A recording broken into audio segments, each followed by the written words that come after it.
Howdy do, boys.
Whoa.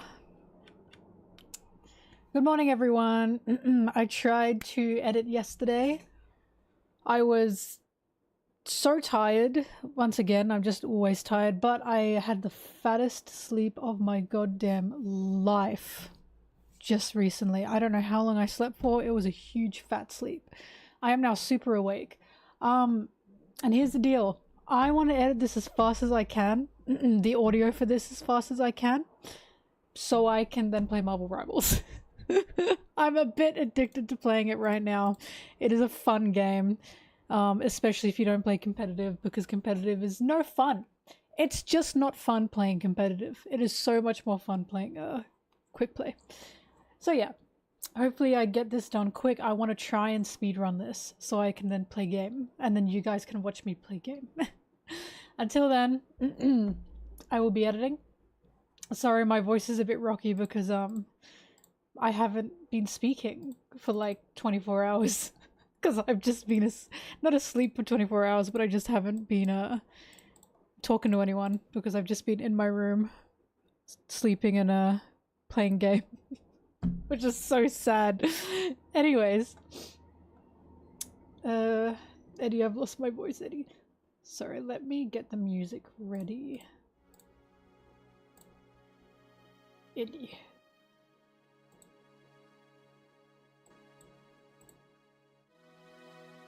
Eddie. Eddie.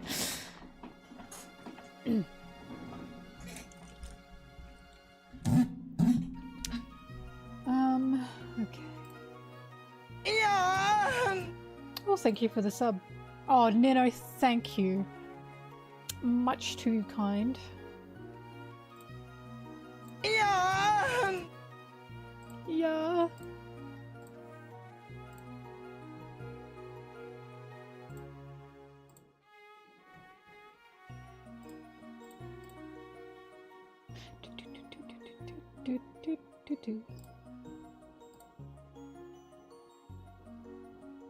Bucky leotard skin. Thrash! We'll talk about this later. We'll talk about this later. We'll talk about this when I can actually play the game. And I can continue talking about how sad I am there's no horse skins for the men.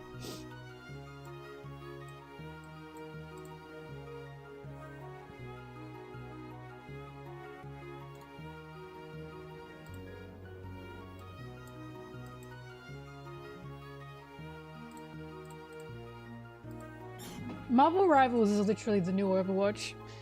And also, it is honestly better because, the queue times. I forgot how bad the queue times were with Overwatch. They were really bad. So, the queue times for Marvel Rivals are just fantastic. It doesn't even take a second. Ahmed Mohsin. Marco. Jesus would have read it by now. I'm not Jesus, am I? You can't ask that from me. Hi Marco, thank you for that.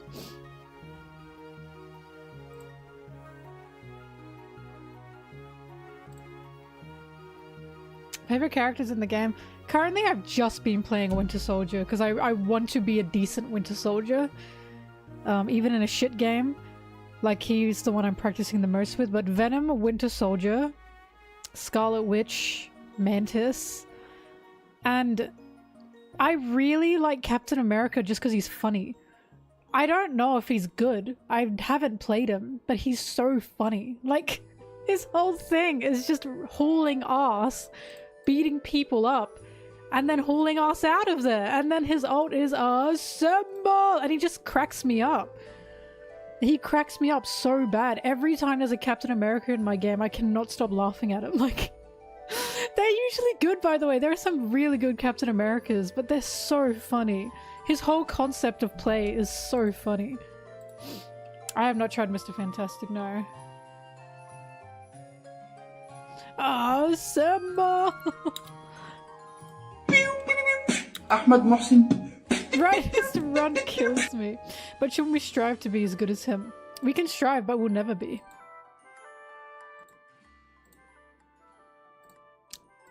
I'm not dying for your sins, Marco. You can die for mine if you'd like.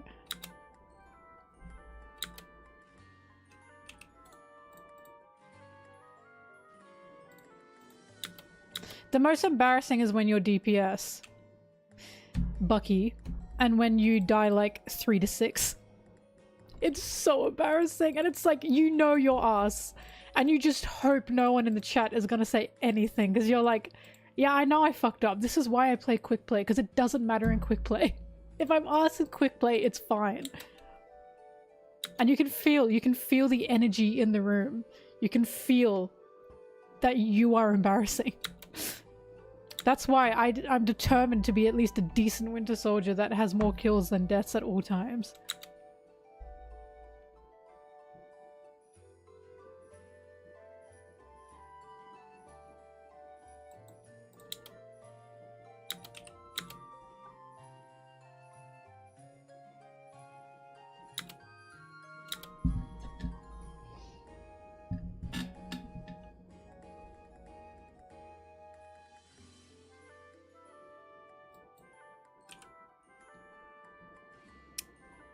My latest chapter review with Nika and Luffy. What was it that I said? Can you remind me?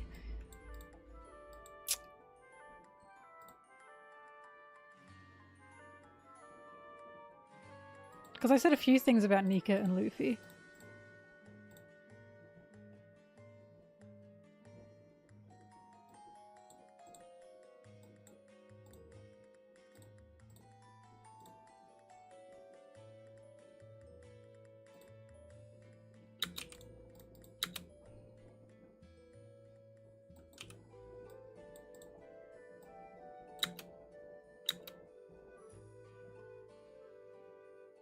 Yeah, I had a feeling that's what you were saying. I do think it's very possible, because he's cheesy. Oda's so cheesy. I think it's very possible that Nika in One Piece's world will reflect Luffy in our world. I think that's so possible. Because how many of us have either wished Luffy were real or wished we could be like Luffy? I have. Multiple times. I would sometimes do something and I'll think, well, Luffy would do that, you know? Luffy would tell me to go for it.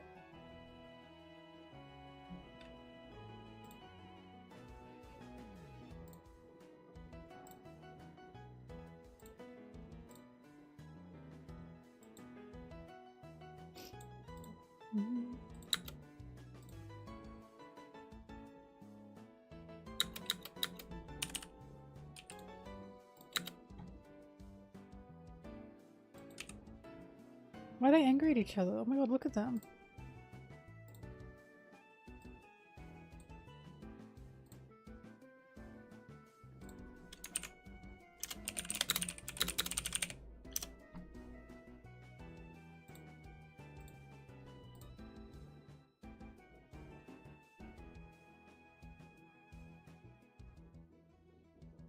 The reason why Joy Boy failed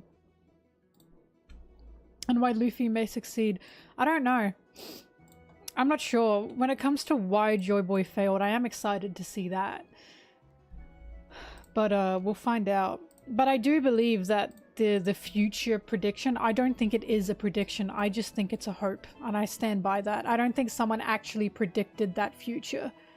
I think it was just a hope for the third world, the third Nika. They will succeed because they need to, you know? Like, people are desperate for their freedom.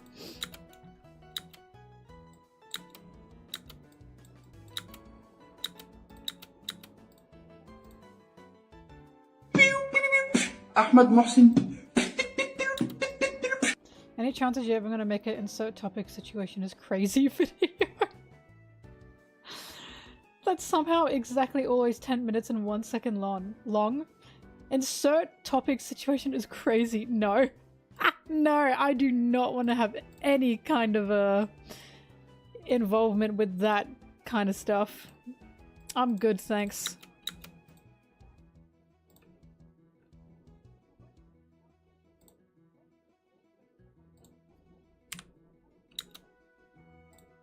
This Sanji situation's crazy. Howdy do, boys!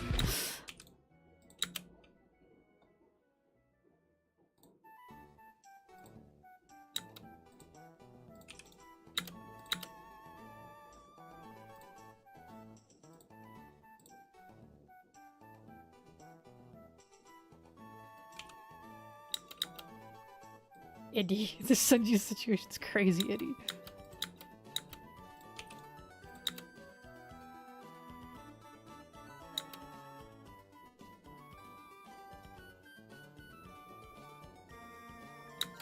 Guy with 3 eyes, that's everyone. That's every country. We've all become slaves to our pockets because of the system that encompasses us. So we've become slaves to the companies that pay us.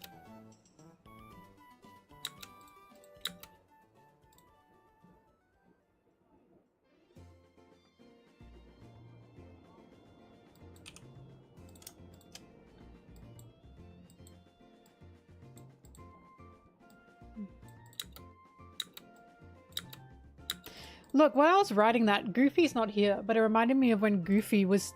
he told me in, it was in our Skypea video when we were just rambling, and he told me he had a job, and he hated his job, and he had a point where he was like, Luffy would not want this for me. He, like, didn't want to have that job anymore, and he was like, Luffy would quit. Luffy would want me to quit if I wasn't happy here. And because of that, he quit his job, and he did YouTube stuff. And like, as I was talking about Nika being fictional in the One Piece world very much mirrors Luffy being fictional in our world. That's what I mean. Like, Luffy genuinely does inspire real world people. If it weren't for One Piece, I wouldn't be here. I always say that. Luffy has... He's drastically changed my life. It's just insane.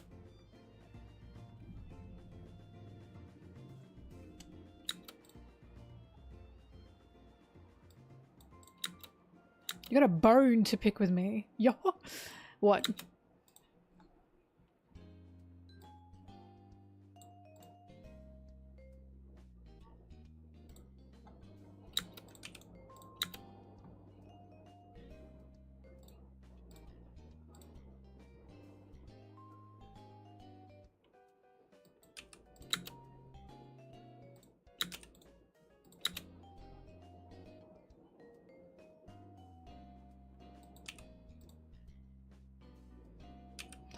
How did I know you were the bucket hat person? How did I know? I was actually just about to say, is this about bucket hats? I'm serious. How did I know? I had a feeling, I could feel it in my bones you were about to bring up bucket hats. I'm sorry, they suck. I hate bucket hats. You can wear them, but just know I don't like them. Don't let me stop you from wearing them, but you just need to know I don't like bucket hats. Simple. Listen, I have bucket hat trauma because when I was growing up in primary school and high school, the hat we had to wear was a bucket hat. And we had to wear hats if we wanted to go out on the oval or just go outside in general. Because Australia and like sun safety laws and all that kind of stuff, you had to wear your hat. I fucking hated the bucket hats. I hated them. I felt so actually in my bucket Ahmed hat. Mohsin.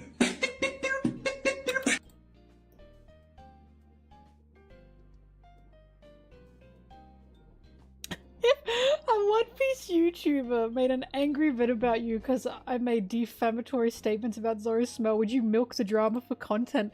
That would be so unserious. If they were serious, I would probably make a tweet. Just a tweet like, this cannot be serious. Like, about his smell. If the topic was about One Piece, I just wouldn't care because One Piece isn't real. Like, if someone was upset because I had opinions about One Piece that they didn't agree with, I'd go, okay, cool. Like, I just wouldn't give a shit. It's not like I did something. It's not like I killed someone, you know what I mean? If it's just about One Piece, that's so unserious. No, I would not milk that for content. I'd literally just leave it. The most I'd do would be make a tweet and go, that was so silly. Like, you don't understand. That is so unserious to me. Unless it was very serious accusations that people were, like, begging me to please say something on. Accusations about what? I don't know. I don't think I've done anything. Then no, I would not milk anything. Especially not for content, no. That's so funny.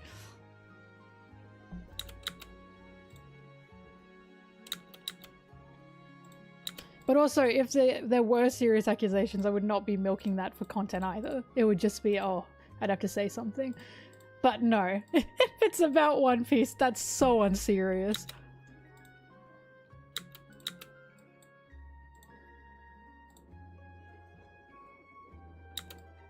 Also, when it comes to shit like that, you literally just don't do anything. You don't do anything. You don't respond to it. Because otherwise it keeps going. Like, that's the first rule of online and internet. If there's anyone trying to start something, you just don't respond. Because eventually, it's just boring. Like, it either gets boring, or the person who tried to start it ends up looking like an idiot. Because what are you doing, mate? It's not that serious. Calm down.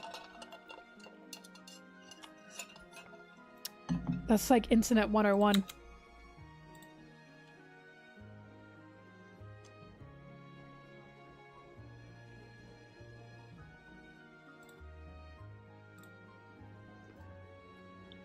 Right? You don't feed the trolls.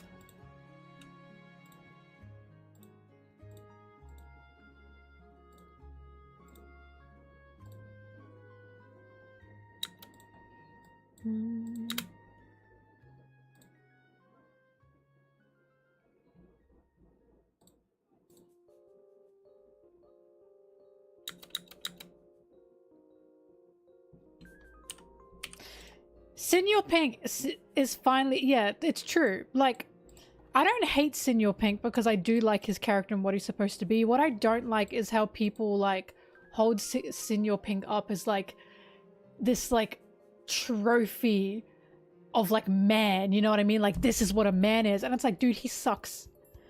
He sucks. Like, I feel bad for what he went through. I don't like the fact that his own wife was, like, thrown aside for his sob story.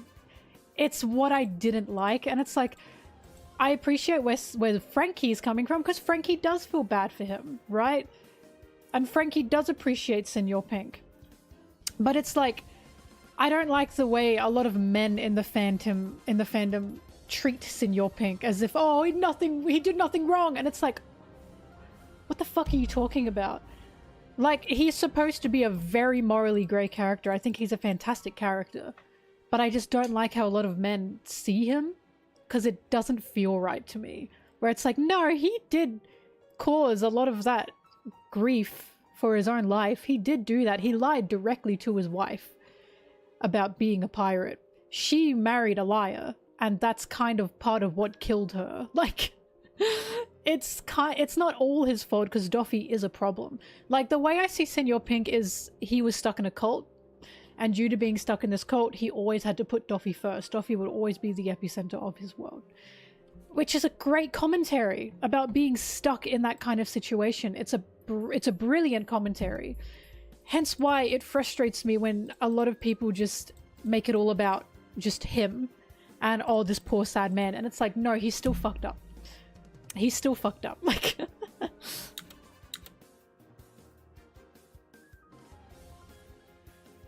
right? He isn't praiseworthy. It's when he gets praise. Exactly. Like, I appreciate Frankie's response to Senor Pink, because Frankie obviously does feel bad for him. I felt bad for him. I just don't put him on a pedestal the way a lot of guys do. It's bizarre.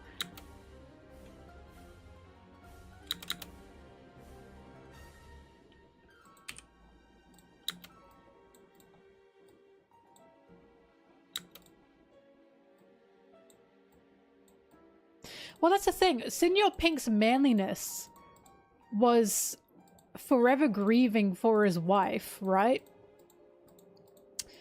Because his wife had died, and Senor Pink knew to an extension that was his fault. To a degree, that was his fault. He knew that. That's why that was so tragic for him. So his Senor Pink's manliness isn't, oh, big man. His manliness was, he lost his he lost the love of his wife. He knew that that was partially his fault, and he was still living with her memory to love her. A lot of guys don't seem to understand that. That Senor Pink knows a lot of that was his fault. He knows that he was a shitty person that caused his wife to have that horrible thing happen to her and his child. He knows that he was partially responsible. That's why his story is so sad. Because he's somewhat of the villain in the situation, and again, he knows that. And now he's living every day with that memory of his wife, right? So I don't like when a lot of men who like Senor Pink just have him as like the epitome of manliness, and it's like, that is not what his character is. Like, that is not what his character is. Senor Pink will tell you, yes, I did something wrong, I fucked up, that was me. That's why it's so tragic. Not because, oh, his wife died, because he thinks I am a cause for why my wife and child died. That's how sad that is, right? So I don't like the way a lot of men hold him up on this pedestal and kind of just ignore his wife in the scenario. Because it's weird. Because Senor Pink would fucking hate you if you did that. Like, it's just bizarre. And he's literally a side villain, but it's like, it's combined with Doffy. Doffy is also a cause for that. Like, he's a good character, he is. I just don't like the way he's put on a pedestal by a lot of male fans. It frustrates me. Yeah, he's a very good character regarding what he is, that's for sure.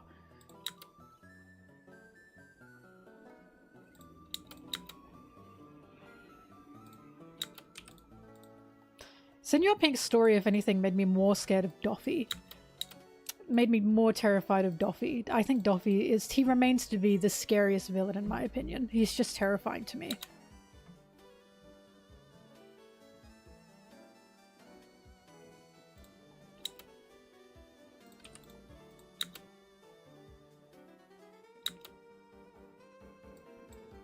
Beige? His name is Beige, right? That's how you say it? Yeah, I think he's a fantastic father. Fantastic father and husband. The way that his wife was literally being abused by her own mother. And the second she wanted to go against Big Mom, Beige went, yeah, you got it, honey. Like, he fucking loves his wife.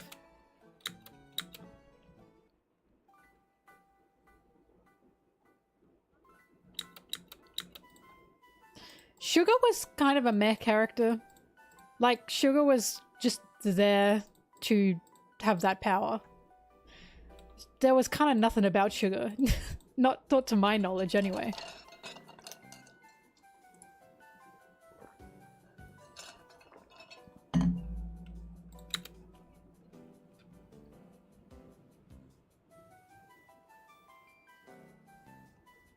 I love Pedro. Fuck, I love Pedro.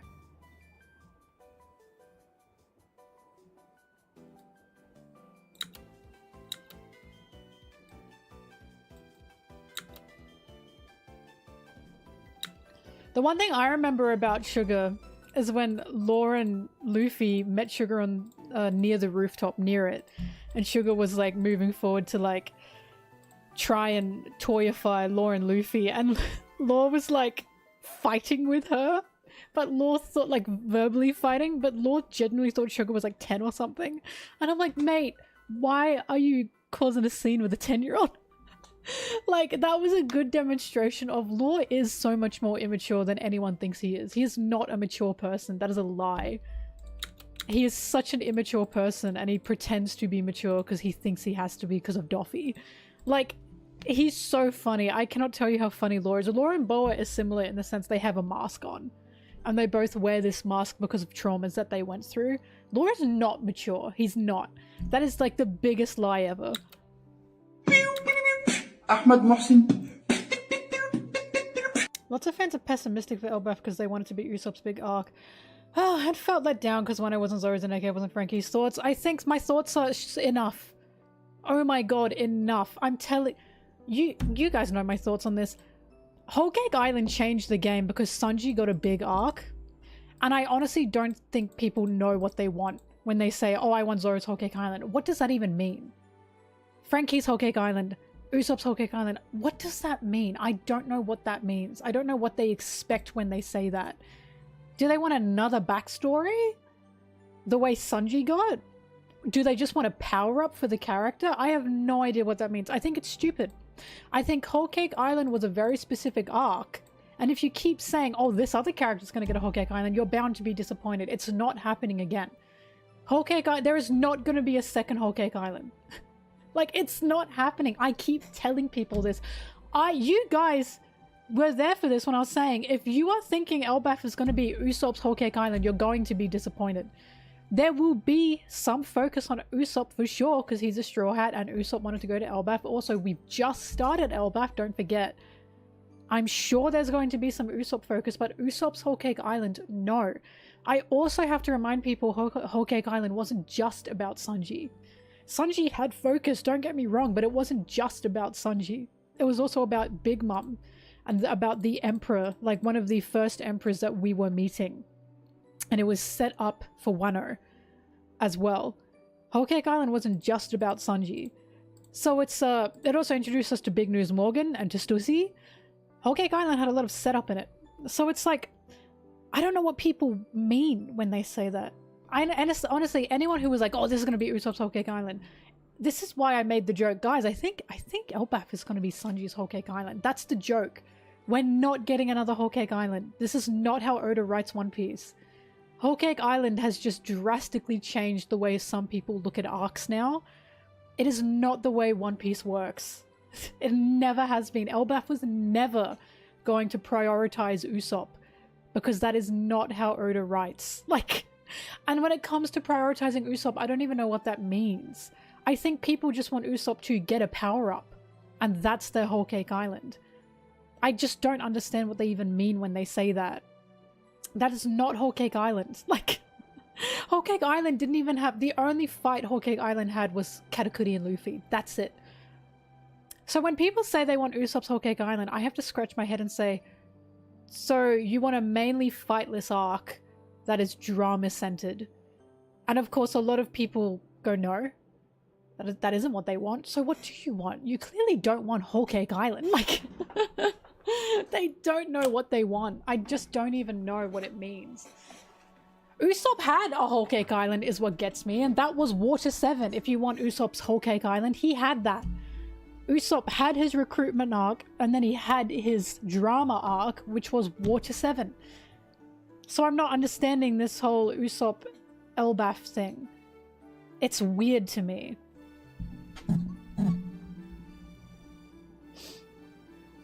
Mel's Whole Cake Island. But yeah, no. Look, every time people say this is going to be someone's Whole Cake Island, we're now 3 for 3 and it hasn't happened. Well, we're nearly 3 for 3. Wano, Egghead, and Elbaf is not going to be a Whole Cake Island. It's not. Like, just every time people say that, I'm like, you're not getting another Whole Cake Island. I don't know why Sanji got this special treatment that he did, okay? I can think maybe Oda just does like Sanji. But also, Sanji did have setup regarding he had a bigger past than he let on. That's what Whole Cake Island was for, to tie those loose ends in Sanji's past that didn't make sense. One of those things being, oh, he's from the north. Which made no sense. That was weird. Right? Duval being hunted down specifically because he looked like Sanji. That was also weird. By Marines, mind you, not by other pirates. Marines specifically were heading out to get him. Right? Sanji also had some specific knowledge of places that it felt like he shouldn't have knowledge on, one of them being Wano. That was weird. Sanji knew what a Wano hairstyle looked like. Wano was closed off to the world. Many people did not know about Wano. I remember thinking how weird that was. Why the fuck did Sanji know that? He immediately recognized Kinemon was from Wano. He had knowledge no other Straw Hat had sometimes. Now we know why. Because he was literally raised in a battle... focused kingdom that gave him this education regarding this type of knowledge. Like, there were many parts of Sanji that felt off. That's why.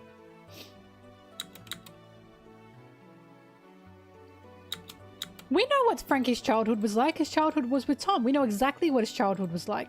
The only thing we don't know about Frankie is he was kicked off that pirate ship. But from what we know, Frankie might not even remember that.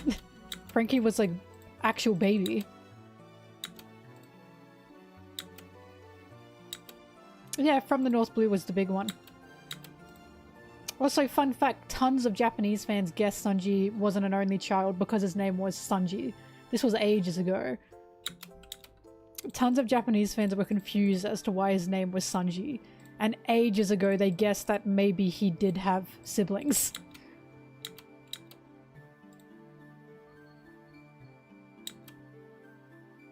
No, Frankie was tiny when he got kicked off that ship.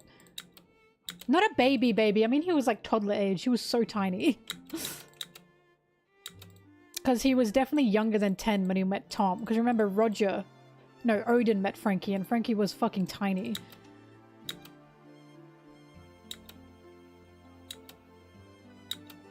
It wasn't an SBS, Rinny. That was a Vivra card.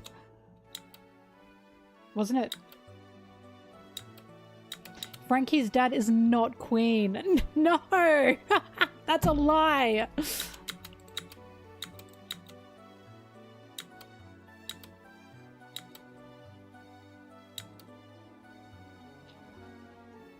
Shut up, Anna.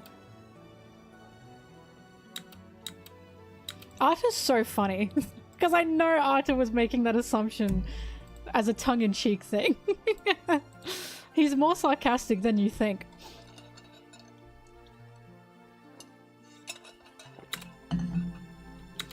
Remember when I asked about the whales and the holes and he said personal reasons?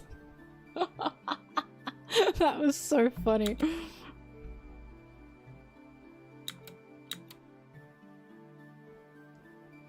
Frankie's dad is Tom, point blank.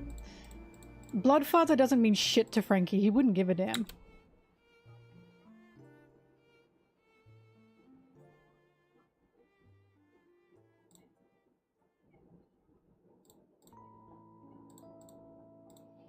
Also, the Vivra cards are there to be merchandise. They sell. They're there to be fun, like, Easter eggs or, like, fun factoids that are... They don't even have to be canon. Like, we know that. As we know, they keep getting fucking Zoro's Haki wrong as well. They keep getting things wrong, and that's because they're not canon. They're just there to be merchandise. Again, just use the manga. Always use the manga. I never go outside of the manga for information, ever. Because what's the point? Oh yeah, people are obsessed with Blood Family because of Whole Cake Island now. That is definitely... I'm telling you, Whole Cake Island changed the chemistry of people's brains when reading One Piece. It's a combination of Whole Cake Island was such a good arc, and also Whole Cake Island was Sanji focused. And I'm telling you, a lot of people were mad it was Sanji focused. So they want another character to get that focus because why Sanji? It's a jealousy thing. It just has to be. I'm more than happy that Sanji got that focus, don't get me wrong. But if I weren't a Sanji fan, yeah, that would piss me off. That would so piss me off if I weren't a Sanji fan. Why do you think right after Whole Cake Island was Wano and tons of people went, oh, this is Zoro's Whole Cake Island? Oh my god, I'm so sorry Zoro didn't get a Whole Cake Island, but he's not going to get one. Frankie's not going to get one. Usopp's not going to get one. We are not getting another Whole Cake Island. You're going to have to give it up, mate. It's not gonna happen again. Like, it's just not.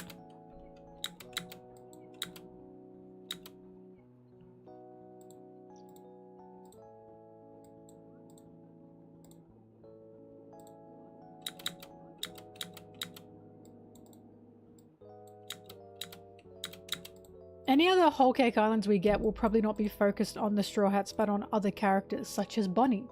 Bonnie and Kuma. I have no doubt Elbaf is going to be Loki's Whole Cake Island. No doubt in my mind that Elbaf is going to focus on Loki, the same way Dressrosa focused on Law and Doffy. It is undeniable to me that Loki's going to get focus. Of course he's going to get focus on Elbaf.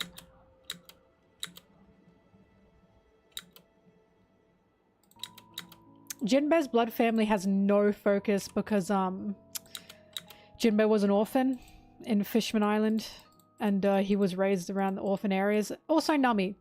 No mention of her blood family because it doesn't matter. It just doesn't matter. Being focused on Nami's lineage is so annoying. I'm sorry. It is the most annoying thing ever to me. I cannot stand it because why the fuck does it matter? She was a literal infant child when Bellamere found her. Whoever her blood parents are doesn't mean anything to her. Nothing. It won't reveal a damn thing. I think people don't understand. When Sanji's lineage was revealed, he was a walking, talking child who remembered everything. What the fuck would Nami's lineage mean to anyone or to anything? It would mean nothing. People just want her to have some special power, and I hate that because it takes away from Nami's intelligence. They want to think that Nami is this good of a navigator because she's got some special power. No, she's just incredibly intelligent. Because people go, oh, but she used her body to think about the storms in the Grand Line, because she studied how to predict storms. She knows what a storm feels like because she read about it and she studied about it. It has nothing to do with her blood. It has everything to do with the fact she's just incredibly intelligent. And I don't like the idea that people are trying to take away from her intelligence because, no, she just can't be that smart. Well, she is. It has nothing to do with her blood. Right? Oda was going to put it in a movie. Ahmed Mohsin. And we know Oda treats the movies as a what if. The movies are not canon. Not to any real extent. The Shiki movie, that is not canon. Shiki is canon, the movie is not canon. Uta as a character, she can and could be canon. The movie itself is not canon. Oda treats these movies as a what if, not as a, oh yeah, I'm writing outside of the manga. Like, I've had enough. Just use the manga as your source. I'm sick of it. All I want is someone to sniff Zoro and say, so good. Who liked that?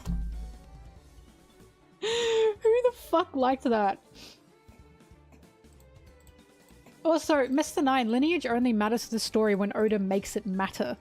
My issue with Nami and her lineage is it won't matter. So we're never going to find out about Nami's lineage because it doesn't matter. It simply doesn't matter. Jinbei's lineage does not matter. Chopper's lineage does not matter. Reindeers, they do not matter. The only time lineage matters in the story is when it matters. When it doesn't matter, why the fuck does it matter? Like Zoro's, right? Exactly. Zoro's lineage was so nothing that Oda put it in an SBS. He literally said, here, fine. That is indication enough that Oda's telling us Zoro's blood does not matter. Here, have it in an SBS. I'm not putting it in the story. It doesn't matter. Like, so you guys can argue about all of this, but if it's not shown in the story, it means it doesn't matter. Nami is not. Nami cannot be from Sky Island because she's from the fucking East. We know this. We know this because Bellemere was fighting in the East Blue. That's where she found Nami, on a random island in the East Blue. People are desperate to know for some reason. My answer is always, it doesn't matter.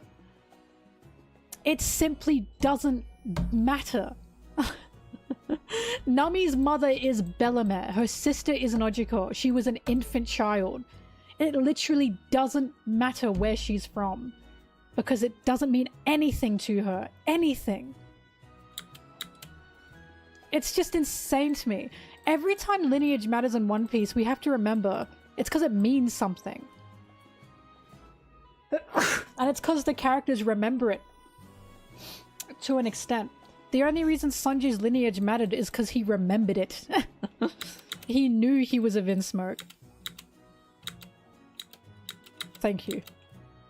I don't know, people are so hung up on blood relation in One Piece, and it's like, I feel like you're missing the point. Even if they do have a lineage, it simply won't matter. It just won't matter at all. The thing that matters about Brook is the kingdom he was from, not his parents, the kingdom. I'm really interested to know what kingdom Brook was from. He was from a kingdom in the west. He was even the guard knight. What does that mean? That's the only thing I'm interested in. I don't give a shit about Brook's parents. I give a shit about his actual past as a knight of like a royal guard. That's insane. Yeah. It's like Bonnie's dad. People are obsessed with trying to find Bonnie's dad. It doesn't matter. The amount it doesn't matter is insane.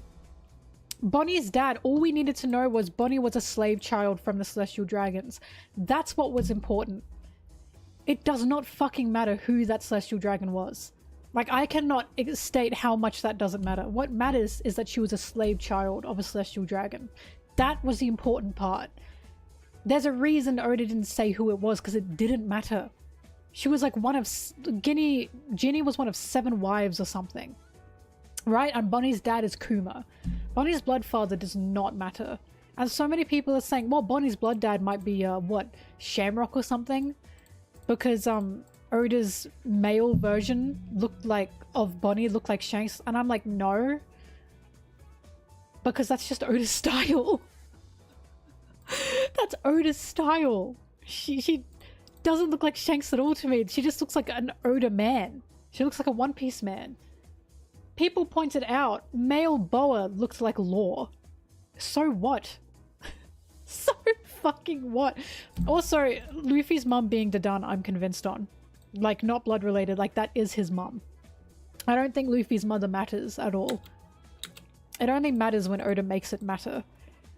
But yeah.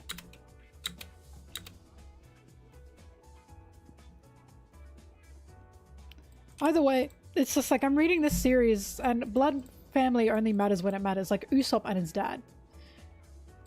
That matters. Blood family a lot of the time doesn't mean shit. It just doesn't mean shit.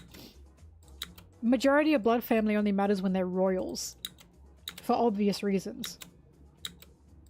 Or when it's Ace and Roger. Once again, for obvious reasons. Why are there so many people here? Go away. Go to bed.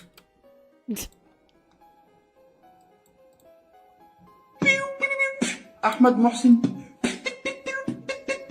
I'd love to see you react to takes on OP subreddits. Marco, most of that would just be me going... It'd just be me going, wow. Moving on.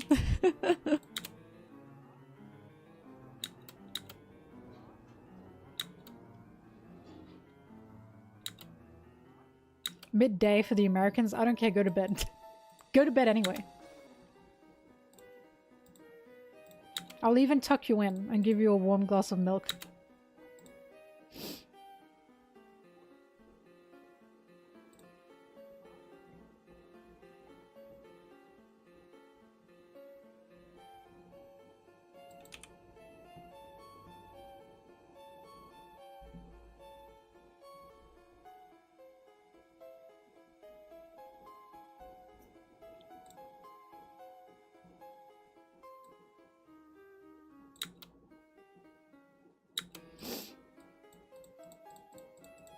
Oda does not always draw Nami as a princess. He draws her with a golden crown and with jewels sometimes, yes, but that's because she's a thief who loves money. Also, I've talked about this before, people have got to stop using cover pages for anything. Like cover arts, they have got to stop using. I remember asking, has any cover art foreshadowing actually been true? No. There is not a single cover art that has ever actually meant anything. It's literally just Oda having fun. Like, it's insane to me. And if there is, it's like, what, 1 to 600 or something? Stop using cover arts for foreshadowing. Like, but also the Ace Death one was such a stretch, respectfully. It was such a stretch. I'm sick of it. Stop using cover arts for any kind of evidence. They don't mean anything. Nami is just Oda's favorite girl, and that much is so obvious. Next to Sanji.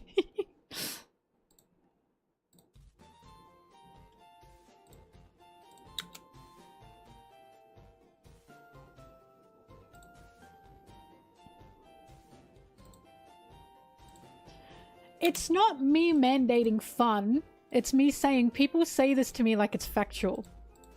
And I'm like, it's not factual. I've had enough. Think of the numbers. The numbers are crazy. How many times has a cover art successfully foreshadowed something? Maybe once. I've had it. I've had it, goddammit.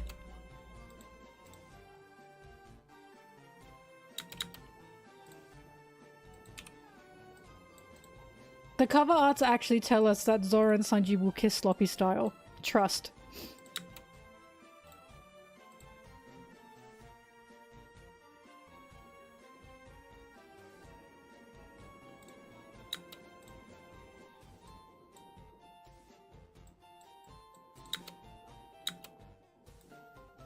Is Sanji pregnant again?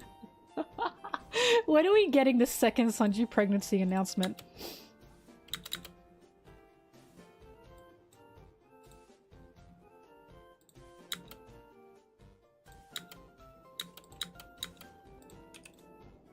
Lego World was not foreshadowed. I know the exact cover you're talking about. That cover art was made fucking eons ago. I know the exact one. That was not foreshadowed. That was Oda liking Lego. I know it's a joke that Oda foreskins everything, but come on. That was not foreshadowed. All the characters weren't even there.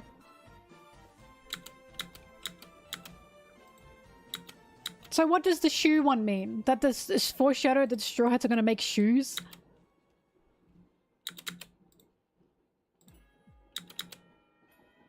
It's because of the fucking cover art of Zoro with the blue dragon on his bowl that people thought Zoro would kill Kaido. I've had it.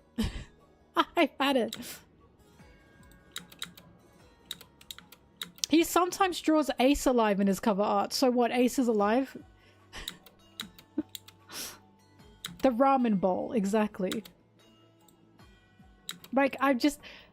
Enough with using the cover art as any kind of, like, material. It's just, the numbers are crazy. They're crazy regarding how much it actually happens.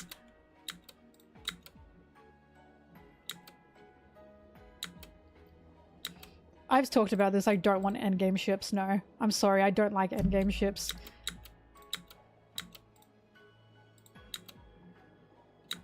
And it really peeves me because every time Oda puts someone with someone, he does that for a reason. And it really peeved me when with Rayleigh and Shaki because I didn't think about why are they together? It's because Shaki was the Empress of Amazon Lily, and that's why Rayleigh can come and go in Amazon Lily, because he's quite literally married to a former Amazon Lily Empress. That's why he gets special treatment. And it's like, fuck, how did I not guess that? Like, it pisses me off that I didn't guess that. The flying whale! What do you mean the flying whale was foreshadowed?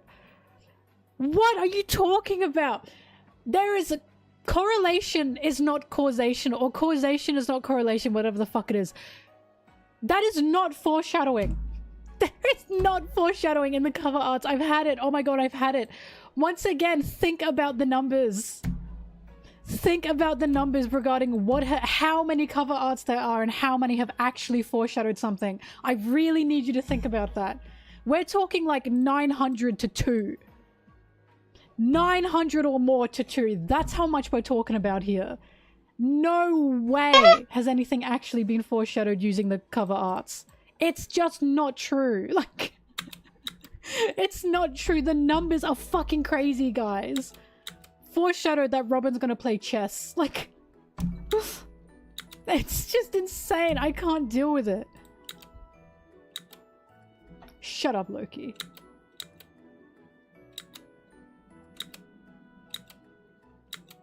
The cover art showed what happened at Whole Cake. Are you talking about the story? I'm talking about the color spreads. I'm talking about the color spreads. Because of course the actual cover stories, yes, they're going to tell you something. Not the color spreads. The color spreads are just Oda doing a what if. Ahmed Mohsin. Since you won't go there, I'll bring them to you. Big Mom got ruined on Wano because she was used for jokes and beaten by Kid and Law thoughts. Not my take. No, I've already heard that. I totally disagree with that. I don't believe Oda's ever treated Big Mom like a joke. And I totally disagree with that. I just think that's people not liking Big Mom. Whatever.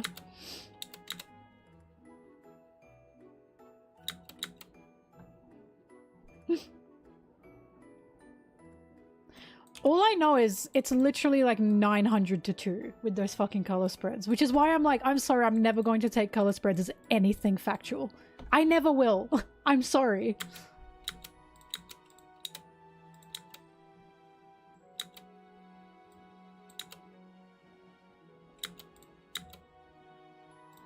I can do that. Look, Oda gave Zoro Haki as a joke.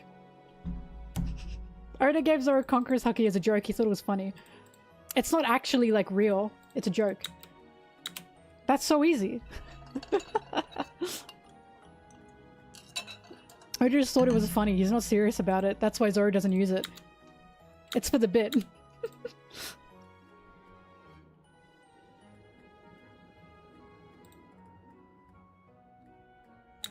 I saw the Cars 2 thing. I didn't say anything because that was stupid. Anyways, look, you guys can use color spreads for your theories. Just know if you ever come to me and say, well, in the color spread, I've stopped listening. Just know I've stopped listening. The numbers are against you. Incredibly against you. I am no longer listening.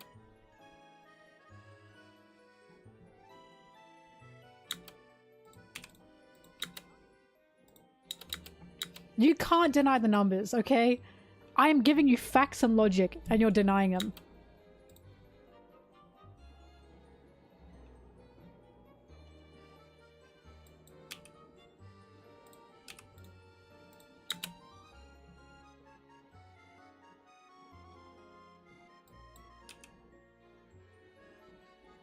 I just look at the color spreads and interpret the story from that. Hang on, wait. Oda foreskin that Zoro was gonna lose an eye with the color spreads. Wait, I can do this.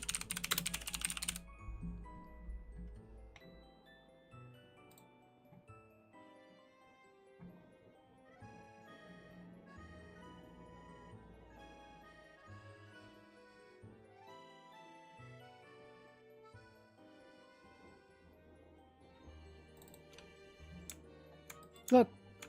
No way. Oda foreskin this. I'm sorry, can you see how stupid this is? I can do this too.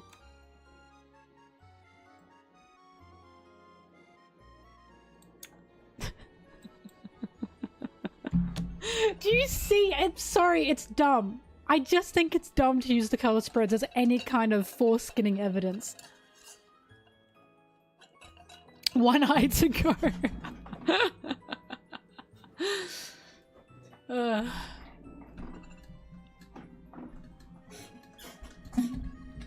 Right, a filler episode did foreskin Luffy's scar. That got me bad. Oh my god, the Doskoi Panda. This is such a fun color spread.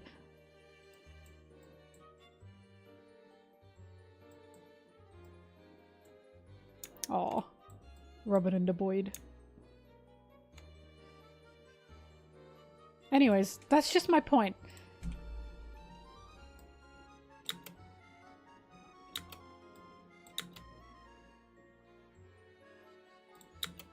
Wait, you're right. It also foreskinned Kaido. No way! I've had it. I've fucking had it.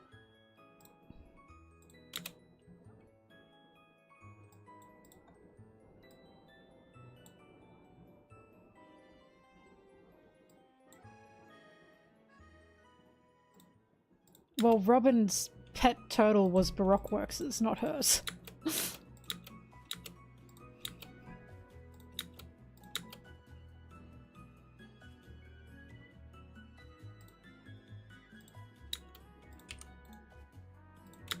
Kaido comes back as an ally, confirmed.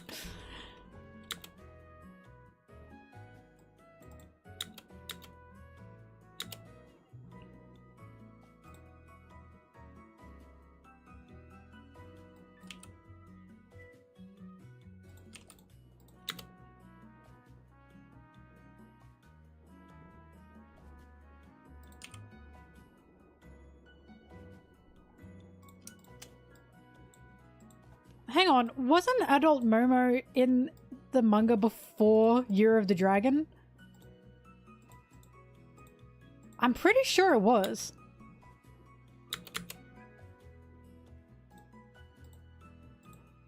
It was! Yeah, Momo was already an adult when Year of the Dragon happened. I remember this. You're wrong! No, I remember that. I remember he was already an adult at that point.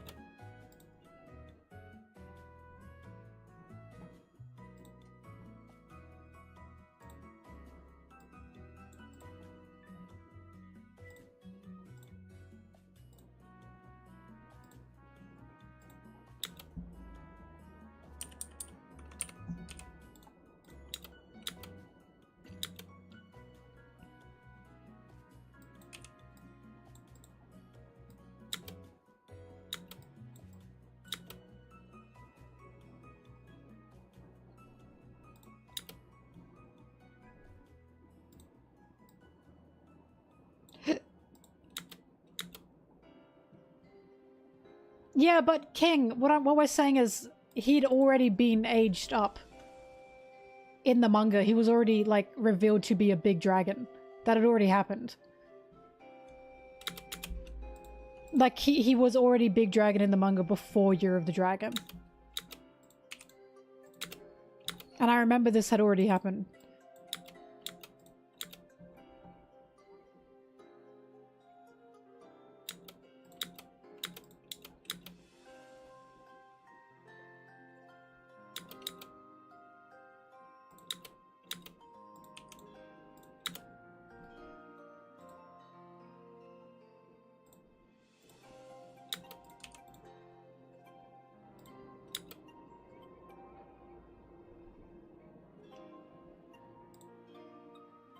Oda foreskinning. Crazy.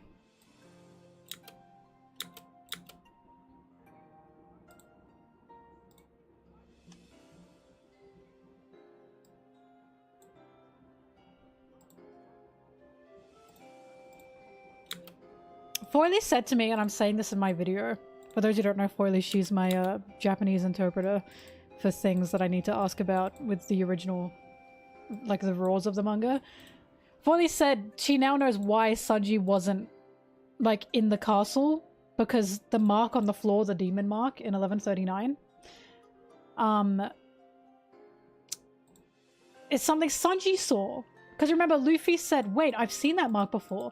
Sanji saw that too. He was right next to Luffy when that mark popped up. And Foily said, now I know why Sanji wasn't in the castle. And I agree. I say it in the video. I now know why Sanji wasn't in the castle, because if he were there, he would have immediately recognized that. Because he's a smart boy. He would have gone, hold on a fucking minute. This is what the elders used. Because Luffy recognized the mark. He didn't know what it was. For chapter 310, King, shut up right now.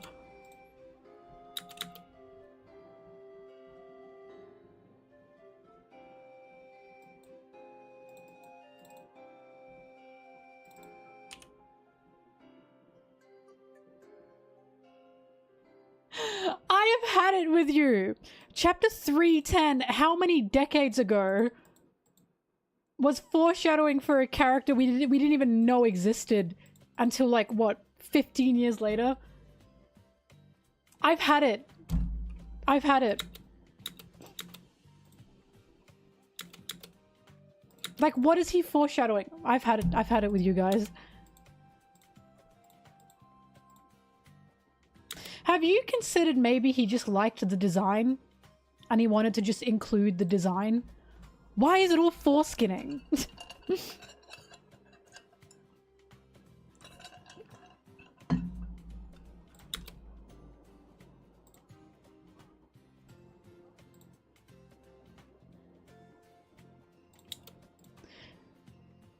Sky Island, are you saying Skypiea? Either way, that's in the actual story. We are talking about color spreads. Also, yes, Oda has drawn that kind of dragon so many times. It's just a Japanese dragon.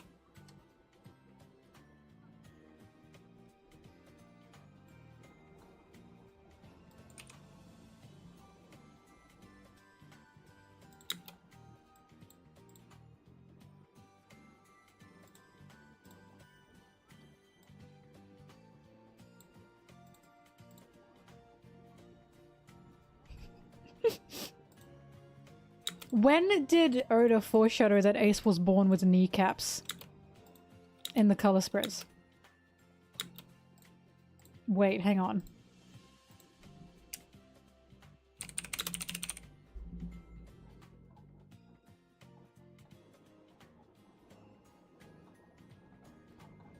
Guys, holy shit. Oda foreskin that Ace was born with kneecaps. Look. You can't really see them, but he's got kneecaps here. Right? God damn, he's juicy. But, like, Chopper. Literally foreshadowed that he was born with kneecaps. We did it.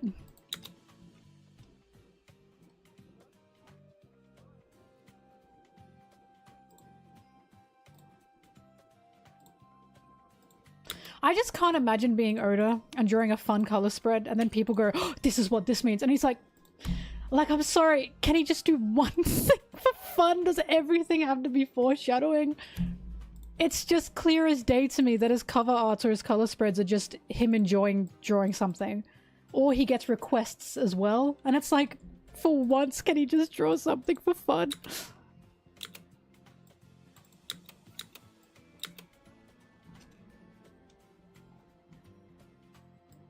Actually, remember when he drew Zoro losing to musical chairs to chihuahuas?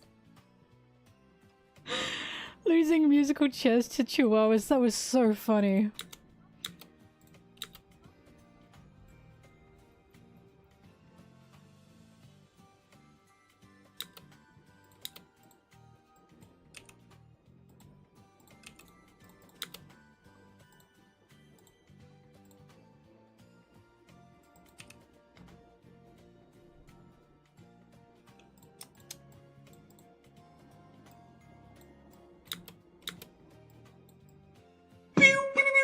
Ahmed Mohsin. Another take that's popular in the fandom, lack of crew interaction post time skip. Thoughts? That's so incorrect. No. I think people think that because they've been split up from time to time. But Punk Hazard was literally nothing but crew interaction. Same goes for Fishman Island. Fishman Island was nothing obviously but crew interaction. Dressrosa is when they split up. But Dressrosa also had a lot of crew interaction as well. Before they could split up. The beginning of Zoro was nothing but the crew talking to each other. It's just people having weird ideas post-time skip that are not true, and I never know why. There are so many misconceptions post-time skip that bug me so much, you have no idea.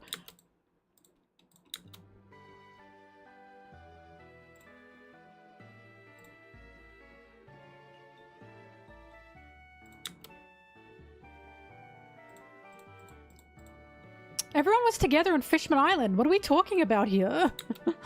Everyone was together in Punk Hazard as well.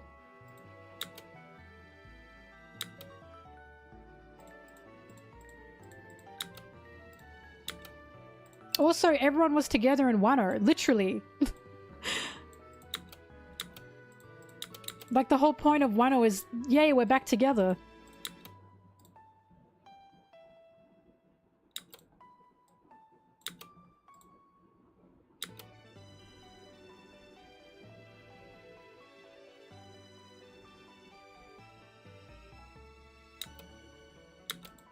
The crew split in Punk Hazard, but like they ended up getting like they were all in the same space, you know what I mean? Punk Hazard is probably one of the arcs that like I will still say it's one of the funniest arcs. And at the same time, Punk Hazard probably did have the most crew interaction and had tons of it.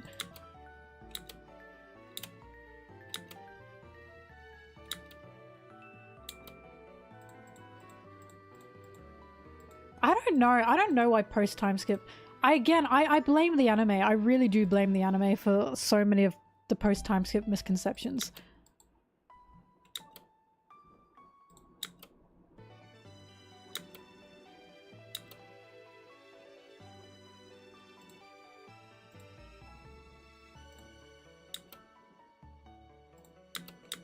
Punk Hazard is really well self-contained, and it's a good setup arc. Punk Hazard is a primary setup arc for tons of people we are about to meet and places we are about to go.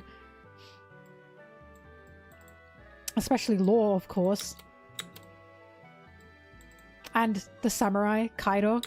Punk Hazard was a very good setup arc.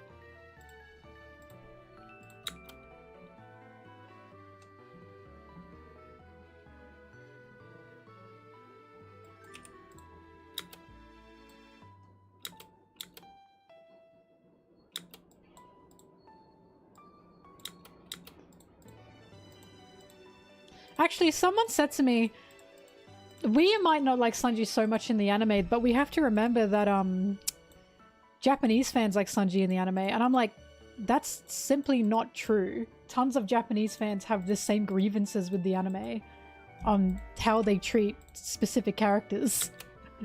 Like, Japanese fans are not just blindly watching the anime from the manga and going, yeah, this is fantastic. A lot of Japanese fans also question the anime as well. Like, they're not a horde or a collective of people that just all agree the anime's great. Tons of Japanese fans also strictly read the manga because they don't like what the anime does.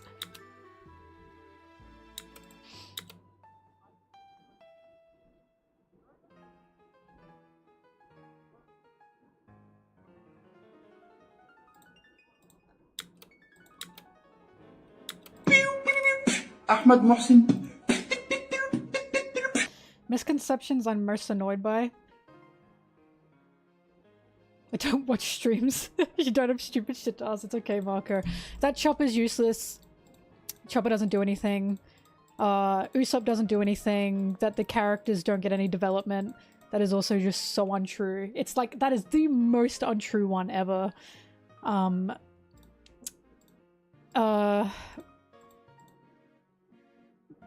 That Zoro never smiles. Fuck, I hate that one.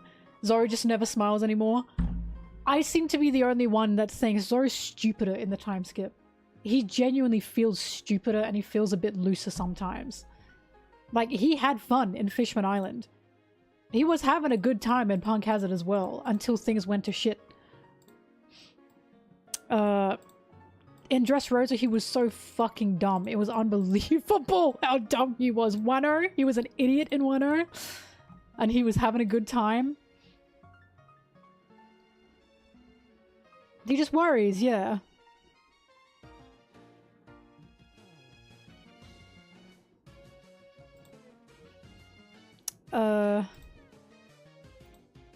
One of them seems to be the Straw Hats don't interact anymore. That is such a lie.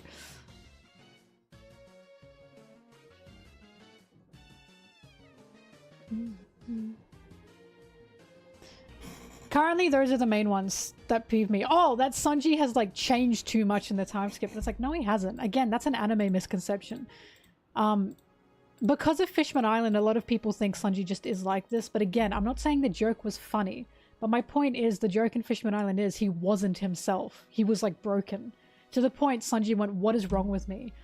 And through Fishman Island, he literally, like, healed. Like, when he stopped being weird, Chopper went, thank God he's normal again. That was the joke. And everyone takes the Fishman Island Sanji, or that point of Fishman Island Sanji, and go, that's just who he is now. That is so untrue. That is literally not the point. Sanji gets that misconception as well, and it's like, he is the same character. He is not at all that bad as people make him out to be. And he absolutely gets more character moments for sure. But, it's just, yeah, the time skip is just bigger.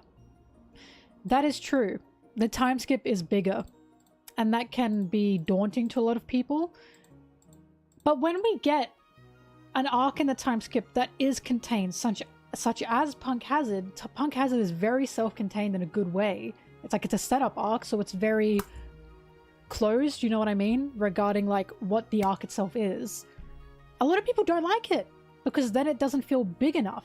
So because Luffy didn't fight a warlord, didn't fight an emperor in Punk Hazard, it wasn't good enough for people. Same with Fishman Island.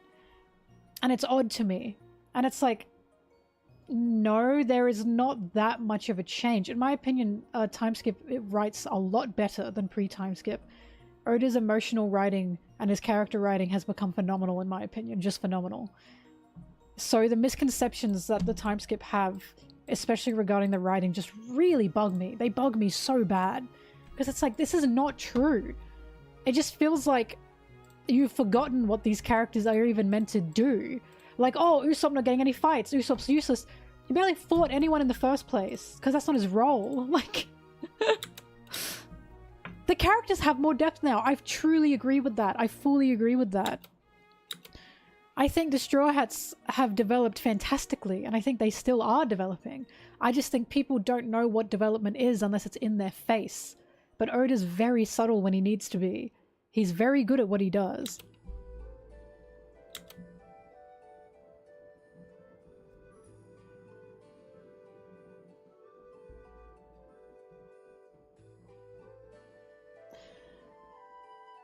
A lot of Straw Hat dialogue has fallen to their gags or classic lines. Not at all.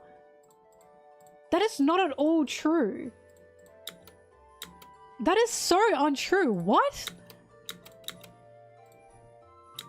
That is just not true at all. There were barely any gags I can think of for the characters during like Wano and Onigashima.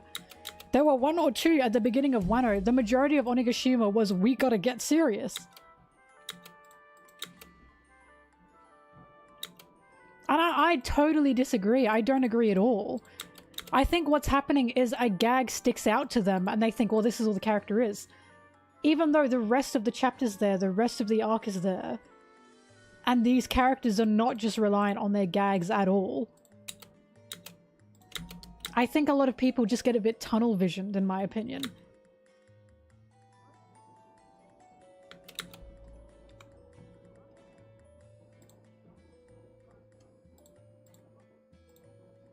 Like, I think what's happening is people were seeing Sanji with Black Maria. I'll use as an example. People were seeing Sanji and Black Maria as a gag. I think that's what's happening. I think they see Sanji and Black Maria and they don't know how to distinguish Sanji's gag from Sanji's character. Yes, Sanji has a gag about going gaga for women. Sanji with Black Maria was not a gag. That was a point of his character. He will never give up his morals no matter what situation he's in because of Zeph. Zeph taught him this. He never wants to disappoint Zeph. And it was a point of Sanji trusting his crew. Especially trusting Robin. That's not a gag. Sanji with Black Maria was not a gag at all. I think people are confusing what a gag is to what character is.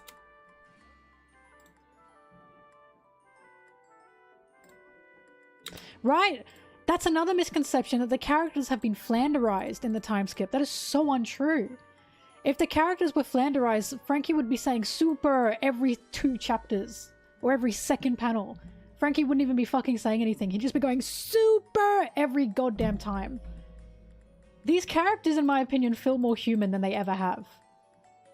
And it's like, they have not been flanderized. They are not just their gags. At all, they are not just their gags. If Usopp was just this gag, he'd always be going, oh, well, yeah, I'm a liar. Like, all the time he'd be saying that. He doesn't. Usopp during Onigashima felt very human to me. Very human to me.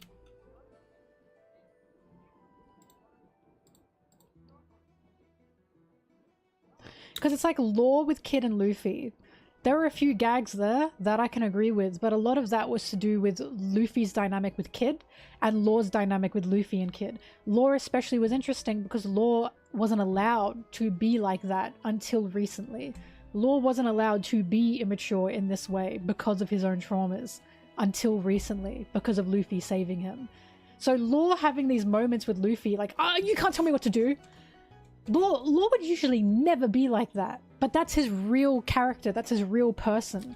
And now that Luffy has saved Law from Doffy, Law's allowed to be immature, he's allowed to express himself more, he's allowed to be childish to an extent.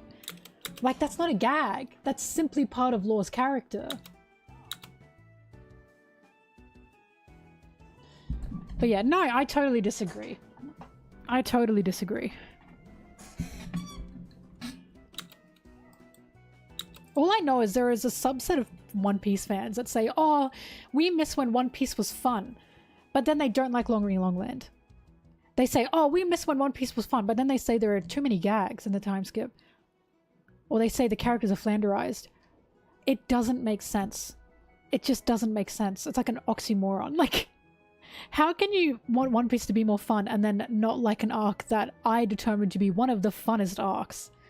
They want more stakes, but then they want it to be more fun. It's simply they're asking for things that I don't think they understand are. Like, I don't think they understand what they want.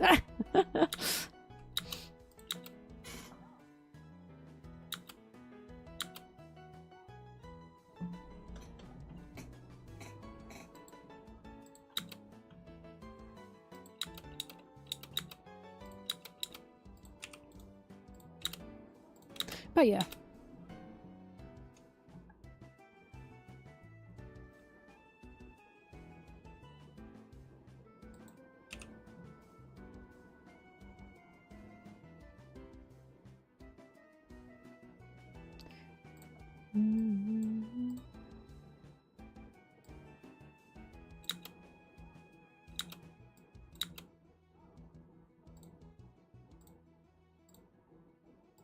I will say the time skip feels bigger.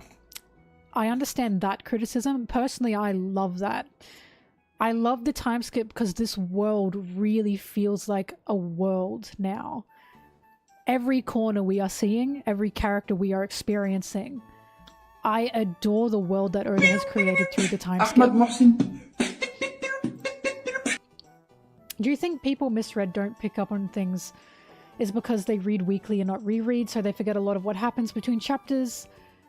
Except for big revelations, or One Piece fans like Dragon Ball and can't read. No, shut up. I'm not responding about the last thing. No, but I agree, Marco. I think it's because people don't reread. This is why when people complain about Wano, I beg them to reread Wano. I beg them. If you reread Wano from the start without that weekly release, it flows fantastically. It doesn't feel like too much, and it feels like everything clicks into place beautifully. Wano was a very bad arc for week to week. It was a fantastic arc as an arc. Like, to be the climax of the second saga, it was great. And I do agree. I think some people only read weekly and then they don't go back and reread it. Once you go back and reread it, you get such a new appreciation for it. Such a new appreciation for it. I really cannot explain how big of a revelation you will get. I beg people to reread arcs once the arcs are done. I really do. Because yeah, I do think a lot of people just get caught in the weekly thing and then they forget a lot of stuff. Like, not everyone's me. I have to remember that. I remember, especially when it comes to character moments and to big character moments, I remember this shit very quickly and very easily, and it's because I'm rereading One Piece all the time. And I have to remember not everyone is like me, and not everyone is doing that.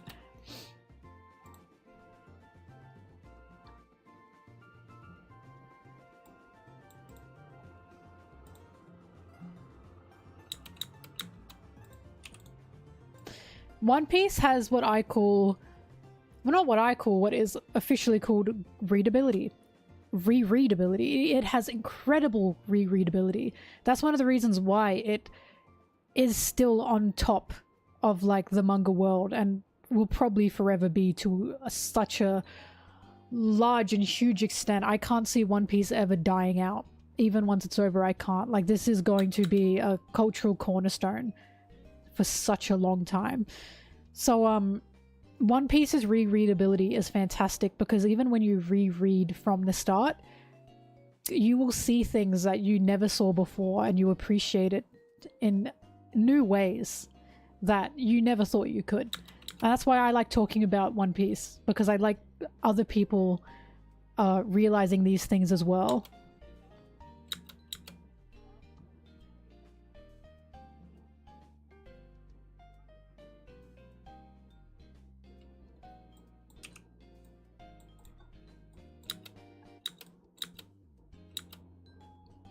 Yeah, One Piece is already being studied. One Piece might not being studied to the extent it should be in in Western spaces such as English speaking spaces. Like, I'm shocked it's not brought up to the extent it is, as it is the biggest manga in the world and one of the biggest physical literatures ever sold in the world. Like, right next to the Bible and right next to Harry Potter. It's beaten Harry Potter a few times, by the way. But Harry Potter keeps getting... I'm so suspicious of that. I just have to say, not to put my tinfoil hat on, I'm convinced J.K. Rowling is buying her own books. I'm just so convinced she's doing that. Anyways, my point is, One Piece is one of the biggest physical literatures and biggest literatures in the world. Like, that's a fact. One of the biggest fictional literatures in the world. I'm shocked it's not talked about to the extent it should be. And in Japan, it is 100% like used in like scholarly courses, used in literature courses and pop culture courses and current media courses. Like, it is hugely impactful. I think it doesn't get that right now because it's a manga, and manga is still kind of not appreciated to the extent it should be. So it's not really looked at with a scholarly lens outside of Japan, and that's really upsetting. It's really sad. But I do think it will be.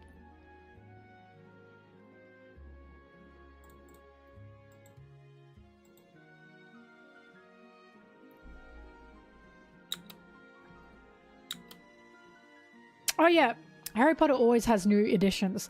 It's so funny. I literally sometimes keep up with the sales of One Piece versus Harry Potter because One Piece is on its ass. Every time One Piece is about to catch up, JK releases a new edition of Harry Potter. I kid you not. I'm telling you she's looking at those numbers. I'm telling you that's what's happening. It's happened every time. It has happened every time. That's not true, by the way. Harry Potter's kind of dying out for the younger generation. Harry Potter's being seen as a millennial thing.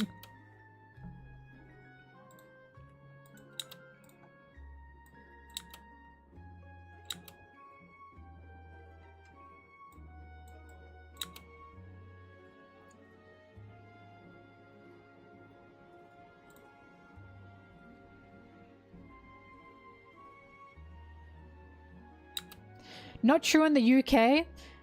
Well, it's definitely true in other places of the world. I can say that for sure. Like in Australia, because Harry Potter was huge in Australia. In Australia, if you say you like Harry Potter, you're called like a boomer. It's seen as a millennial thing here in America. I believe in other places of the world as well.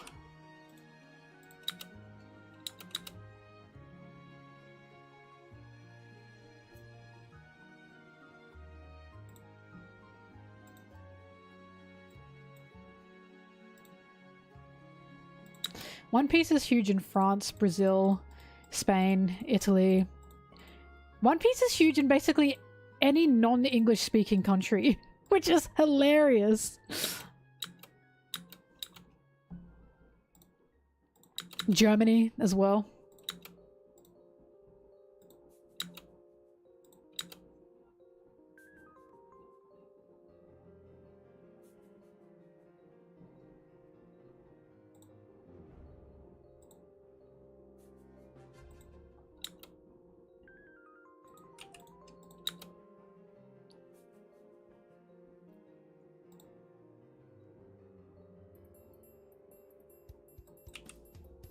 My lips are so dry, sorry. I'm like biting the skin off them.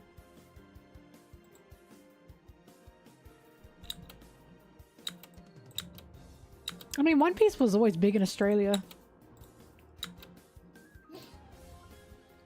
I remember when I was like going to anime stores and we have so much One Piece merch. And my American friends were like jealous about how much One Piece merch there was. And I'm like, what do you mean like One Piece merch isn't easily accessible in America? That's shocking to me.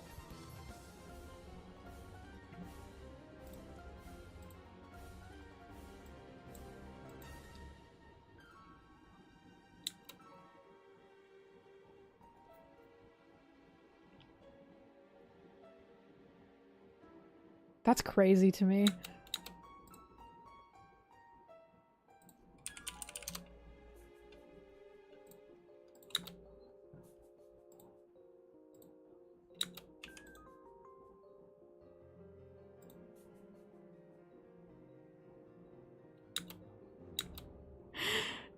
Simply apocalyptic, that's crazy. Because as you know, I've got British friends such as Sarah. We think it's funny. But it's definitely not the center of her world. But it was read like bedtime stories.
أحمد محسن.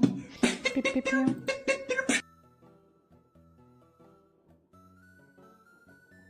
Could a bad comment get you in trouble? Yes, Marco.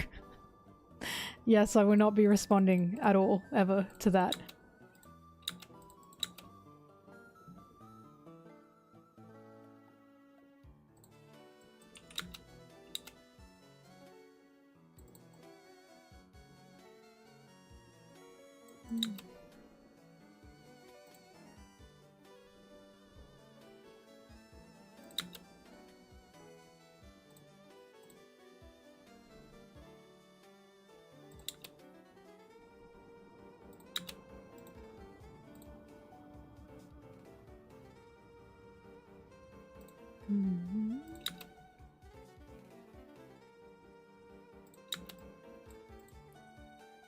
One Piece has the...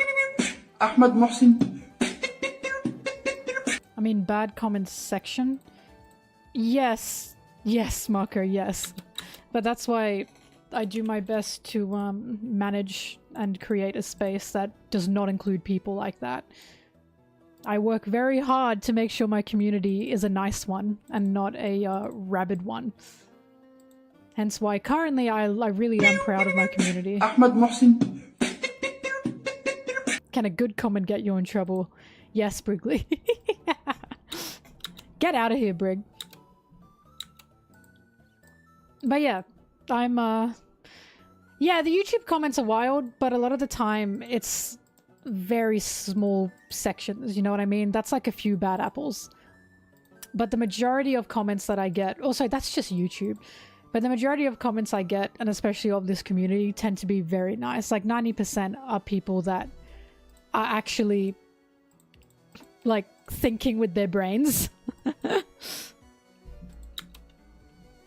Because I do believe community can affect creator. Which is why I'm always like, for the love of God, be nice to each other. Don't be an asshole just to be an asshole.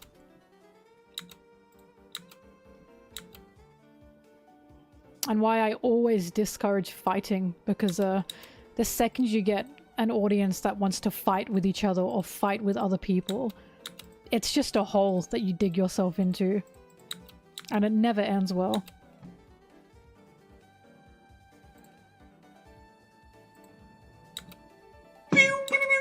أحمد محسن. Could I get the video taken down? No, the only things that will get my video taken down is if I say anything in the video regarding like awful things. But even then, fuck, at this point, whoever's running YouTube, let's just say it's grim. Let's say it's grim. Let's say that let's say I have an anti-gay spiel in like a video and like it's like really hateful and really violent. That probably won't be taken down.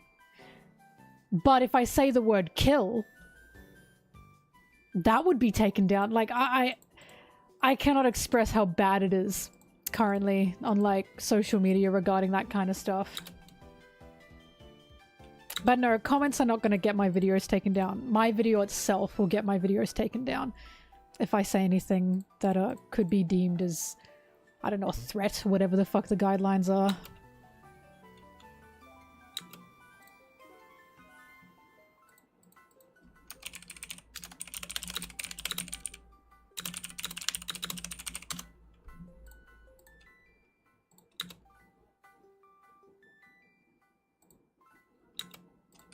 All you know is I'll never be that and I'll never do that.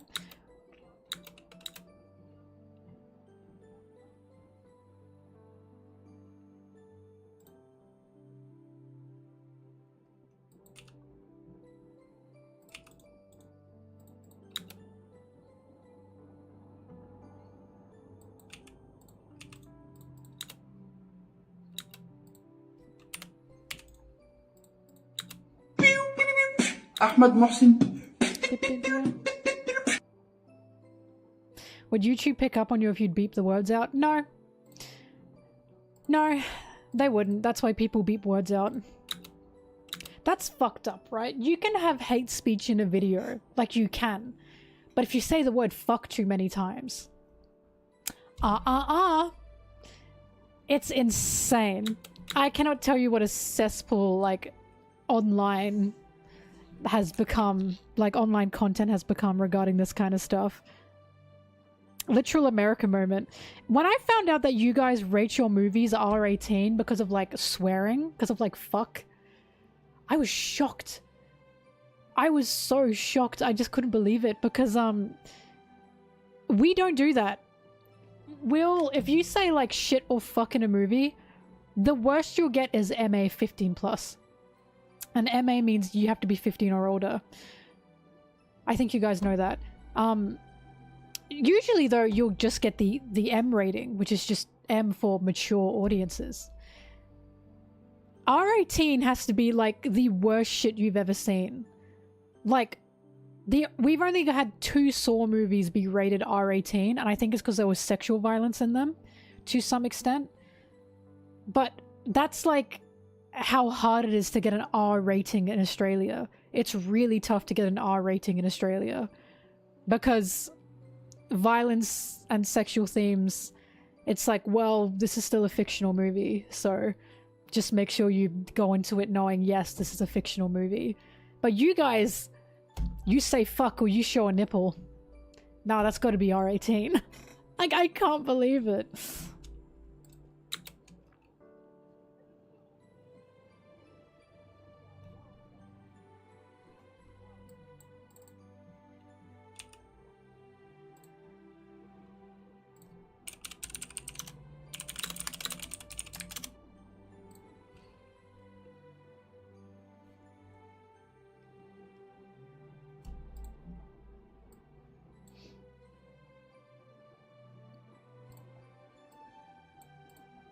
Well, video games have the same thing that cartoons have, which is it's a cartoon. That's for kids. Parents are like, it's a video game. That's for kids. They didn't have the idea that video games can be mature. BoJack Horseman wasn't allowed 1 fuck per season. They gave themselves 1 fuck per season. That was a rule that the creators implemented on themselves, which is fantastic, because every time they say the word fuck in BoJack Horseman, you know that this is a big moment.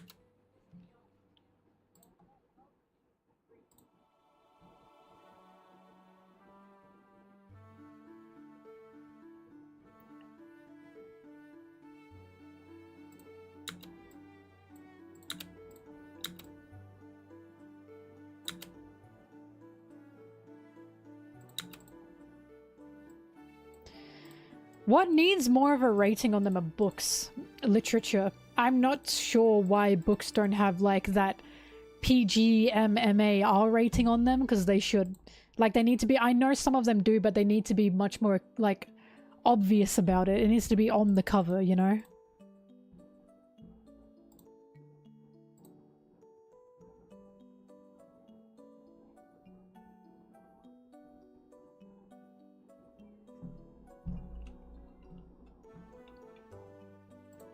No, age restriction does need to be on reading.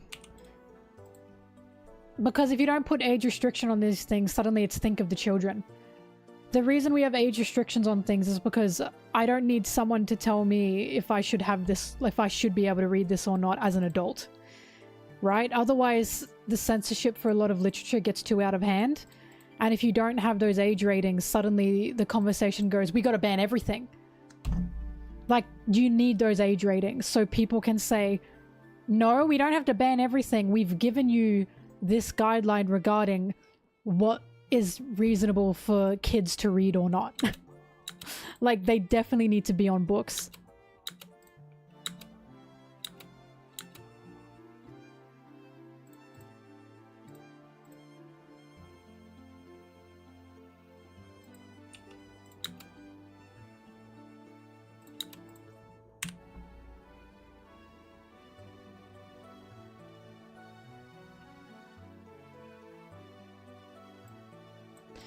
Yep.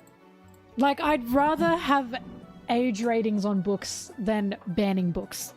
And I think age rating, I think it's a good thing. I think age ratings are a good thing to give people an idea of what the content could be. And to give parents an idea of if they should be checking out this content along with their child. But I'm a full believer, a firm believer of anything your kid's watching, whether the kid knows it or not, you should also be looking at that. Because of course, literature, especially fiction, affects kids more than it'll ever affect adults. Like, we have frontal lobes, right? When we read and watch things, we have the understanding that, okay, this isn't real. There are things in this that are a bit yucky, but, you know, it's still something we can separate. A lot of kids can't do that. And hence you get a lot of adults now that have read something like Twilight when they were 15. And that has affected them because they read that at 15. And they took Twilight as something to use as an example, you know? Like, parents and age ratings, they need to be on things fully. My frontal lobe is non-existent. Because there needs to be a thing, because you know how it's like... How do I explain this? You'll have, like... Let's say like a 14-year-old watches something and then they comment on it. And that's something that the 14-year-old should not have been watching in the first place. If you don't have age ratings on these things, you can't say, but that wasn't for you to read, right? That's the issue. That's why age ratings are a good thing. Because if, like, you have a teen saying, well, I didn't like that. Ahmed Mohsin. You're supposed to say to them, yes, but you were not the demographic for this. You should not have read that in the first place.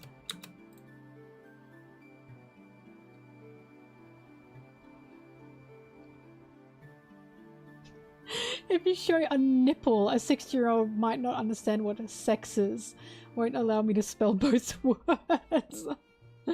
It's blurry. Look, I'm not the person that can, like, truly say what the solution is, but I'll just say that I think age ratings have forever been a good thing. I think they need to be there. And at the end of the day, it is up to the parents to decide. The issue is, of course, they're just bad parents. The Duolingo owl died. Is he coming back? Is it a fake out death?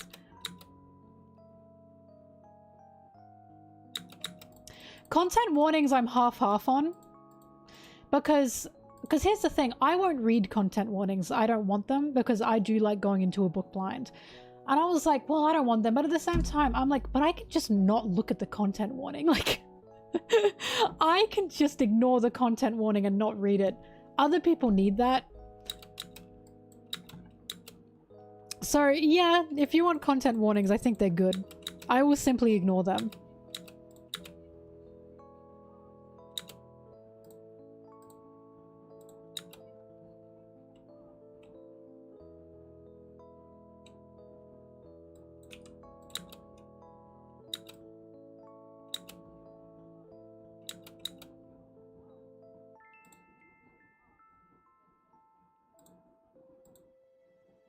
Actually, I watched a movie with some people on my Discord the day before yesterday, a few days ago. It's called Memoir of a Snail. Please watch it, it's fantastic. I'm not gonna listen to fucking anyone who says fake out deaths are bad. Not gonna listen to anyone now. I love fake out deaths. That movie had me and the other people in the Discord crying. I don't want to say anything else. No one spoiled the movie. But it's a good movie. It's an Aussie movie too.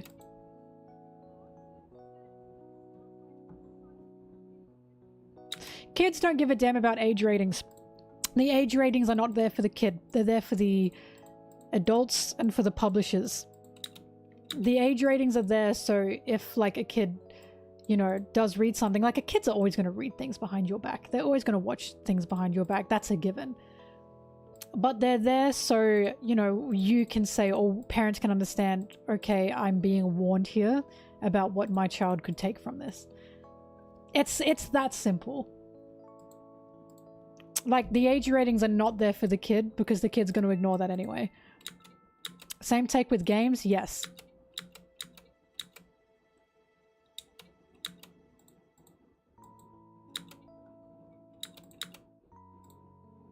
Because remember, guys, we've all been teenagers, right? When you're a teenager, you want to get into places you should not be getting into. Ahmed Mohsin. It's just... That will always happen. You will want to find things and read things and watch things that you should not be finding and reading and watching. That is always a given. Hence why I'm like, as a parent, I think you should be fully aware of what your kid is reading and watching, and only step in when you think something has crossed a line. Like, you don't have to say anything unless you think it's gone to an extreme.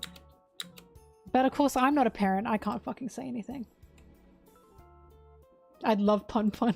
I believe you, Marco. Sorry, Pun Pun.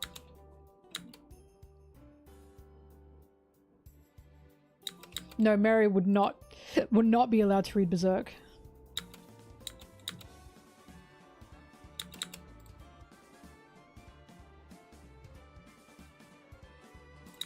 I don't know about kids in the internet. I have no idea. I'm just so happy I'm not a parent.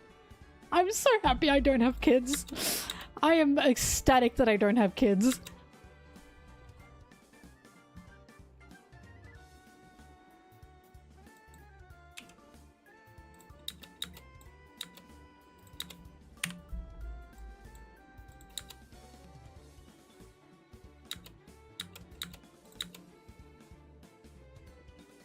Well, look, my parents were the type to be like, no, you can't watch this, you can't read this. But I still did it. When they weren't looking, I still watched it. I still read it.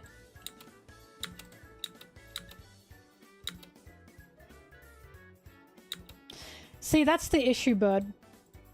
And that's the issue when it comes to, like, age ratings. Like, there definitely needs to be some help regarding... And again, this is why when it comes to media literacy, this has to be taught.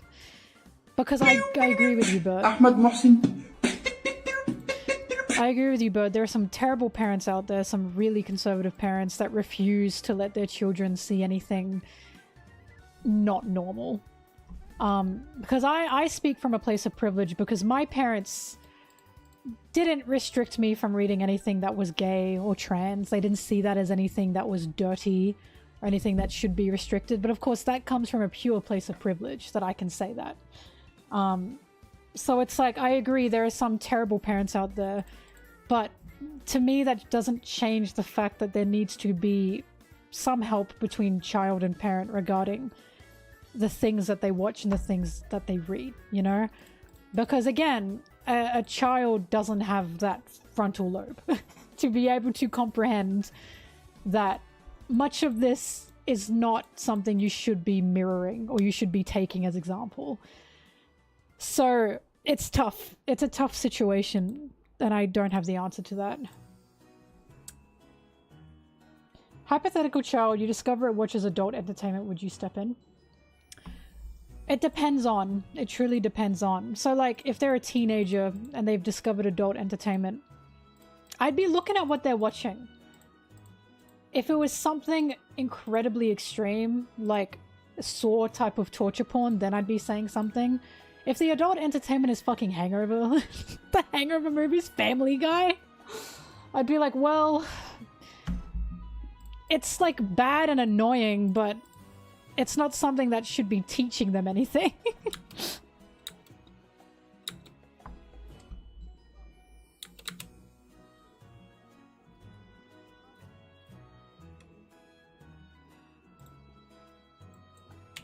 Because I watched a fantastic TED Talk. It was a very good TED Talk. It's about a woman who has her own business regarding like porn and like adult entertainment industries, and it's specifically there to be educational. And she talks about how people don't want to talk about it, especially adults don't want to talk about it, but like porn on the internet has become sexual education. It just has. Even if you don't want to acknowledge it, it has, and that's something you have to talk about. Ahmed Mohsin. And her TED Talk was basically talking about, it's not exactly bad that teens are consuming it. What's bad is they consume it thinking it's bad. Like, they consume it in like the corners of their room, away from everyone, thinking that this is something they shouldn't be looking at. That's what creates that kind of addiction and that guilt and that shame, and that can be the problem. So her whole TED Talk was basically like, it can be a shocking thing, but it's something that we must acknowledge with teenagers. which I agree with, right? So it's like one of those things where you do need to monitor it. But again, I'm not a parent. I'm not a parent. I can't tell people what to watch and read with their kids. Well, Marco, there you go. I just gave you your answer.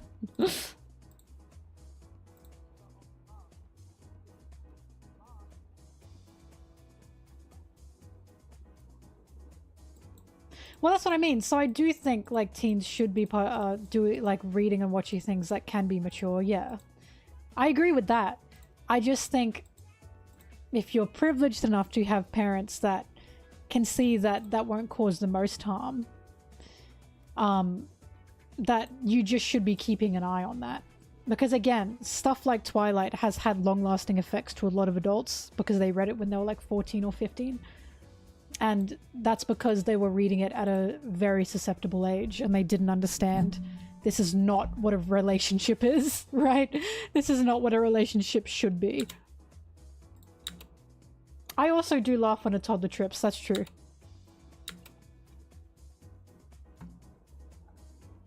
Yes, I trust Sanji with the internet. You guys think the worst of Sanji? Don't get me wrong, he'd probably go to some like forums. He'd probably go to some hot girls in your area. I'm a full believer he'd mostly use it for cooking.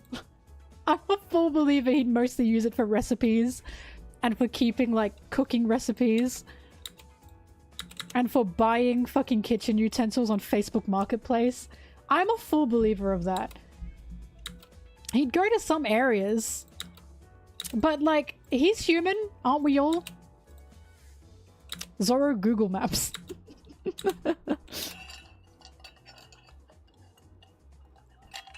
He had a locker full of porno mags, and what else was in that locker?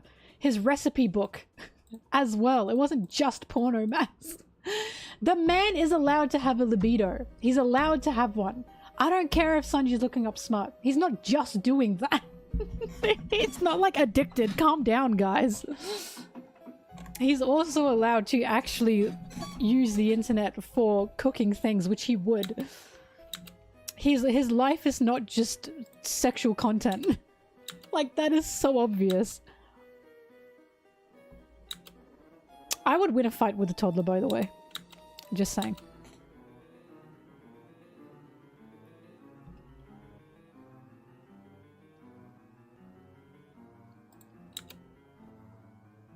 What games would Luffy like?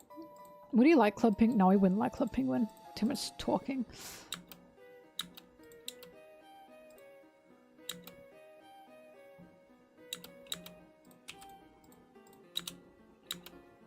Alright, little Luffy, show me your Twitter bookmarks right now.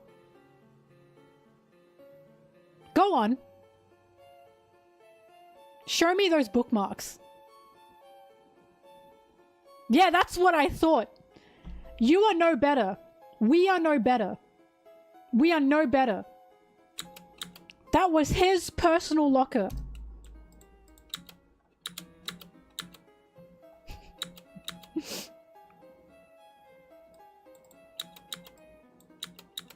God forbid a girl have a little fun.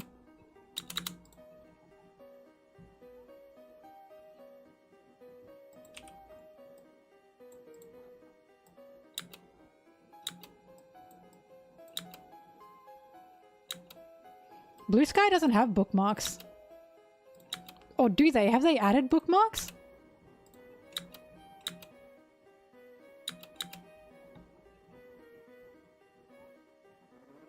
What do you mean you don't know?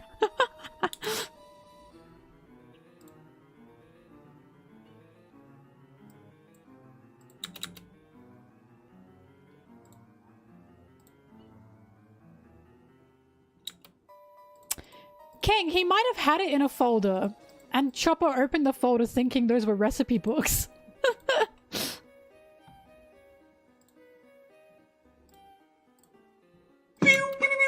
Ahmed Mohsin.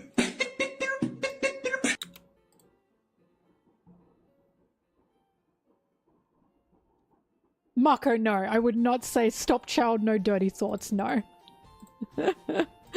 Not at all.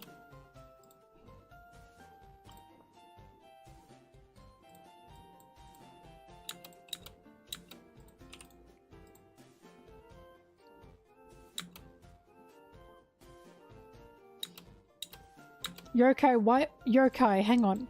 Yokai, why do you know what real gooners do? Quickly. Quickly.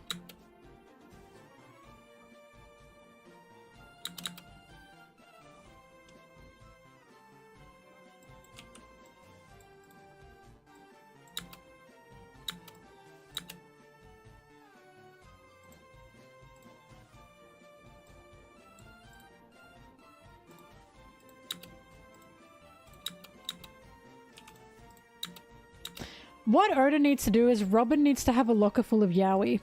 I'm serious.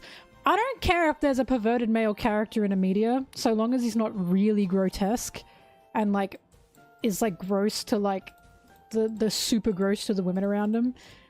Where are the perverted girls? They exist by the dozens. There's a whole fucking genre just for us. I don't give a shit. Where is Robin's locker full of yaoi? I'm sick of this.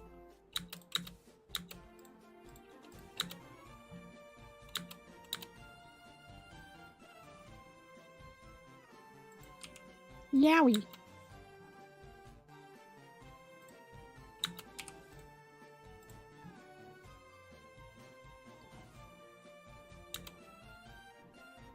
Nami has a locker full of Vivi? That's so true. I agree. Oh yeah, Carrot drew shoujo. She drew like shoujo Sanji. Shoujo Sanji and Luffy.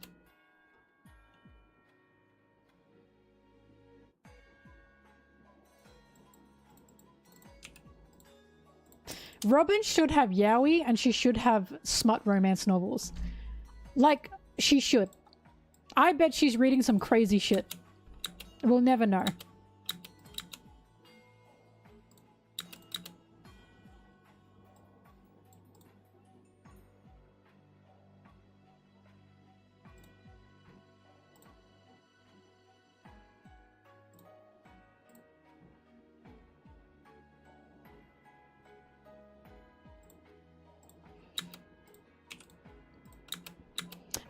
This is what I mean when I say this is equality to me.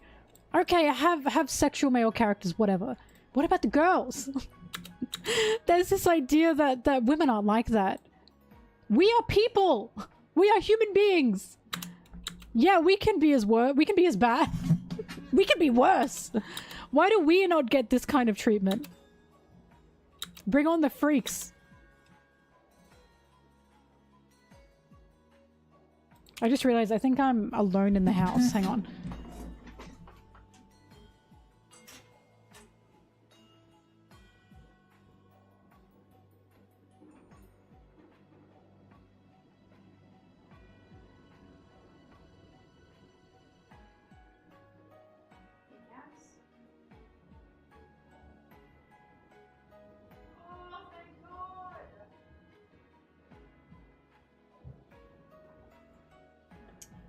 They turned on the aircon for me, my roommates, before they left, thank God.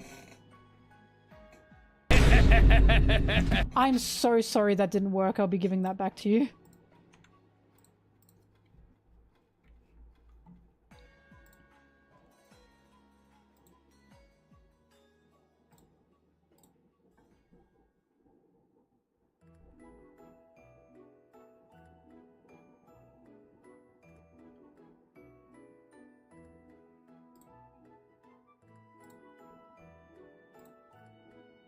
Oh wait, I'm in the wrong section here.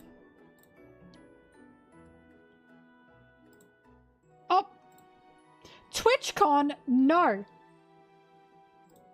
We have too many conventions now. We've got way too many. Enough.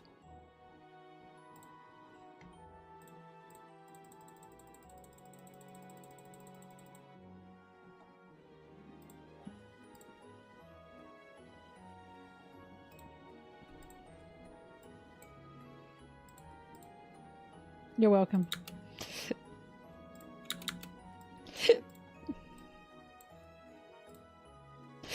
Oh god, I'm dying.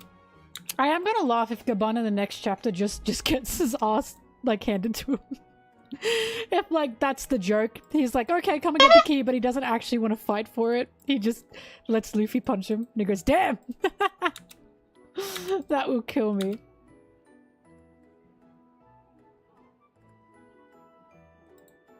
Sorry, I call Boa Boa because it's easier to say. It's easier to say and type. Hancock is a lovely name. It's just that Boa flows better to me.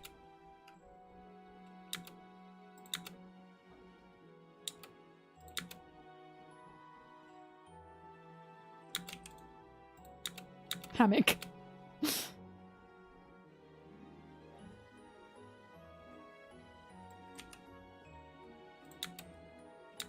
Shanks, your dick.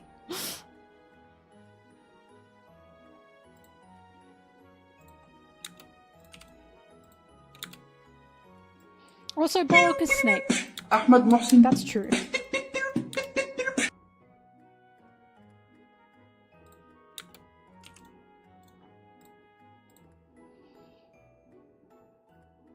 I'm gonna get ready for my annual Conqueror's Hockey and Ball torture. The PlayStation Direct, I'm gonna see no Bloodborne sequel remake getting announced. Bye, Marco. Thanks for dropping in. I can't wait to see the PlayStation Direct and get nothing. Bye! That's funny.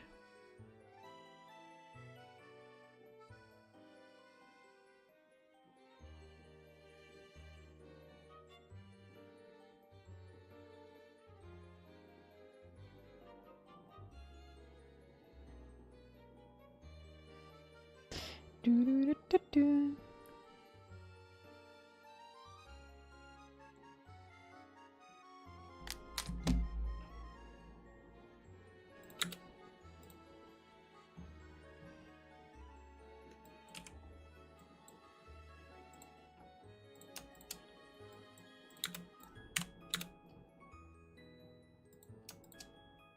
I'm excited to see the other Holy Knights. I'm really excited for them.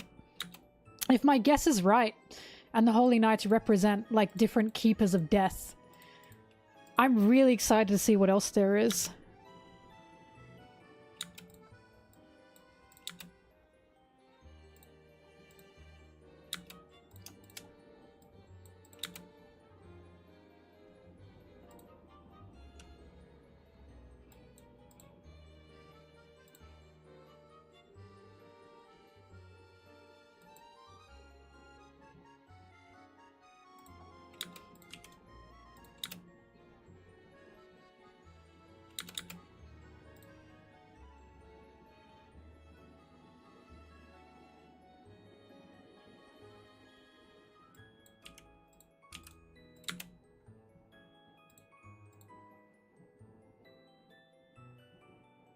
Yeah, I don't think Mihawks knows Shamrock. I think barely anyone knows Shamrock.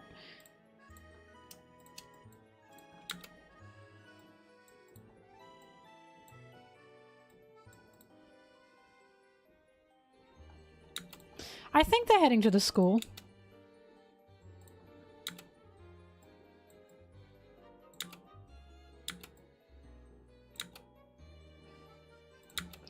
I wonder if Loki's going to help defend Elbaf, and that's what's going to help him get his love back from Elbaf. Because everyone thinks, oh, he's going to be the end of Elbaf, blah, blah, blah, blah. But the way I think Loki's going to end up is he's a trickster, right? And his current trickster thing is everyone thinking he's worse than he actually is. Like, he literally puts on this tough facade when he's not that. He's actually kind. So I'm guessing his trick and his tricking of people is he's bad, but he's not actually bad. He cares very much about what's going to happen to Elbaf.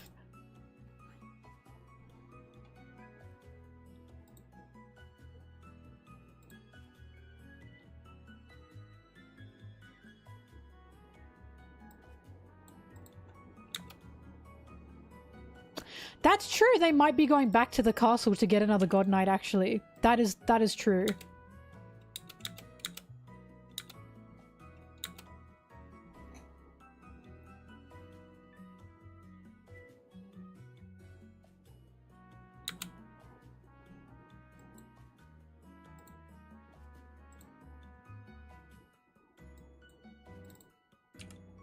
No. I don't think Mihawk has any kind of relation to the Holy Knights. I think Mihawk's story is just gonna be he had a boy best friend.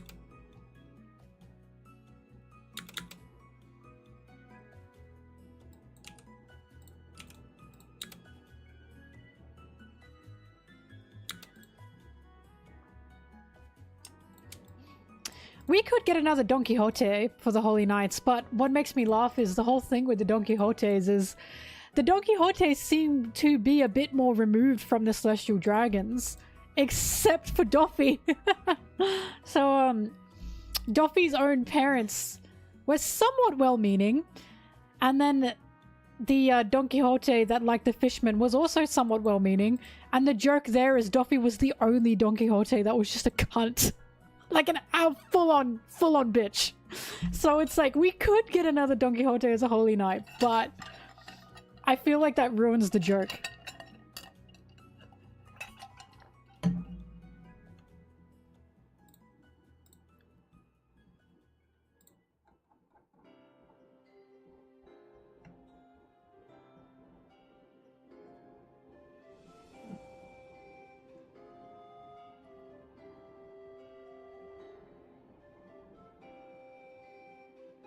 Sorry, why am I kicking children? You guys are obsessed with me. I see how it is. Can't stop thinking about me. I bet you wake up and go, damn, I wonder what Mel's doing today. Oops.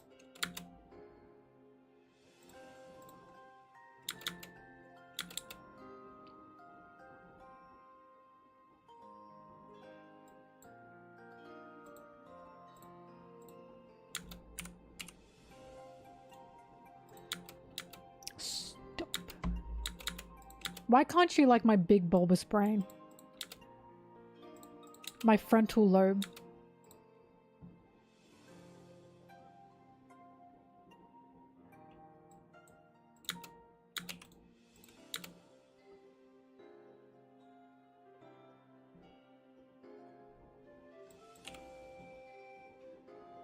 I know, I really want Mihawk to have a boy best friend that like betrayed him.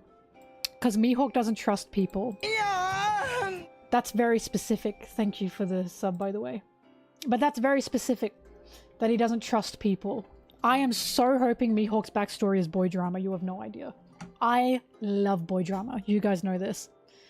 I'm begging for his backstory to be he sailed the seas with a fellow swordsman that he cared about. That was his best friend and they betrayed him. And Mihawk had to like kill him or something.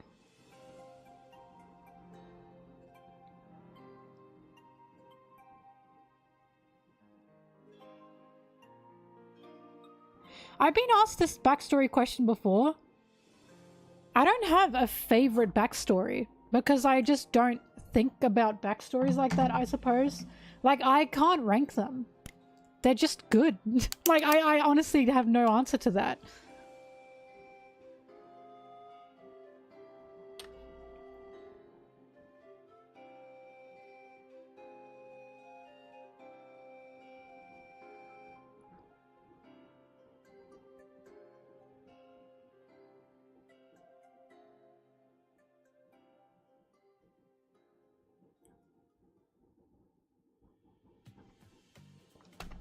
Croc still?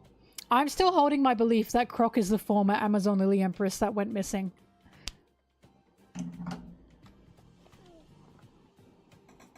Because Crocodile has an affiliation with animals like Amazon Lily do. And I'm still holding my belief that Crocodile didn't exactly fall in love with a man. But Crocodile wanted to be a man. And that was so looked down upon. Because Amazon Lily, right? And Crocodile had to be seen as betray his own people to be who he wanted to be, to live a life of freedom.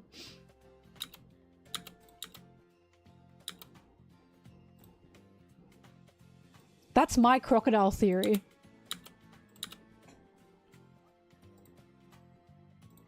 The timelines work. There's a missing Amazon Lily Empress between Boa and Shaki. I'm betting on Crocodile.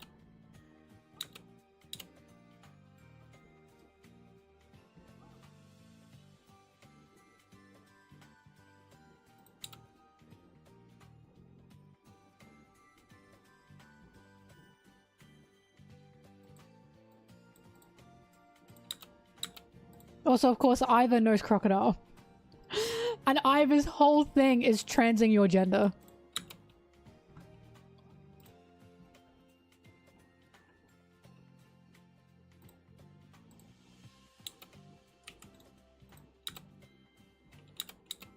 What if it is Mihawk? I'd cheer if it were Mihawk.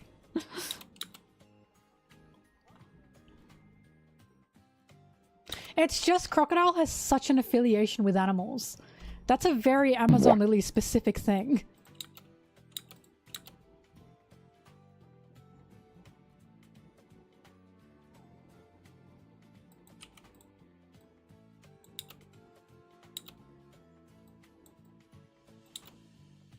Mihawk does have the monkeys at Mihawk's Manor. Lest we forget.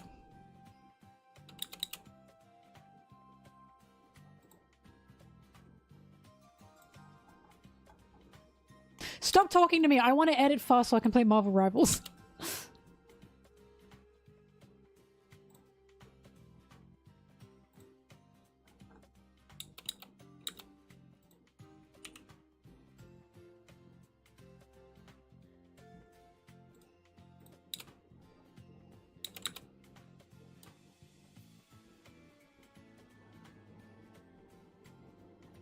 Also, Crocodile jumped in front of someone, I forgot who it was, to protect Luffy during Marineford.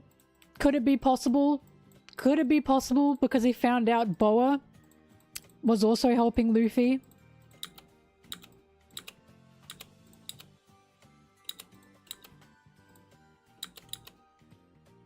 Like, if the girls of Amazon Lily want to help Luffy, then who is Crocodile to not help Luffy as well, you know?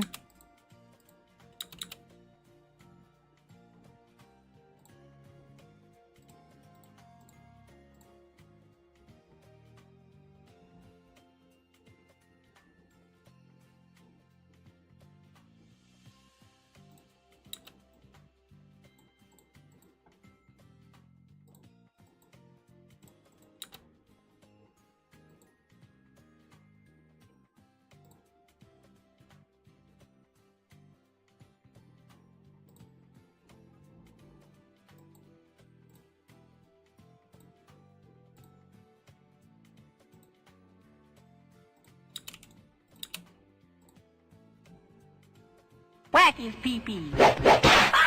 By the way, Oda explaining that there's a missing Amazon Lily Empress between Shaki and Boa is when he says, that's the SBS where he says it's a matter of reading comprehension. That's that SBS. I'll never forget it.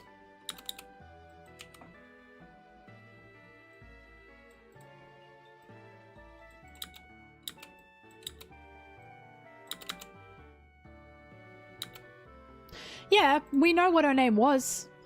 Who's to say the name wasn't changed? She went missing. She just vanished. Well, who's to say that wasn't Crocodile and he changed his name? Because he's trans man. Why would he keep the name that was originally given to him as a woman when he's not a woman? Like, again, he's got connections to Ivor. Look, I am sticking to this until it's otherwise.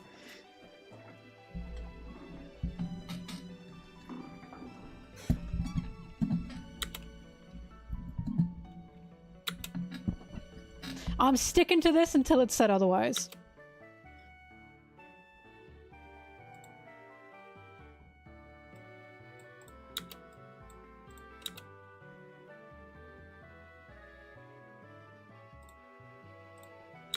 Or he could have just picked an animal he likes. He clearly likes crocodiles.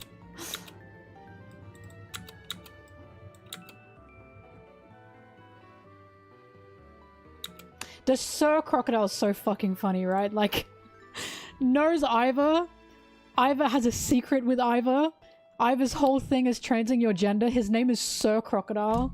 This is the most transcoded character I've ever seen. It's so funny.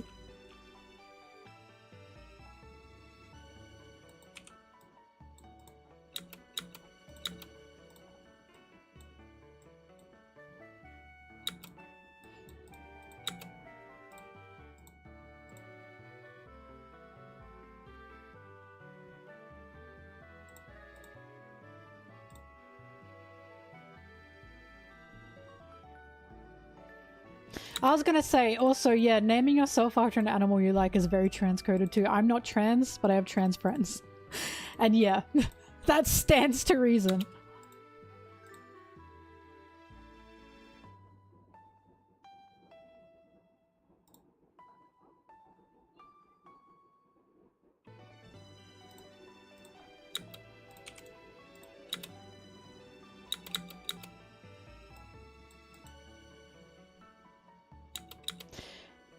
You can't use Oda's art as any, oh, they look similar to this, because I'll be real, that's just their style. That's just Oda's style. It's kind of hard to go, wow, does this woman look like this other woman for One Piece? Like, come on. I don't think we can really do that.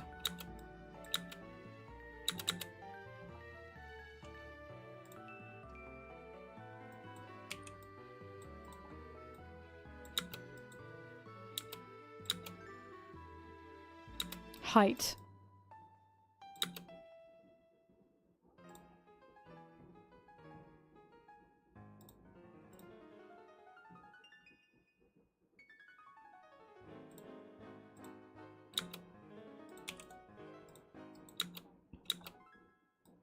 Female Sanji is related to Shaki.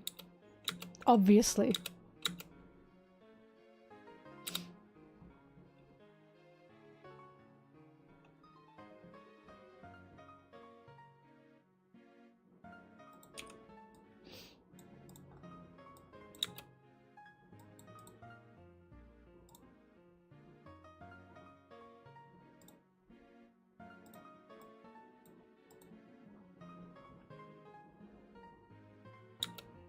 No, Amazon Lily is affiliated with snakes, but they also have a lot of animal stuff as well.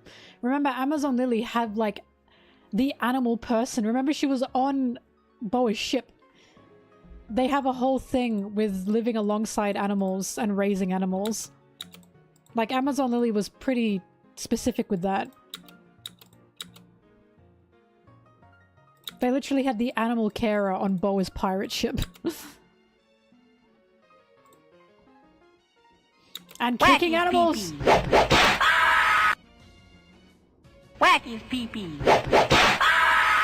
What is fucking happening?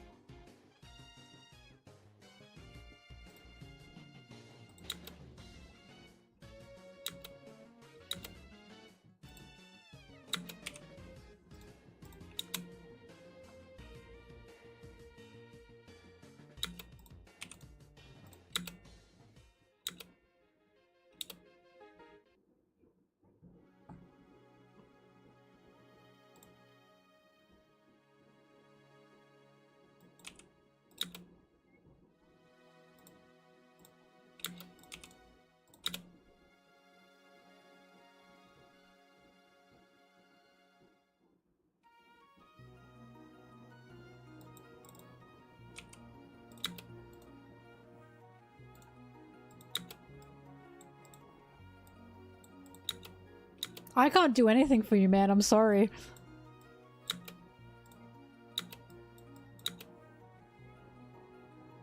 Yeah.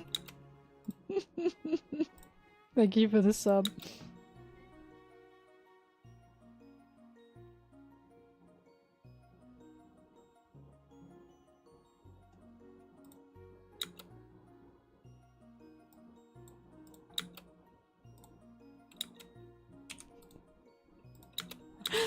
Well, you can still watch the stream. You just can't type in the chat. I don't know why you're getting bullied. I'm sorry, Brick picks targets sometimes.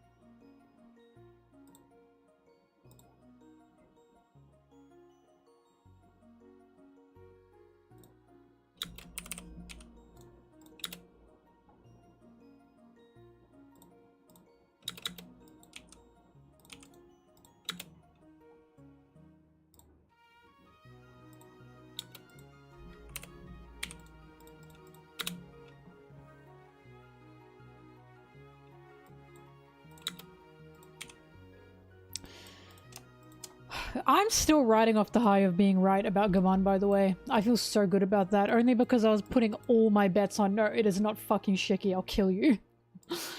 Oh, I'm so happy I'm right. Anna asked, how did I guess? And I said because of the cover art at 631 with Crocus and Gaban, now that we know it's Gaban. And she said, fuck off, no way. There were other things as well. There were other things. One of the things was also the fact that Shanks would visit Elbaf a lot. A lot of people assume that's because he knew Dory and Broggy, but Dory and Broggy weren't always on Elbaf, so I went, huh? And it would make sense if there was someone on Elbaf that he knew, which was Gaban. And the other thing was because this person wanted to meet Luffy, and we knew that. And who else would want to meet Luffy but a former Roger pirate?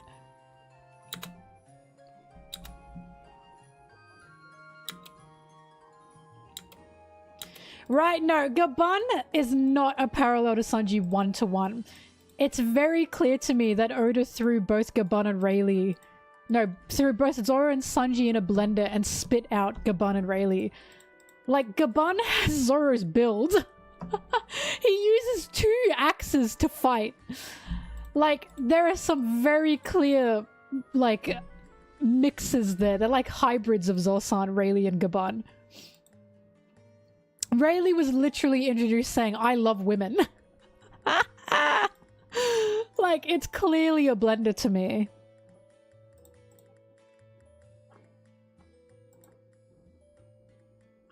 Well, that's what gets me. So, like, Luffy does say, oh, Gaban's like Sanji because of preaching love. And in,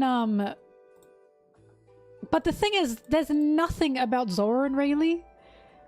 Like, I'd get this more if there was someone that was like, like if Luffy went, wow, Zoro's just like Rayleigh, or Rayleigh's just like Zoro.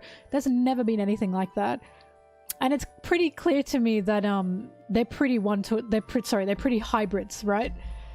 The alcohol, he's got so the similarities with Rayleigh and Zoro is alcohol, swordsman, scar. Rayleigh's personality is fucking nothing like Zoro's. Yeah!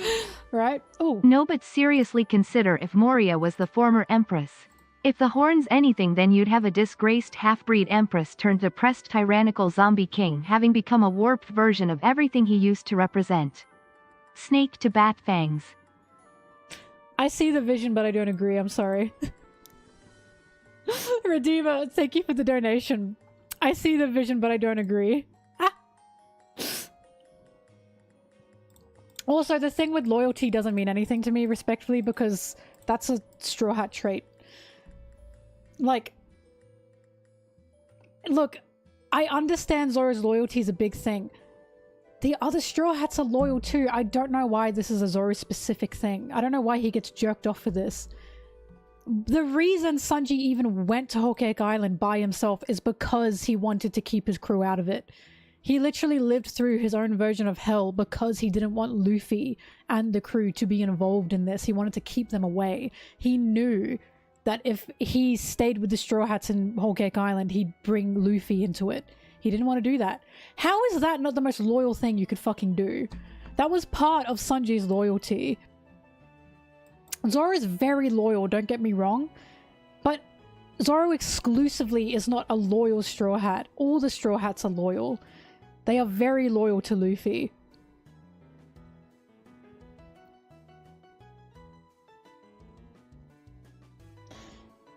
But when it comes to like Rayleigh and Zoro, yes, there are some parallels there.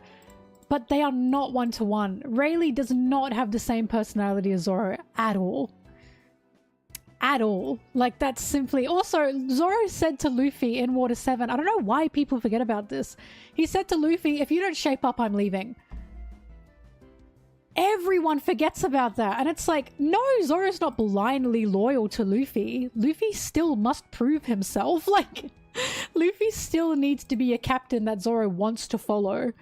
There isn't a blind loyalty there. It is still very much a give and take relationship on who Zoro is going to follow. But no. Rayleigh and Zoro have similarities, but their personalities are totally different. They are totally different. Remember, Rayleigh called Zoro an idiot. Rayleigh said Zoro looks like he's a dumbass. Zoro would fucking never. Like, that's a Sanji thing. Rayleigh has a wife. He's a womanizer. He's depressed. And he called Zoro an idiot. Like, respectfully, that is not Zoro. But, either way, to me, Gaban and Rayleigh are so Zorsan, but like mixed. They're Roger's own wings, and they're so clearly a blended version of Zorsan, the two of them. Like, that is so clear to me. Like, they are not one-to-one.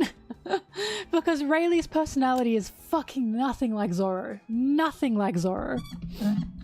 His personality is so different to Zoro's.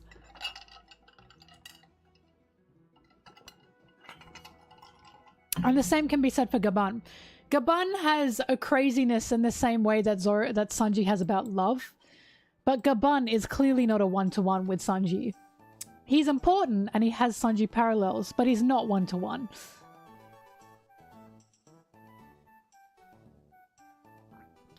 Yeah, it's definitely thinking Zoro's the first mate when he's not. I do find it interesting that Luffy doesn't have a first mate. Like, canonically, he does not. And I always have to remind people of this because they push this so much. He doesn't have a first mate. And I truly think the reason for that is because Oda's showing us Luffy doesn't work like that. Luffy doesn't have a first mate because he doesn't want a first mate, because he sees the crew as his family, not as a hierarchy.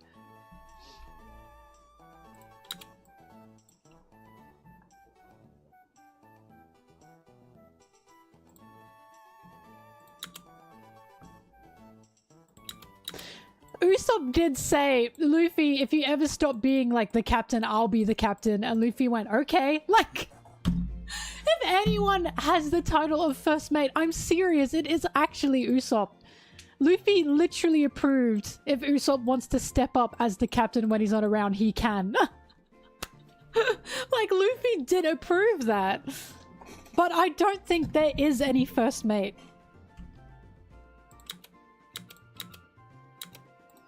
I still think it's so funny if Vivi joins, because people are like, what will Vivi's role even be? I still think her role would be diplomat, but I'd fucking burst out laughing if she got first mate. I don't think it will happen. I don't think it will happen. Okay, don't get angry at me. But I'd piss myself laughing if she got the first mate role.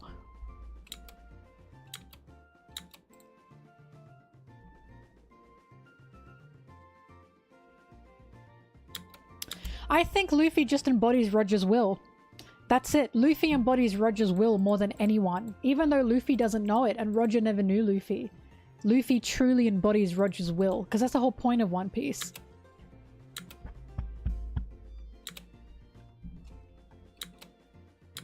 And the literal phrasing. Well, yeah, of course there's parallels between the wings, yes.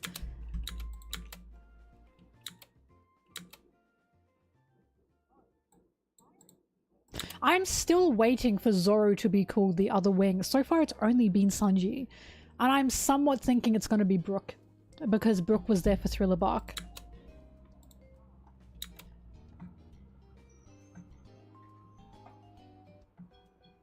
They're called the arms and not the wings because it's like, they're the same, but of course they get different. It's basically Oda telling us they are not the same crew, but yes, Luffy has his own wings the way Roger had arms.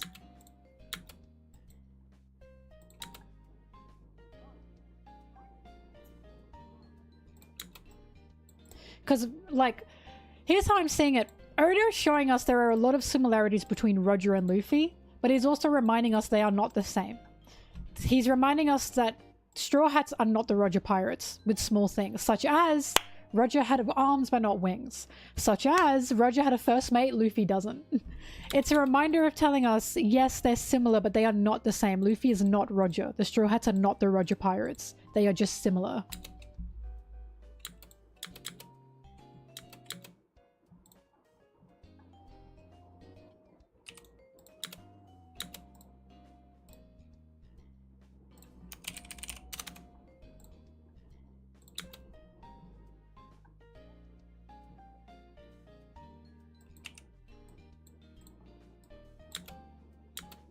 Why Brooke? Because of Thriller Bark. I believe the reason Robin and Brooke were the ones to save Sanji is because of Thriller Bark. Robin and Brooke specifically were the two that saw Zoro and Sanji together trying to save both Luffy and the crew and each other. That was a real moment of this is our family and we have to save them from Sanji and Zoro, right? That was specifically something Brooke talked about to Sanji, and that was a moment Robin knew because she heard those guys talking to Sanji about it. So that Thriller Bark moment is specific to Zoro and Sanji and Robin and Brooke. So Robin is the person that called Sanji one of the wings of the Pirate King. Brooke, I think, would make a good candidate for being the person to say Zoro is the other wing of the Pirate King. Because it makes the most sense.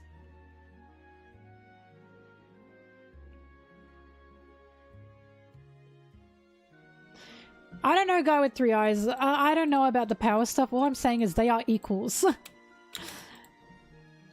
You can argue back and forth about their strengths, but to me, it's made clear as day. They're equals point blank. Zoro and Sanji are each other's one-to-ones. Like, they are.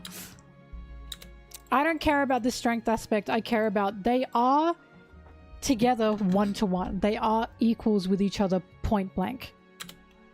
And if you argue that at this point, I'm sorry, you're just not wanting to see it.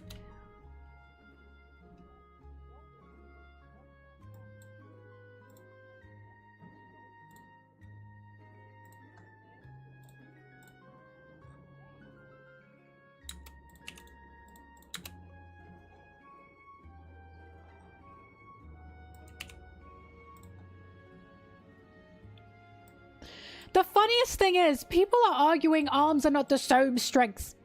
And here's what gets me. Okay. I'm pretty sure Oda's left-handed. I'm somewhat sure Oda's left-handed. Let me double check this.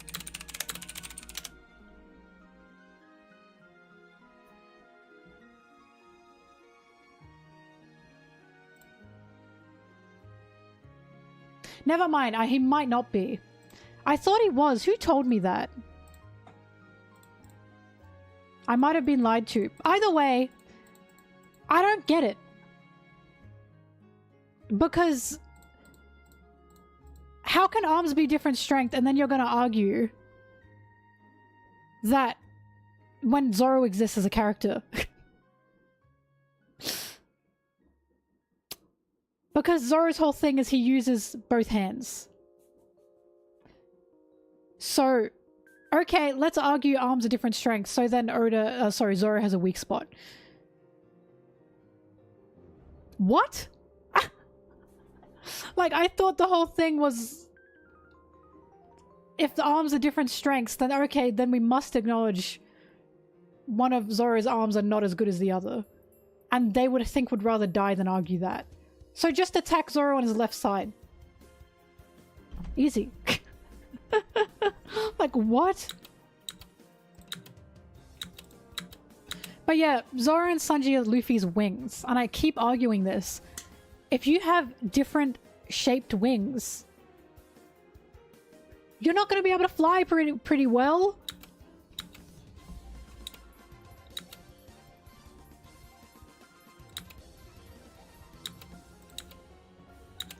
Like, I don't care. At this point, if you argue that they're not equals, you're coping. I'm sorry, it's the biggest cope in the world. We are being told to our faces, yeah, Zoro and Sanji are equals. The day that Zoro gets said in the manga, yeah, he's a wing, that's gonna kill people. That is actually gonna kill people. He's clearly a wing. It's just so obvious. Oda himself even said in an SBS he called them the wings. So it's like, you can cope all you want. I'm gonna be the winner at the end of the day. I'm gonna be the one that will have this whoopee, you know what I mean? Cope all you want, it's not gonna happen. They are equals to each other.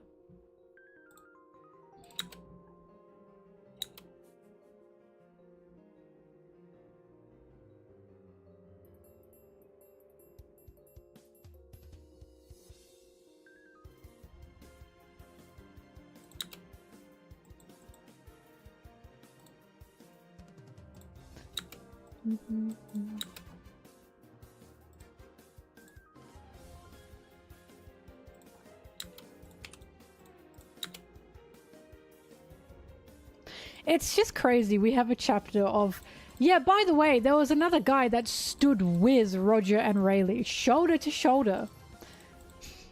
And they're going, no! No! Doesn't mean anything! Actually, oh my god, shut up. Shut up. It's so annoying. This is what I mean when I say, I don't care about power scaling. I don't. But if you put power scaling over the narrative, stop it. Enough. I've had it with you. I've just had it with you. You can power scale all you want. How hard is it to power scale and then go, but narratively, yes, Zoro and Sanji are equals. Power scale, fine. You cannot then argue your power scaling and imaginary numbers is what affects this. No. I don't care if you power scale. Just acknowledge that... I don't care if you power scale, just acknowledge that Zoro and Sanji are equals. Okay? It's not that hard. I can ship Zoro and Sanji and also say, yeah, but I don't actually think they're canon. Like, it's that easy.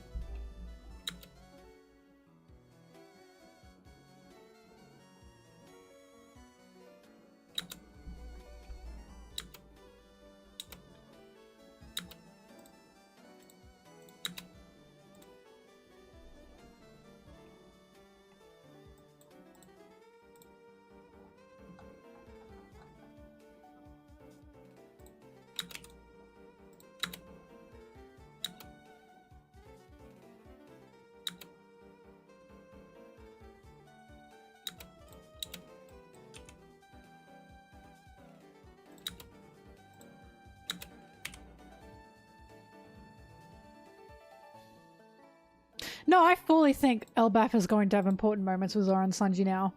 I always thought that because Zoro and Sanji's rivalry started on Little Garden. And that was a big thing for the two of them. Zoro and Sanji's rivalry was so prominent that Dory and Broggy saw themselves in Zoro and Sanji, right? So I do think there's going to be moments on Elbaf that will relate to Zoro and Sanji and their dynamic as rivals and as the wings.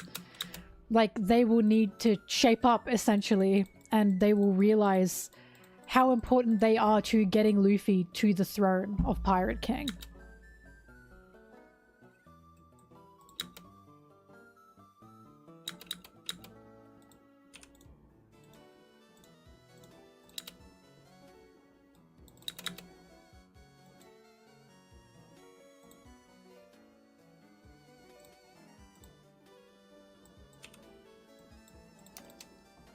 Like, I wouldn't be surprised if Broggy and Dory were the ones that were teaching Zoro and Sanji some things.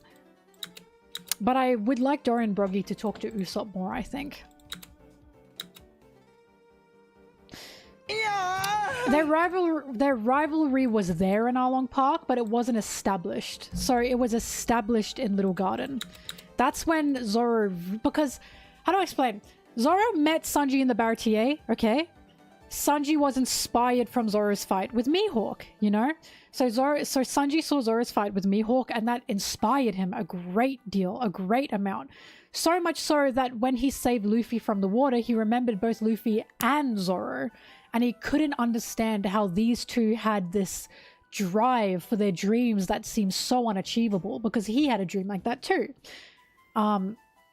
Once he joined the Straw Hats and he got to Arlong Park, the first person Sanji picked on was Zoro. I will never let anyone forget about that. The second he saw Zoro, he picked on him. Because Zoro was someone that he admired and he acknowledged, and Sanji doesn't know any other way to show that acknowledgement to men apart from picking on them. Because think about his relationship with Zeph, it's very similar. As his relationship with Zeph and the Baratier cooks, it's very similar. So he was essentially acknowledging Zoro as a friend in Arlong Park, but he didn't know how to do that properly because he's very bad at that. So they were picking on each other, right? Arlong Park, the fight, is when Zoro saw what Sanji can actually do. Because Zoro didn't know what Sanji could do. He'd never seen Sanji fight. Not actually anyway, right? So Arlong Park is when Sanji saw Zoro's fighting ability, and he also saw Sanji's ability and loyalty to Luffy, because Sanji jumped in the water not just to save Luffy, but to stop Zoro from jumping in the water, because Sanji knew if Zoro jumped in the water, he would probably die. He didn't have the ability at the time to do that, so Sanji put his own self on the line.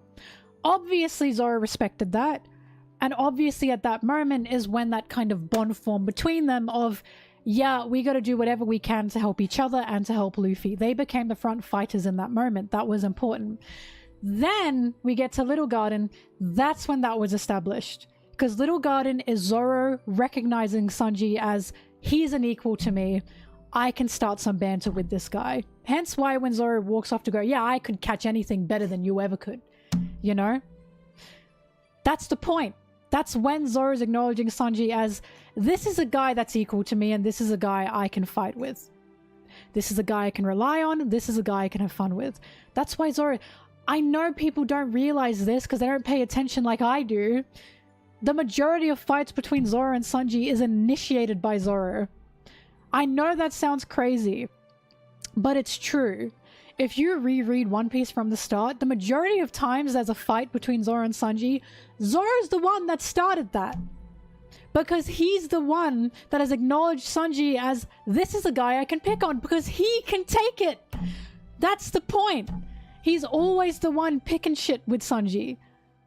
Because he thinks it's hilarious and he knows Sanji's a guy that can actually face him. So Little Garden was where they were actually established as, okay, these are equals, these are two that can actually spar with each other. That's the whole point. So Little Garden was where that was acknowledged, to the point that they mirrored Dory and Broggy. Anyone can deny that as much as they want, but they mirrored Dory and Broggy. To the point Dory and Broggy remembered their hunting competition to an extent when they saw Zoro and Sanji's hunting competition. Because they live for the fight. Those two live for the fight between each other, right? Again, that's the point. So I do think Elbaf will be a new growth between Sanji and Zoro, because Little Garden was where they were firmly established to be each other's, how do I say this? Rivals, I suppose. Friendly rivals, right? But yeah, they're foils, exactly. But yeah, Arlong Park was Zoro's recognition of Sanji, and Little Garden was the establishment of this dynamic between them.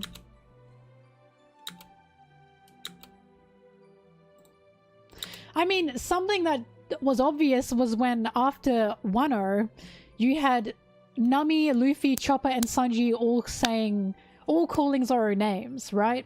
They were picking on Zoro. Who did Zoro fucking hone in on? It was Sanji.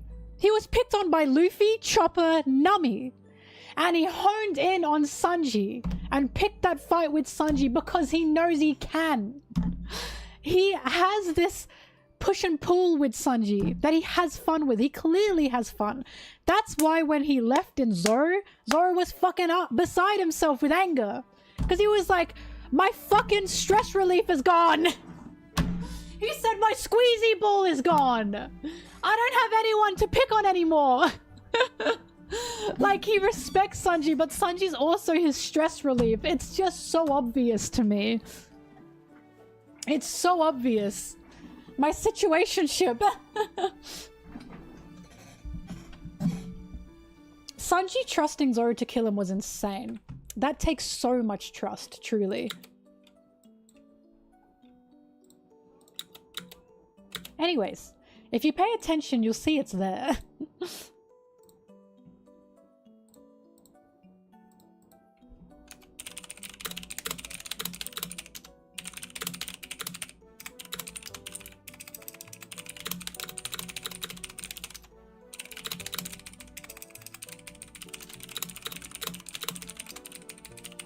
Anyway, sorry, we'll move on.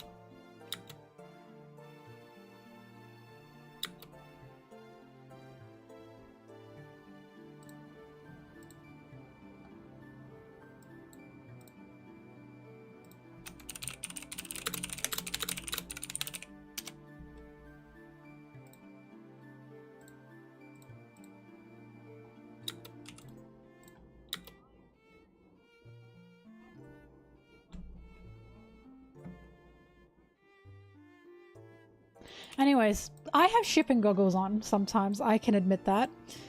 But Zoro and Sanji are still connected to each other, character-wise, narrative-wise, writing-wise. They are foils of each other, and they together are Luffy's wings. They have to be connected to each other.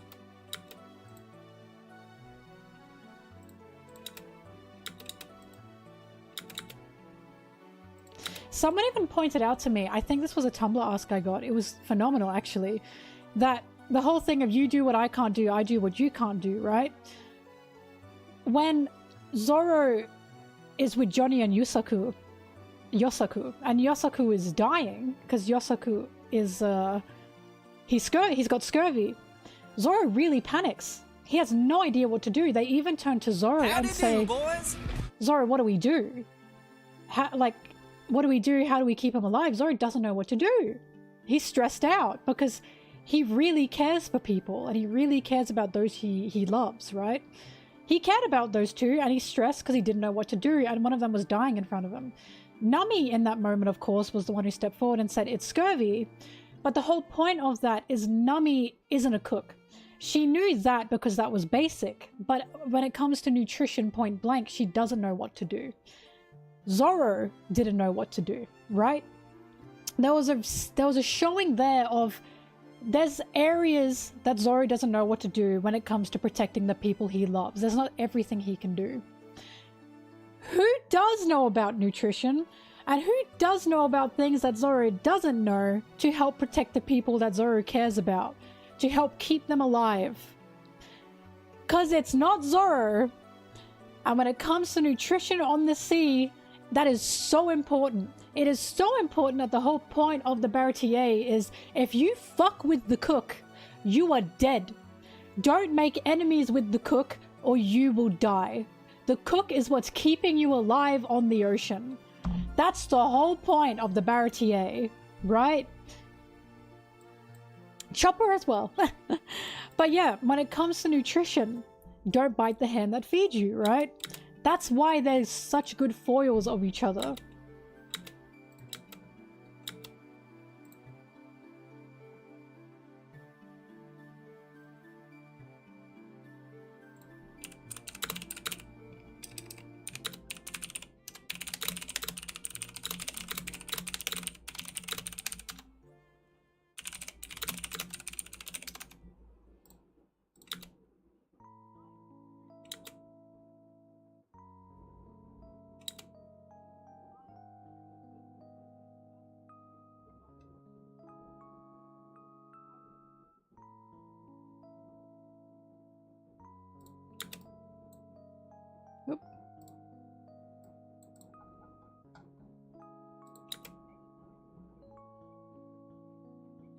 No, it also is interesting to me that Zoro's recruitment involves starvation.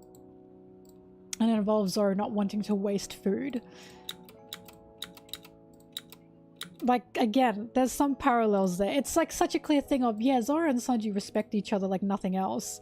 They just don't know how to go about it. Because they're both so emotionally stunted. It's hilarious.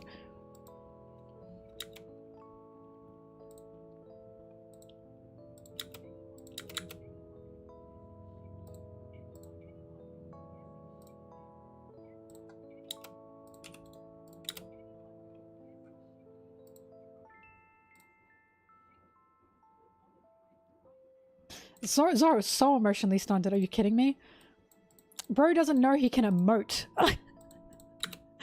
He doesn't, like, you know what I mean? He's incredibly emotionally stunted. Since Kowina's death, he just decided to bottle things up, and that's the most obvious thing ever to me.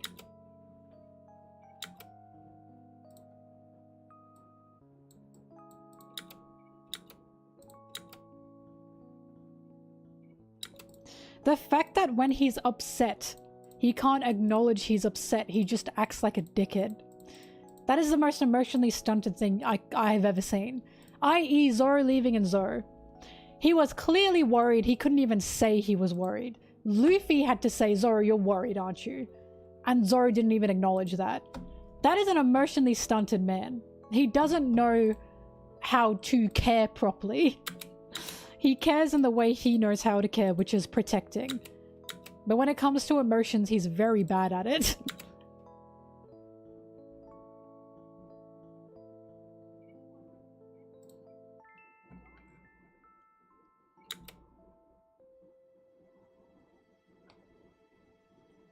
Zoro's got more stoic moments in the time skip, that much is true. But again, that's not maturity. That is not emotional maturity. Zoro doesn't have a lot of emotional maturity, in my opinion. He knows what he needs to do, and he knows what he has to do. He's very good when he needs to do something and when he has to do something. But in terms of his own emotions, he's not good at them.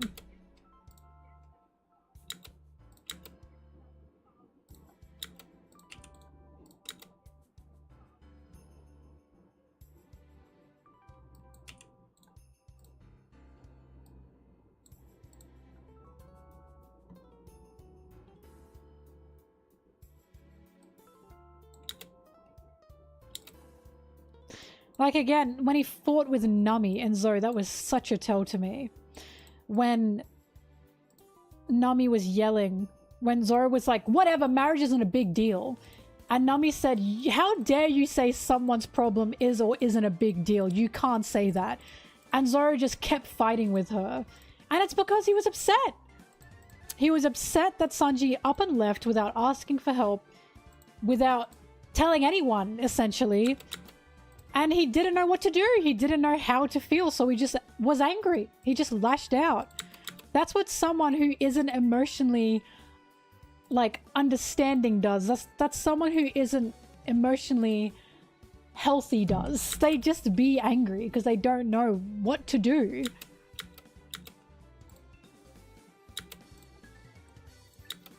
He did the same thing in Punk Hazard when he yelled, when he was worrying. And he yelled at Luffy, Luffy! Get your act together! That's why Sanji was there to say, wow, Zoro's so hard on himself. Right? Because Sanji needed to be there to tell us this isn't Zoro being mad at Luffy. This is Zoro being worried and mad at himself. And he didn't know how to process that, so instead he lashed out. Every time Zoro is upset, he lashes out. He acts like a dickhead when he's upset. Usually at himself as well. That's a good thing to remember, by the way. If Zoro's acting particularly cruel, or you think he's acting particularly cruel, that's because he's upset. It's not because he's mad, it's because he's upset. He just doesn't know how to deal with it.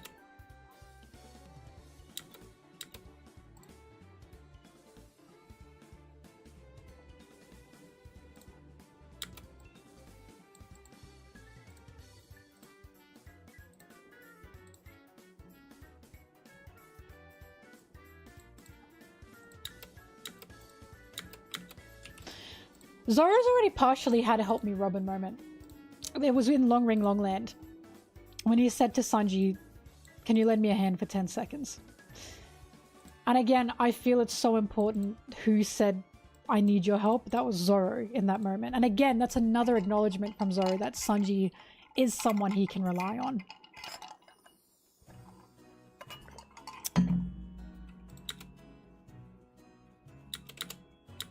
This is why when Zoro needs help, it's usually from Sanji.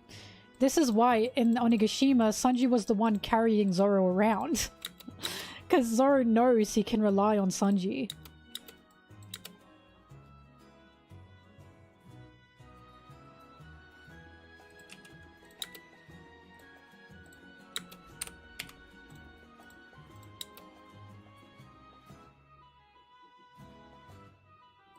I think it's really, really cute, actually, that Zoro and Luffy both trust Sanji so much that they'll fall asleep in his arms on the battlefield.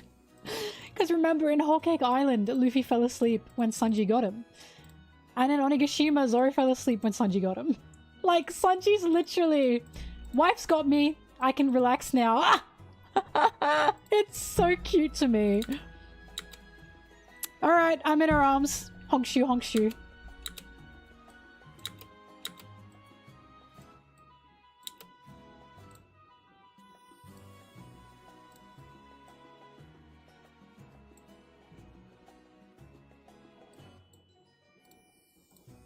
One of the funniest lines Sanji has, I'll say it, Onigashima was so, like, domestic fight. Because one of the funniest lines Sanji and Zoro has is when Zoro wakes up to Mumble go to the performance floor. And Sanji goes, hey, you're not actually asleep, are you? He's like, you're not actually sleeping, are you? That is so domestic, I'm sorry. I could not stop laughing at that.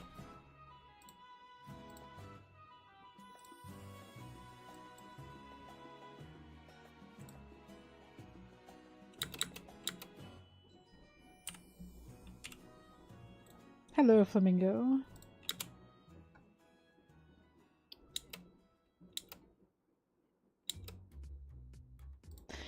No guy with 3 eyes. If Zoro's the king of hell, then guess who's the queen? That's what you're trying to say.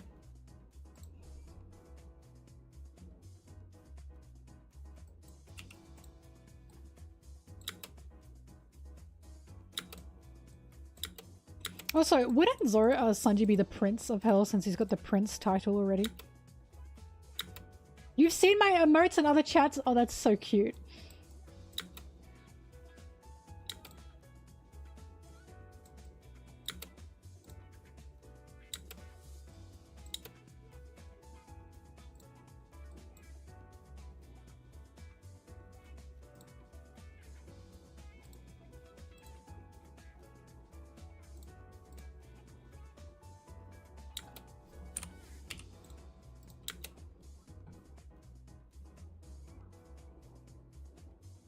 I mean, he did literally fight someone called Queen. Call me crazy, this isn't weird. Clearly, Queen doesn't have to be a gendered term.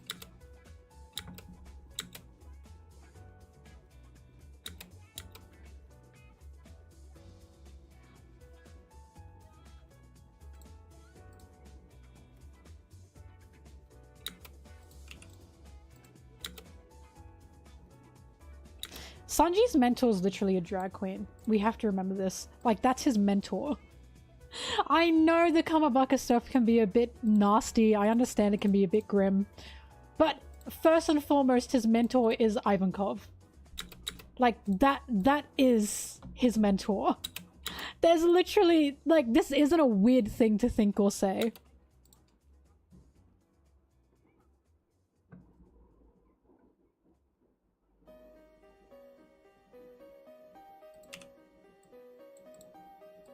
Feel like a femme queen.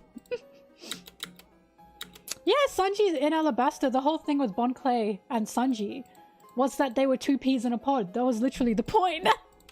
I remember the ending of Alabasta was Sanji gained Bonchan's friendship. It even said rewards friendship. He's always been connected in that way. This is why I'm like, this is not a crazy thing to think or say. I'm so looking forward to Jinbe and Koala and Bonnie and Iva.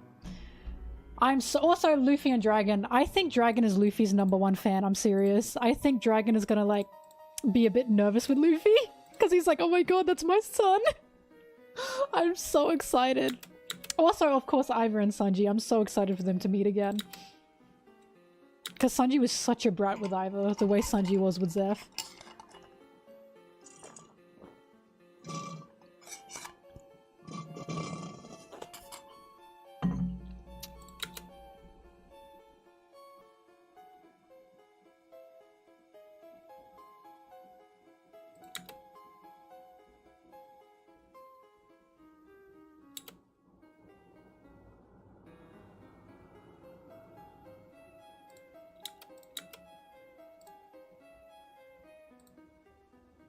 No idea about Shamrock and Shanks. I'm assuming it's different freedoms in different areas.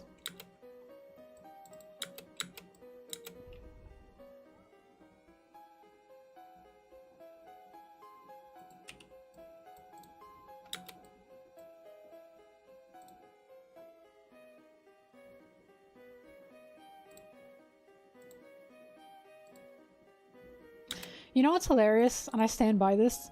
Someone pointed this out. When Dragon, Sabo, other revolutionaries are on Kamabaka Island, no one is moving to try and dress them up.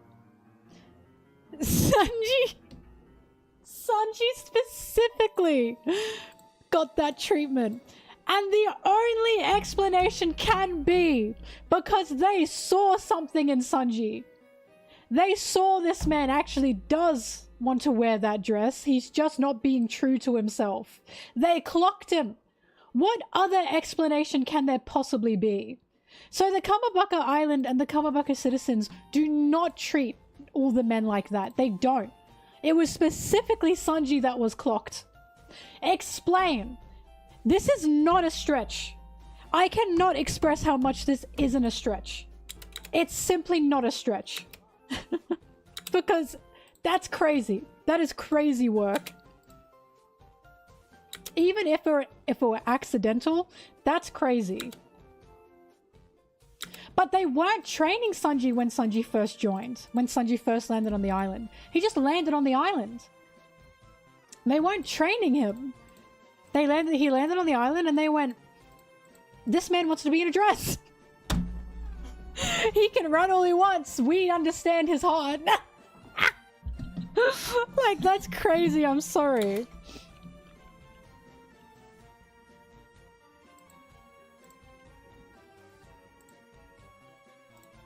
It's still so funny. Kuruma saw Sanji and went, oh yeah, Ivan needs this one.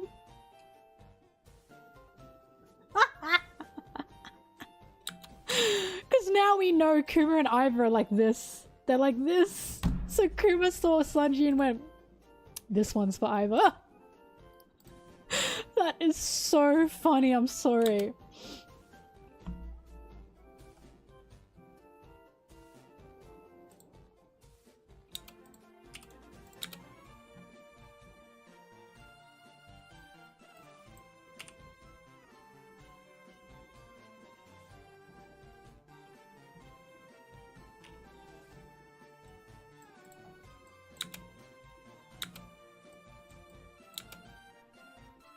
I love Iva and Sanji's relationship. One of my favorite things ever is when Iva finds out Sanji's a Vinsmoke and he goes, oh my god, and he didn't tell me. And then Sanji finds out Iva's a revolutionary leader and Sanji goes, oh my god, Iva never told me. Like, they were both so offended the other one didn't tell them that information about each other. So there's such a clear showing these two really did care about each other and they were so offended that the other one didn't tell them about that part of their lives. It was just hilarious to me.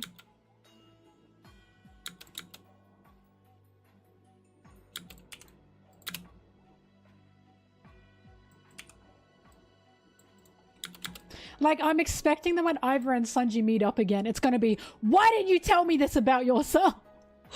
So Sanji's gonna be like, you never told me you were a revolutionary. And Iva's gonna say, well, you never told me you were a Vinsmoke. I'm fully expecting that.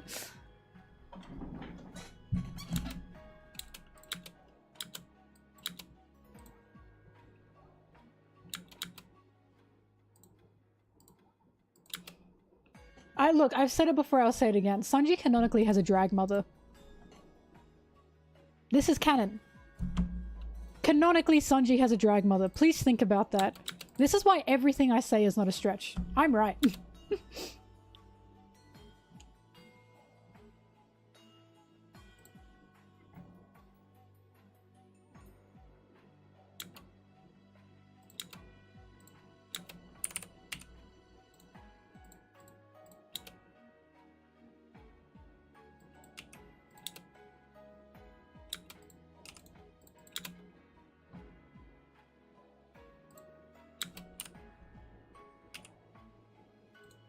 I think Zeph would love Iva.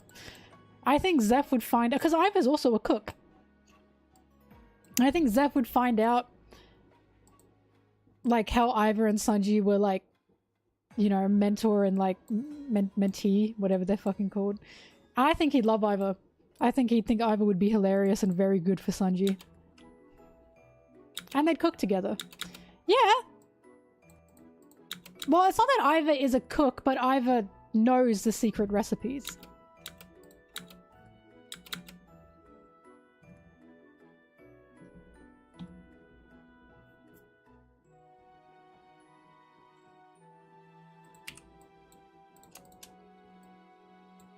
But also, who's to say Zeph didn't go to Kamabaka Island in his days? Just saying. I don't see Zeph with a wife. Just saying.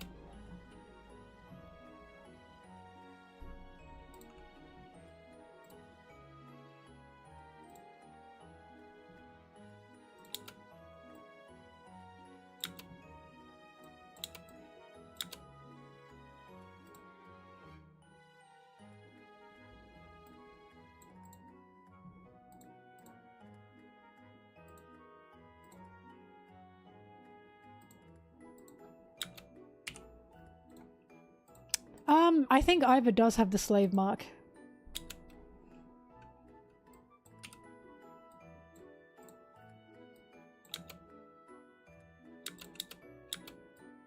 I don't know if it's been confirmed, but I think Iva would have it.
I just love Iva's. If it's a hell, at least it's a gay one.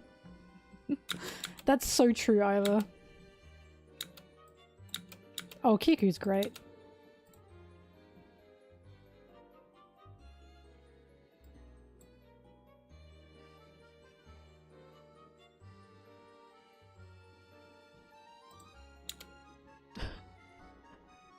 Zeph will kill himself.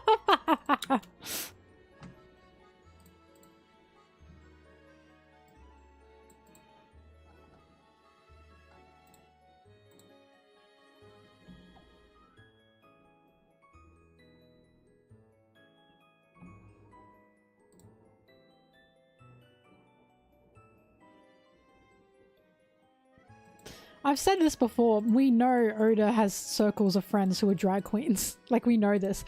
At the same time, drag queens are not a weird thing in Japan. Drag queens are very common. They've had drag queens in Japan more longer and more accepted than, like, America has. Drag queens have, like, historically have always been a thing, nearly. So it's like, it's not weird to have drag queens at all. In Japan, it's also not weird to have gay people, because again, historically, samurai were gay. I know people don't want to believe it. The samurai were pretty gay. So it's like, yeah, there are a lot of conservative Japanese men, as there are in any country. But when it comes to Oda, I don't know the man's own beliefs, you know? I don't get it, but I want to believe through his writing that he is trying to write with some understanding. He doesn't always get it right, and that much is true, but from what I see of Oda, I see a man trying to improve. Like, I see a man that wants to improve things that he thinks he might have fucked up. Kamabaka is one of them.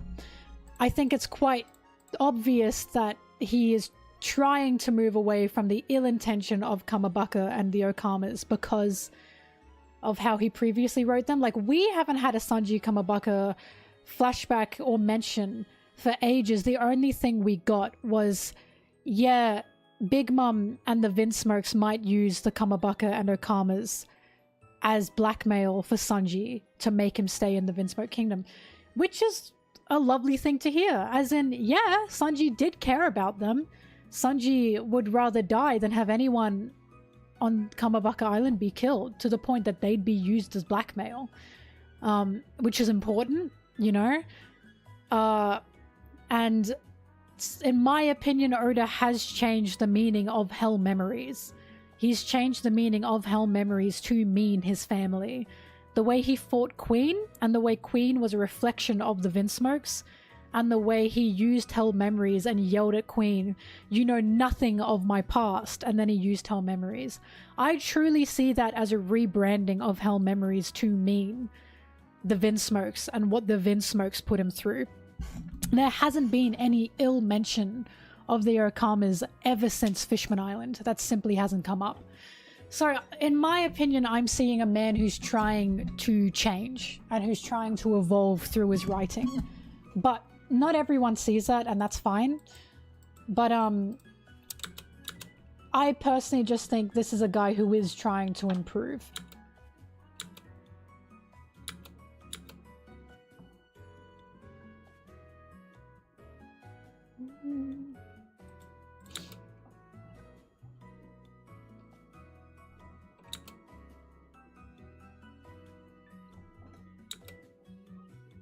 I've talked about stereotypes in media are a double-edged sword, especially with gay people. Because if he didn't make Bonchan obviously gay, there'd be arguments of, oh, but Bonchan's not gay. Gay coding is a thing. The thing with gay coding is gay people see it, queer people see it. A lot of the time, non-queer people do not see it.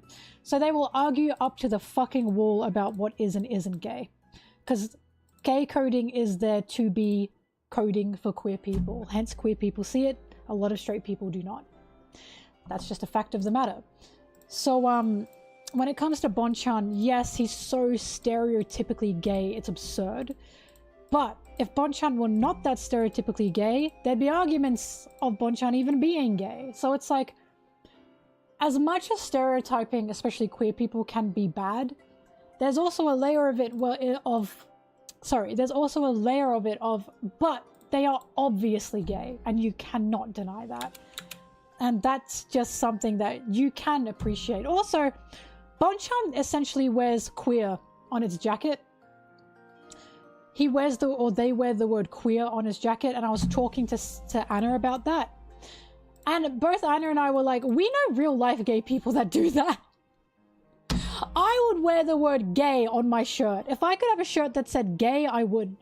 Because it's funny. I would do that. Other gay people would do that. It's funny.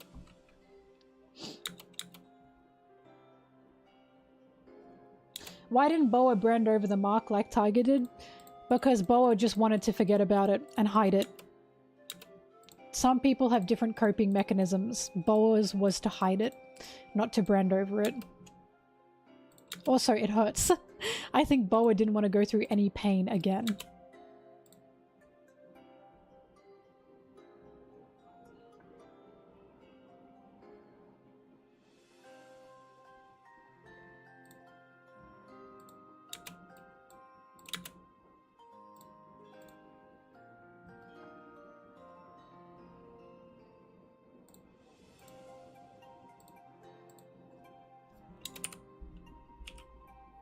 Bird, that's so cool.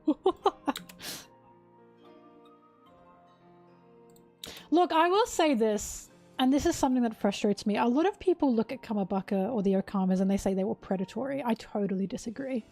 And I need people to understand they were putting Sanji in a dress. That is not predatory. Like, respectively, straight man runs and screams because drag queens want to put a dress on him. That is arguably funny. Like, that is not predatory. They're putting him in a dress. So fucking what? Like, people would explain this to me as if they were actually, like, assaulting him. I'm not kidding. They would explain it as if the Kamabakas were, like, assaulting Sanji. And I'm like, they are not assaulting him. They're putting him in a dress. That is the most overdramatic thing Sanji could ever run from, ever. A dress. It's a dress. Like, I understand the issue with the Kamabukas. I understand the problem the Okamas have. I get it. I understand, but we need to stop talking about it like they were assaulting Sanji. No, they weren't. It was a dress. Calm down. That's the point. It's so over dramatic, and the dramatics is literally just they're putting him in a dress. How is that that is not the worst thing to ever to happen to anyone ever. It's ridiculous, I'm sorry. The way people talk about it, they talk about it like it's like the most disgusting thing ever, and it's really not. It's a dress. Calm down. And when Sanji was in the dress, he was having fun. Like, the whole point is it's so over dramatic. It's just like I couldn't believe when I got to it, and people were talking about it like, oh, it's the worst thing ever. And I'm like, I understand there are negatives to this, and I really do get that. But putting a man in a dress and acting like that's terrible is insane to me. Like, it's a man in a dress. Calm down.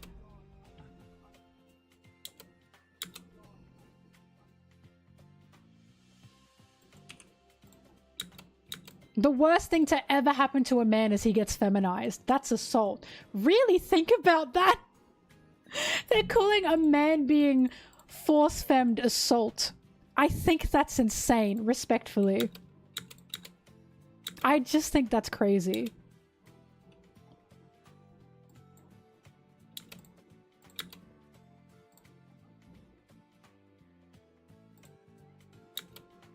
Yeah, no, Toa did make it look a lot worse.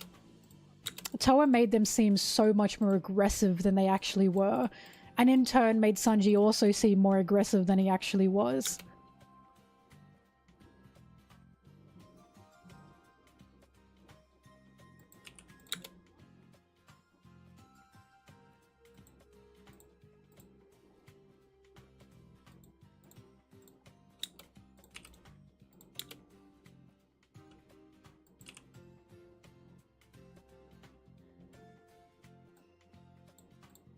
Look, the worst thing Toa ever did, in my opinion, is the Black Maria Sanji scene.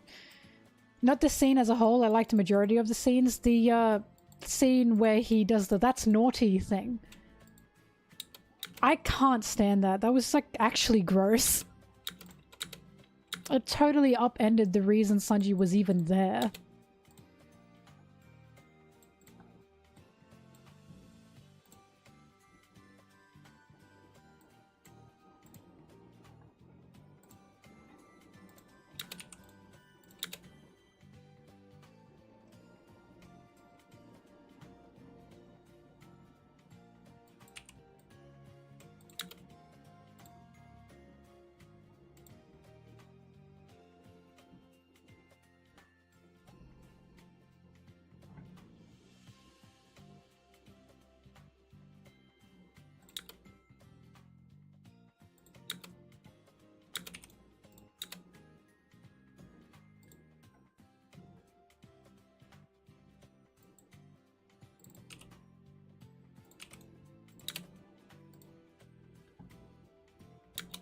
Far forward. You're right, help me.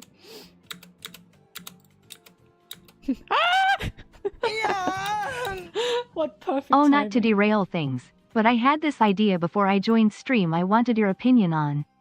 Do you think Gaban might have meant he's a literal minister?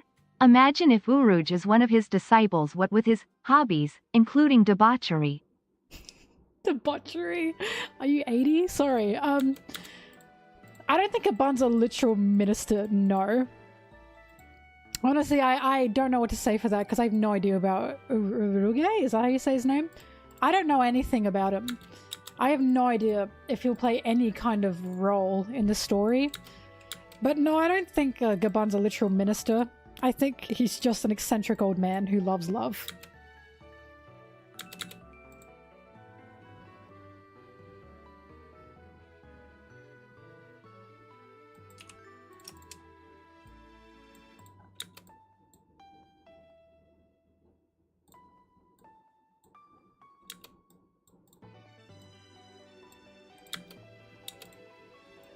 You know what this means though? We canonically have a character that's had premarital sex. Gaban Have fun in hell, Gabon!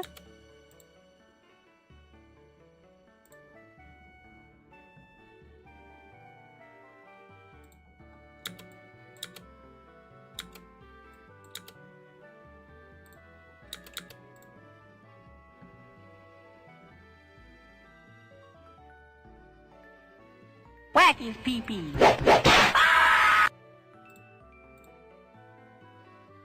Didn't Odin and Hiyori get married on Whitebeard's ship? Or get together on Whitebeard's ship? Roger and Rouge weren't married. Hang on, we got another one. Premarital sex. These sinners, am I right? The debauchery.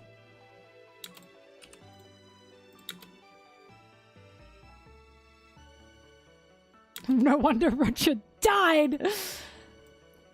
All the fucking, like, the speeches are true. If you have premarital sex, you will die.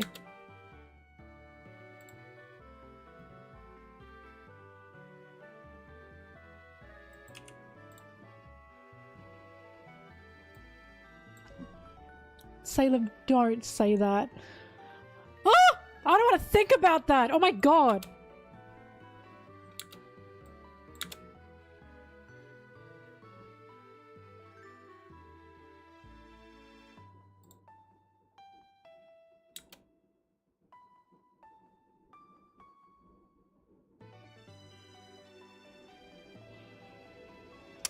Thank you for liking my LGBT video. I really appreciate that. Also obsessed with you announcing or like introducing yourself as #1 author. #1 fanfic author. I love that.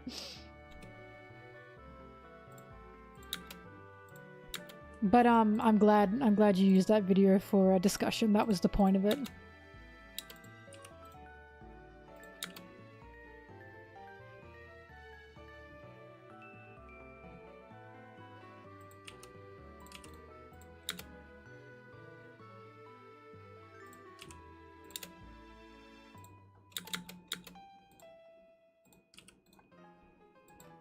The vacuum's awake. She's off to work.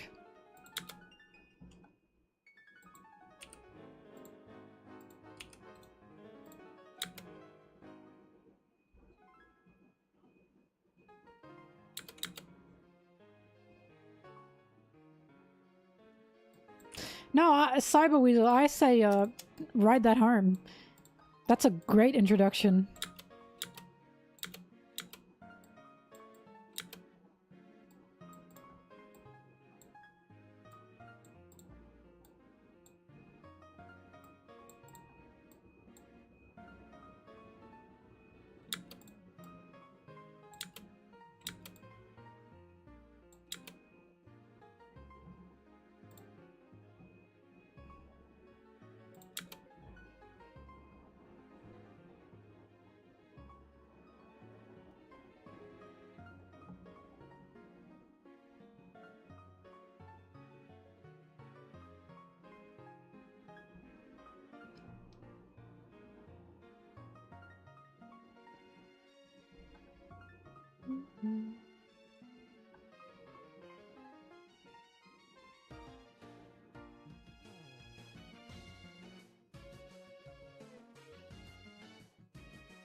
Keep picking dry skin off my fingers.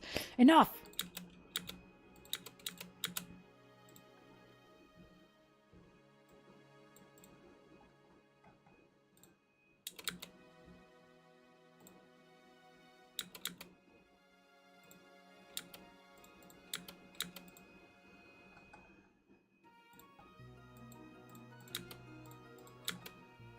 Sorry, hang on, I fucked this up.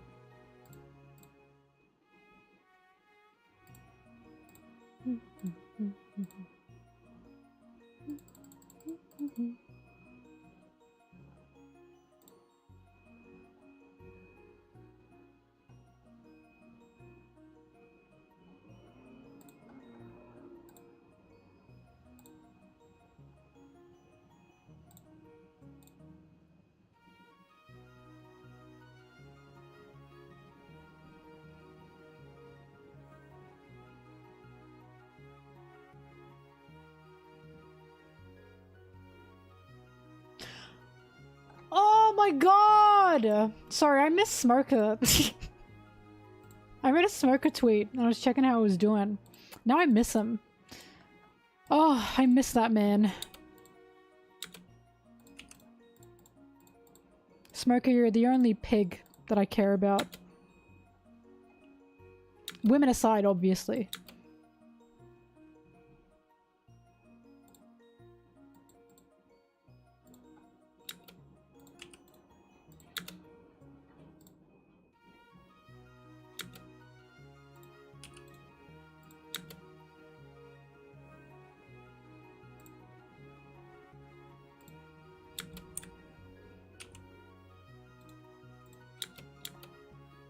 Kirby, I like him. I don't have that much interest in him.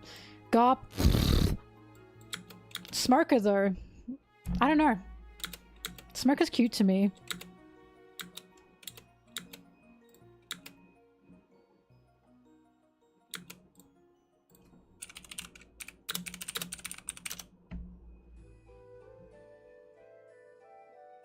Oh, Fujitora! I like Fujitora. Fujitora is, different though. Because, he fucking hates the Marines, and it's obvious. So does Smirker. Smirker and Fujitora both clearly hate the Marines.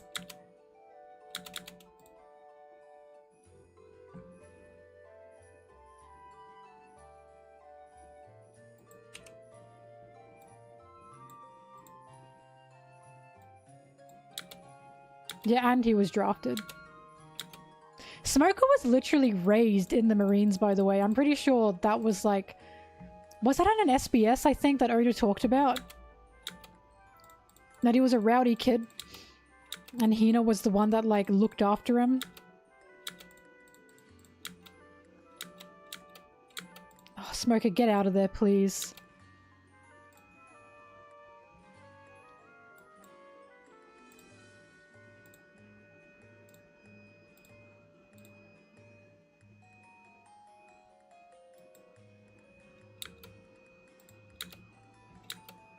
Fujitora. Smoker and Hina are the two that have known each other the longest. Smoker was always getting in trouble in the Marines and Hina was always helping him out of it.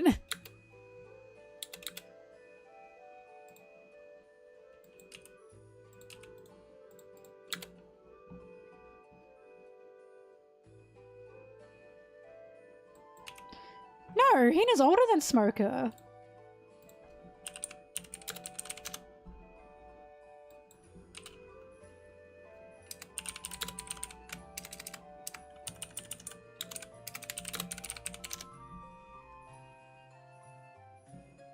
We don't have an official age for her, I don't think.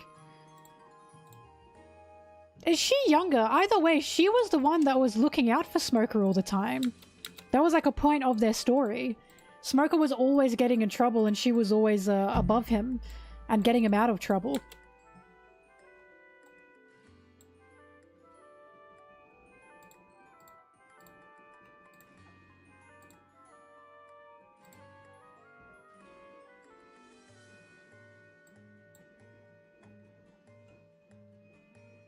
Sure, you don't have to be older to do that. I just remember it was... Smoker was just a troublemaker. And Hina was his superior.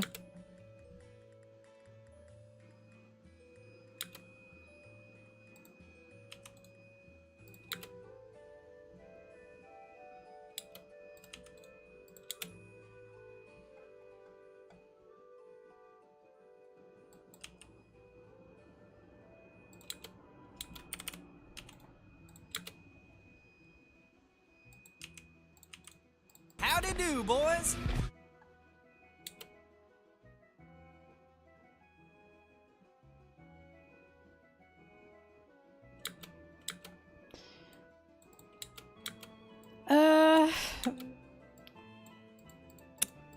You can go to Tumblr and ask me anonymously, but I haven't been able to have time to answer questions on Tumblr these days.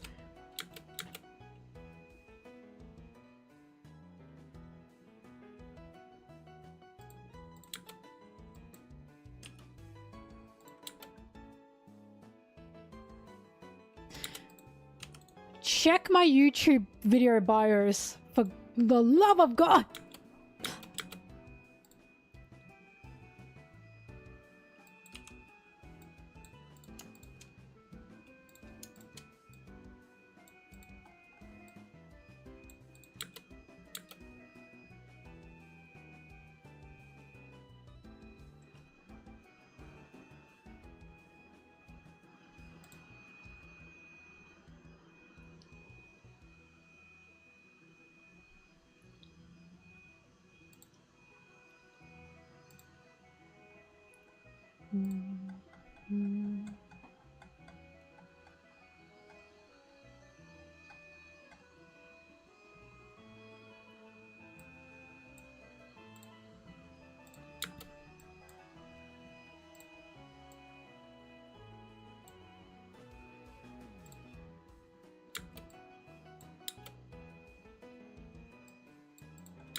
Favorite Smoker moment?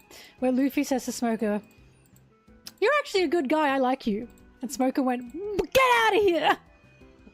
That was so cute. Where Luffy went, "I like you actually." And he made Smoker really flustered. That's when I was like, oh, I really like Smoker, he's so cute.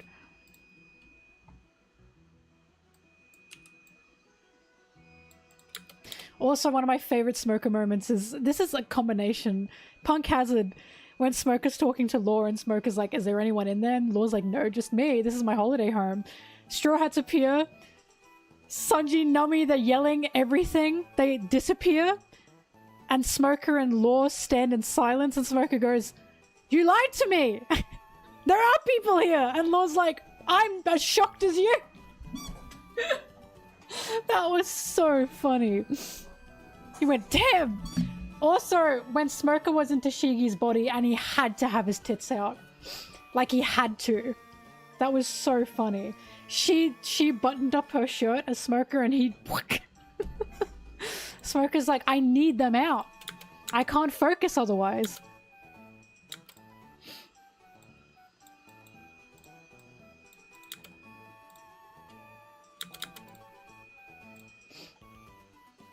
The puppies need to breathe.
Also, one of my favorite Smoker moments is when he's talking to Ace and Alabaster.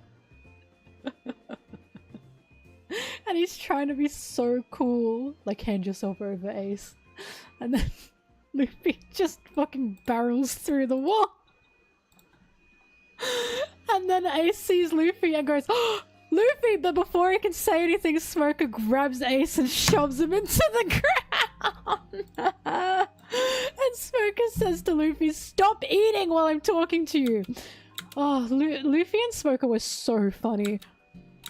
I love Luffy and Smoker's dynamic because it's Smoker trying to be cool, but Luffy just is such a goofball that Smoker doesn't know how to deal with it.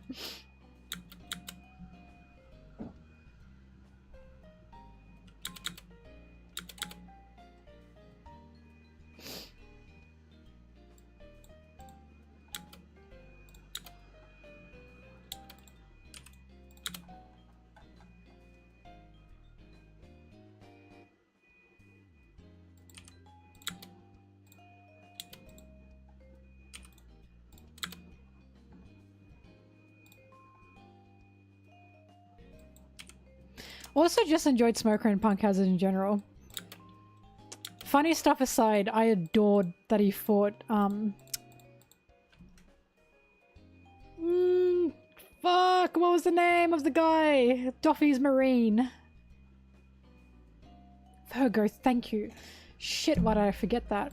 I adored that he fought Virgo because Virgo, you know, was scum, essentially. And he helped Law. I just like that every time we see Smoker, he's literally fighting with the pirates because he's now realized pirates are not bad guys, point blank.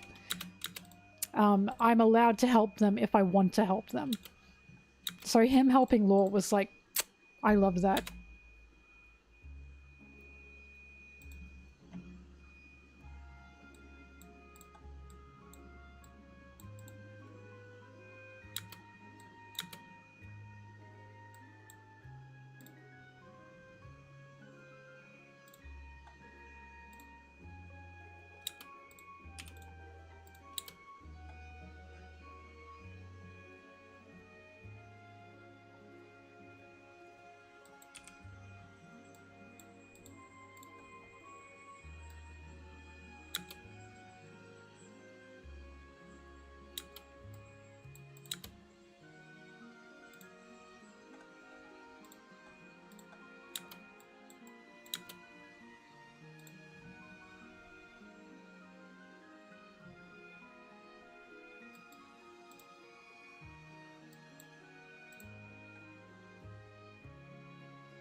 Guys, you have to stop typing the word Drake. At least say X Drake without a space. Because it always gives me the fucking gif. The emote. I have had enough. It gets me every time. I see the emote. And I'm like, oh. Oh, they're talking about, X Drake. The emote is clapping.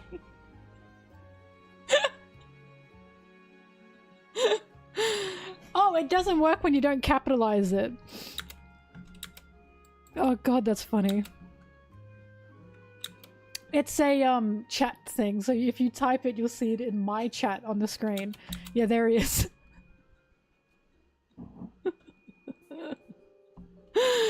Every damn time.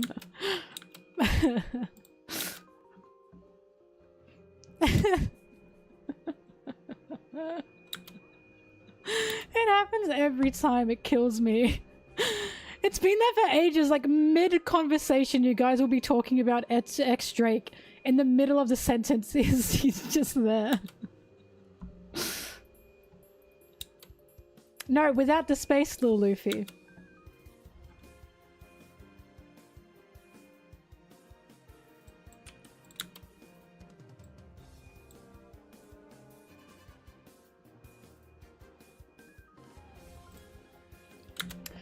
Sam, I was saying, if we get a flashback of Zoro, sorry, if we get a flashback of Rayleigh and Gabon butting heads and fighting,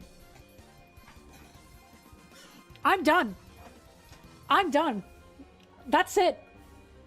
I'm done. That'll be it for me. You'll never hear the end of it. You'll fucking never hear the end of it. It's so ogre. It is so ogre if that happens. It's Jova.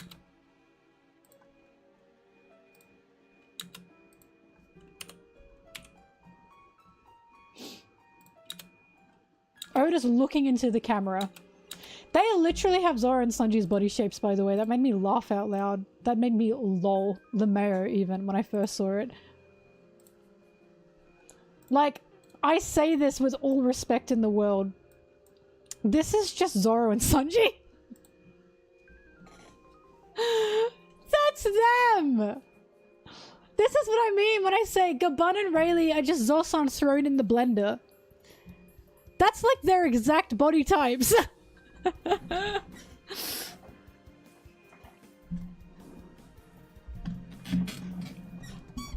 Gabon's so wide, right? Get out of here, you two.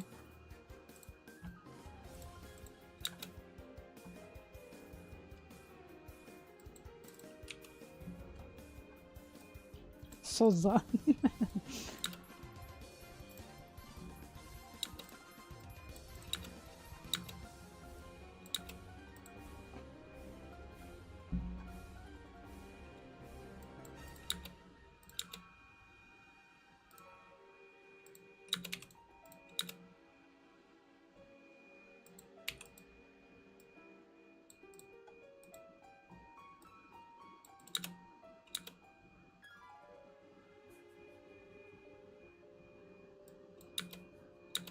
Yeah, I can see YouTube chat.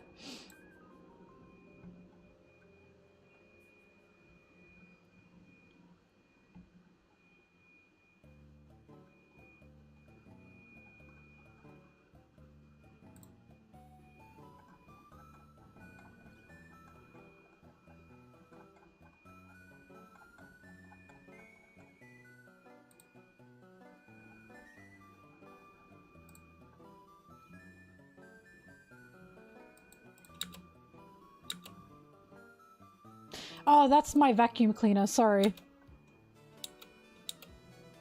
You know what, let me stop her. She can have a day off today.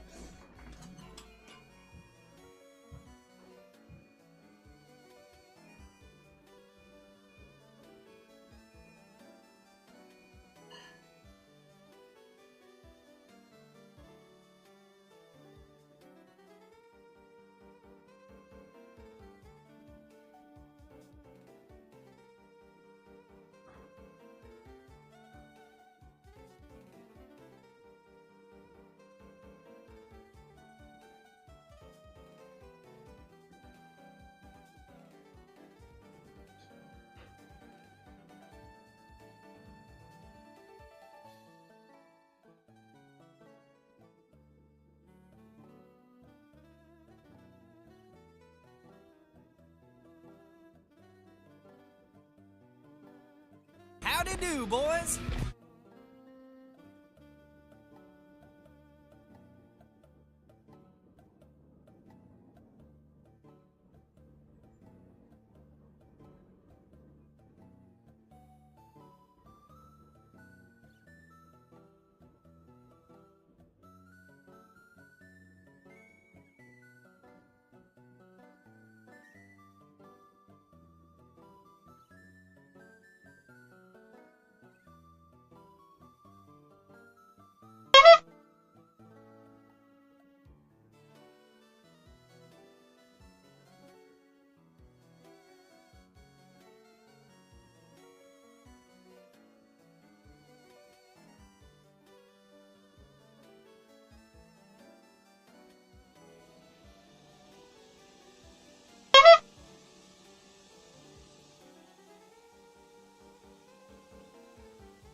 cleaner has calmed down.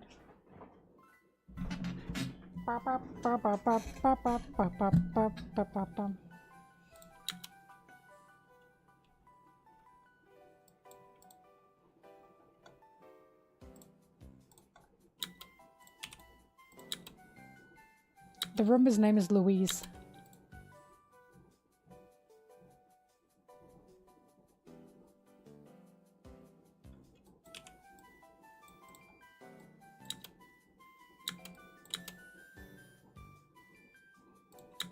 From Bob's Burgers? I think that is why she was named that. Aaron named her that.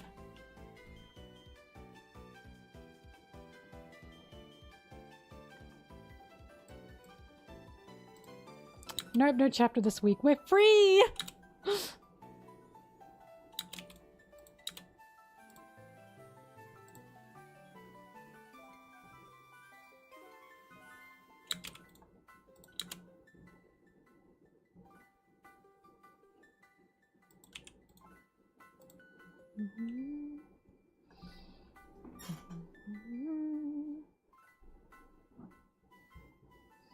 No, I'm free to write other scripts. I'm still writing the Alabaster script.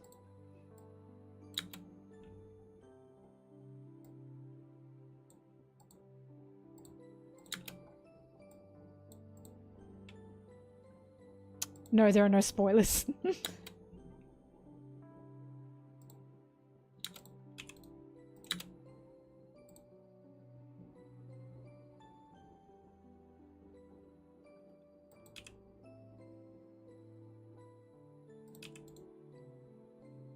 Yeah, 11:39.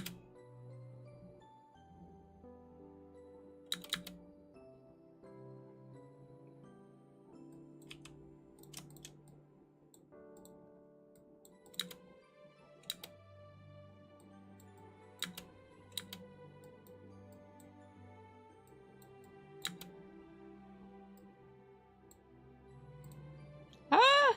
Wrong button.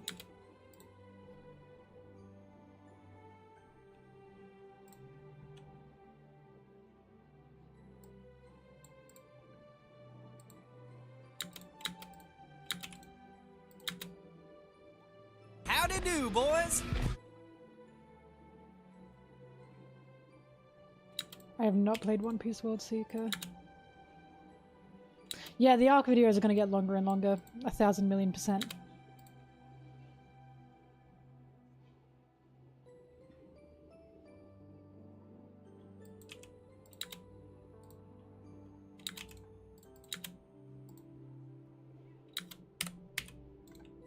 Yeah. Thank you.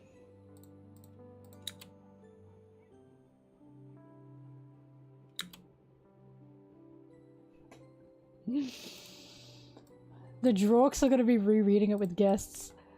I wonder what the... If I have had contacts with them, do you guess which arc I'd love to be a part of? I'm your favorite One Piece YouTuber, thank you.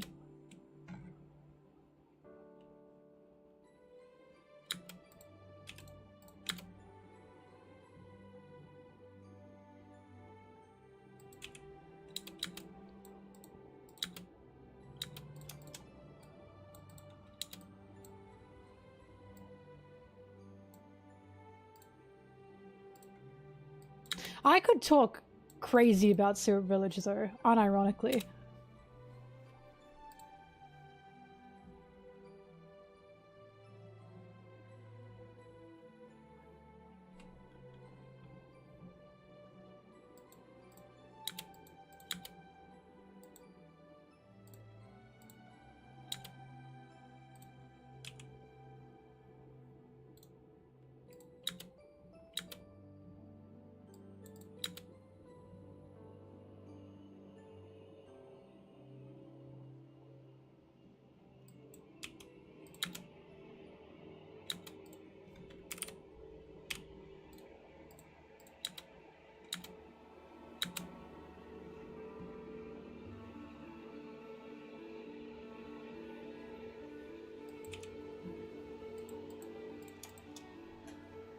What are these trucks? Oh my god.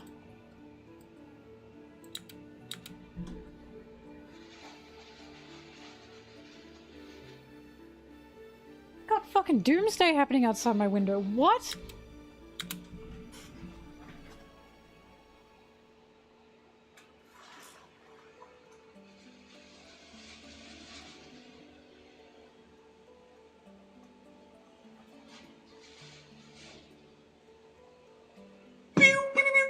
Ahmed Mohsin.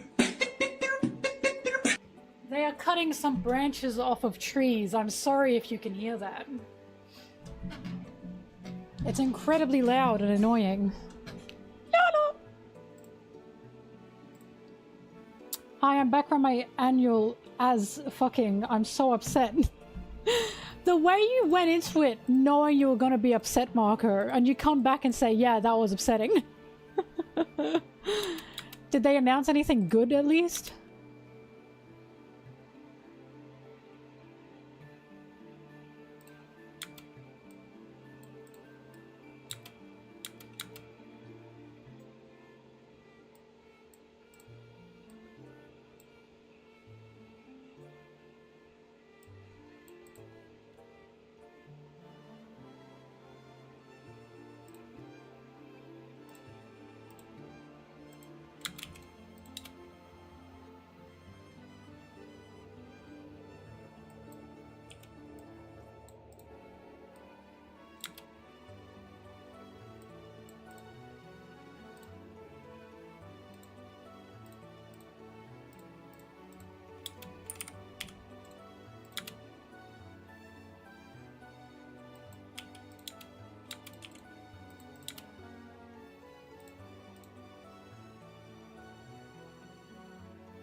Loki, I'd say 3 minutes.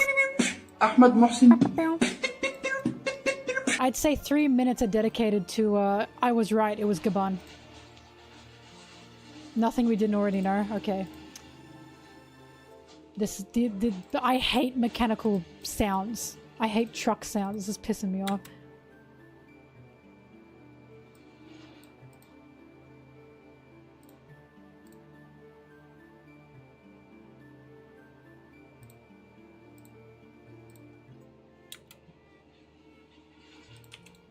I am gonna rub everyone's noses in it. You know why? Because so many people were trying to tell me, nah, it's shicky. Look at the animals. Look at the hat. Look at the hair. That's shicky. I stood my ground and I said, no fucking way is that shicky. No, people were trying to push me into being a shicky truther. And I said, nah. I see no reality where this is shicky. And I won. I was right. I'm better.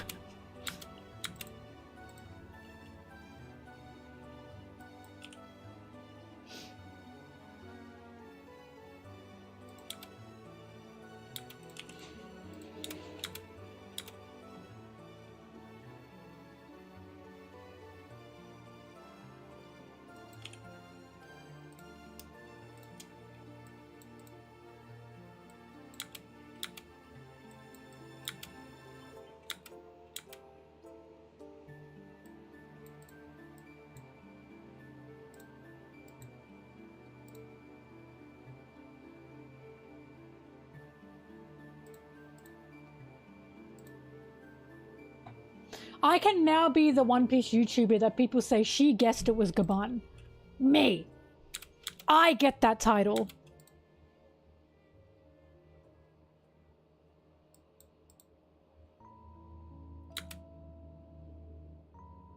Okay, they're done. I need to see what they did out there.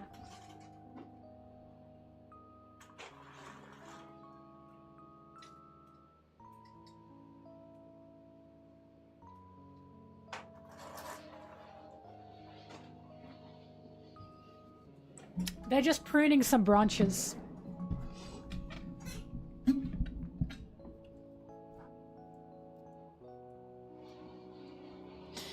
It's true. It's true. Oh my god, why has Roto been really cute lately? No, it's true. Why has he been cute? This is giving me Boa Hancock, where when we first meet her, she just seems fucking terrible. But the more we got to know her, the more fun she became and interesting she became, and then we actually got to know things about her, and she became a good character. Roto's cute. It's happening. It's happening.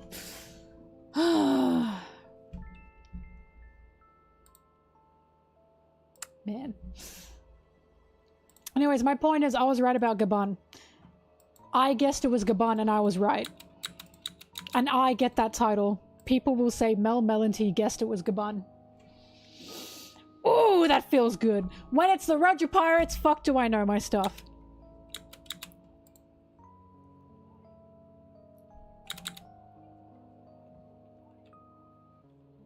I mean, I was right that Roto was bullied. I was correct about that. Remember, I was a bit extreme with it, and I was like, maybe Roto's like this because he was, like, bullied and an outcast. That's partially correct. I'm not correct about the giants being mostly strength-centric, and that's why Roto was bullied. But Roto was from a different generation, to be fair. So, I was correct that Roto was, in fact, bullied. And I now think it's sweet. The reason Roto didn't like, Luffy is because he thought so highly of Hyduden that he was upset that Hyduden wanted to follow Luffy because Roto thought Hyduden was better than that and he was better than Luffy. And I think that's cute. Like, I think it's cute that he thought Hyduden was just such a fantastic guy. He was upset that Hyduden was following Luffy because he thought Hyduden should stand on his own as like the leader. I think that's cute. I think that's a cute relationship.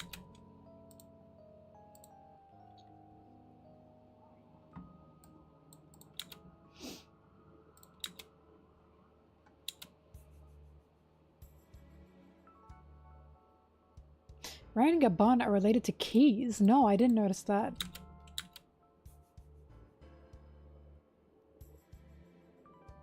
I'm gonna be right about the Stinkman. I'm gonna be right. Because, like, Loki just got the shit beaten out of him. I bet you the people who will be looking after him are the Stinkmen.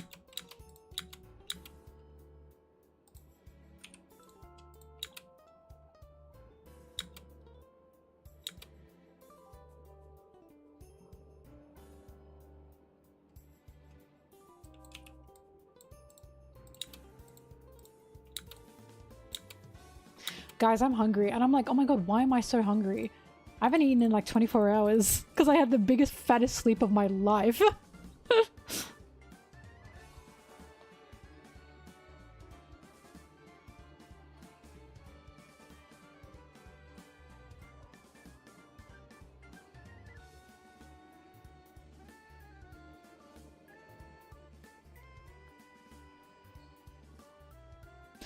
I woke up. It's not that I avoided it.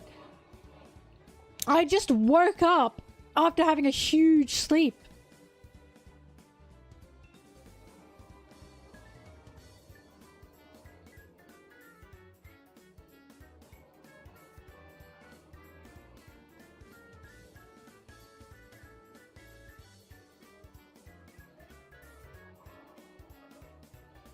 Guys, it's Valentine's Day coming up.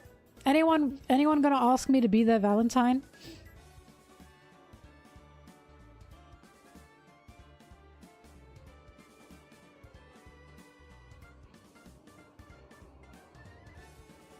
No? Fuck off.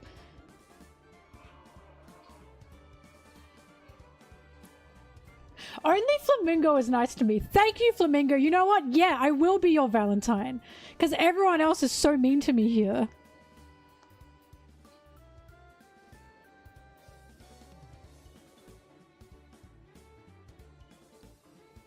I'll be yours, Lilac. See? Sorry, I don't know how to say Lila. Lila. I'll be yours. Ahmed Mohsin. Longest I can go without changing trousers. Ah, not even like 24 hours. Not even 24 hours. One thing I cannot do is sit in my own stink. Thank you very much.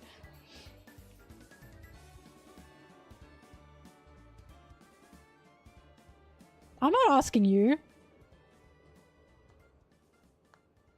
Why should I ask you?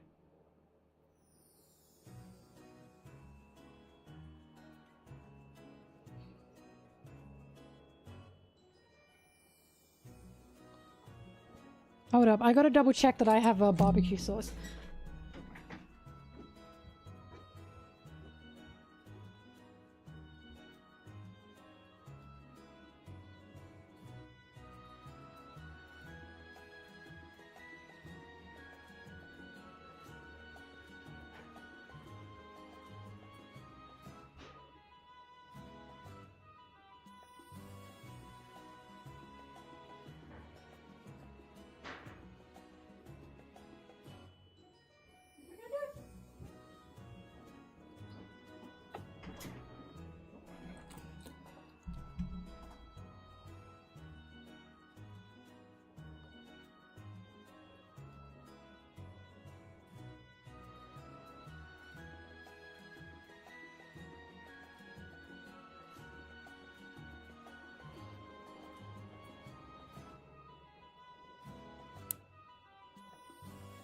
I think I've got barbecue sauce.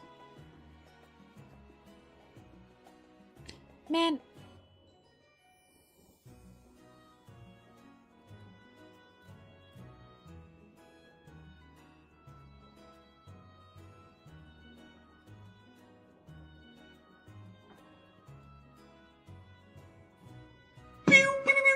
أحمد محسن.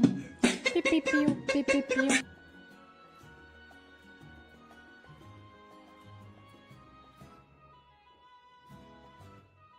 Sorry, I'm deciding on what I actually want.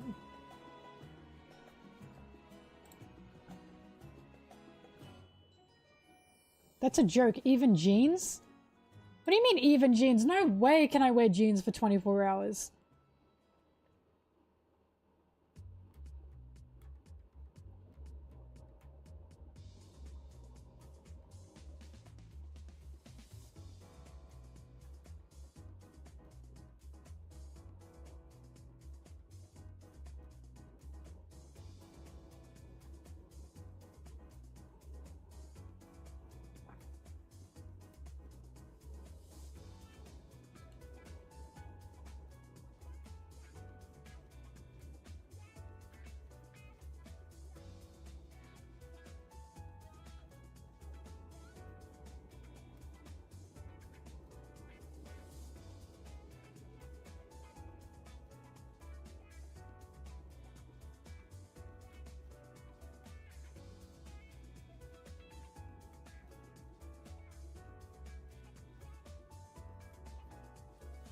Duffy stinks. Duffy smells good out of jail. He stinks in jail.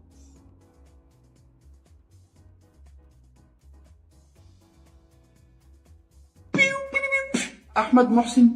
Pew, pew, pew, pew, pew, pew. But where next? Oh no, I can wear them the next day. Oh, that's what you mean. No, I re-wear clothes. But you know, you always gotta do the sniff test.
Sorry, give me a second.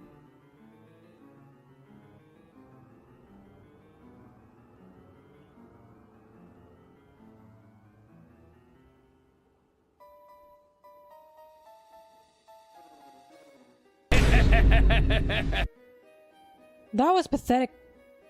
Like, actually pathetic. A little bit sad.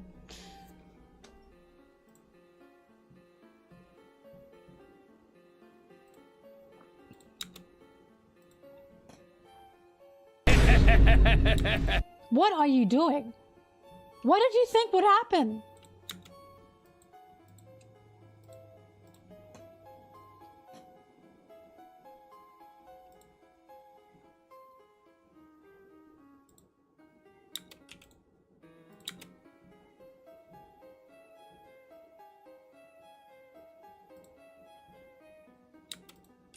The way people say the Doffy jump scare doesn't work anymore, it does. You're just terrible at timing it.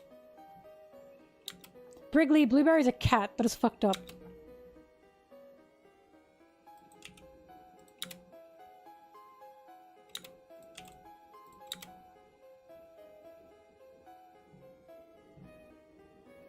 Whack his pee-pee.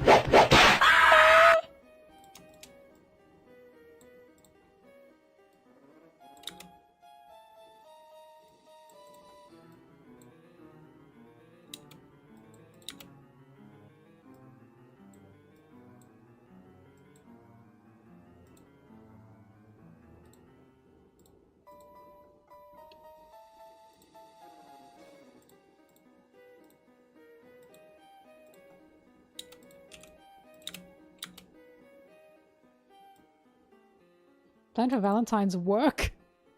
Literally just work. You'll see me tomorrow working.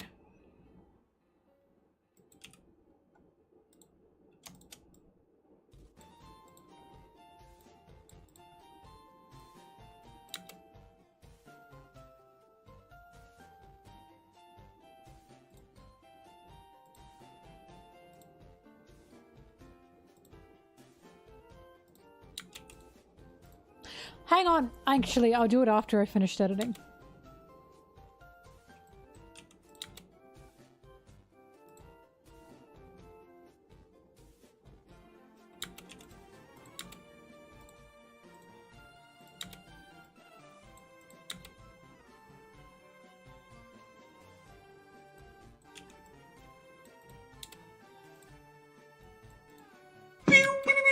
أحمد محسن.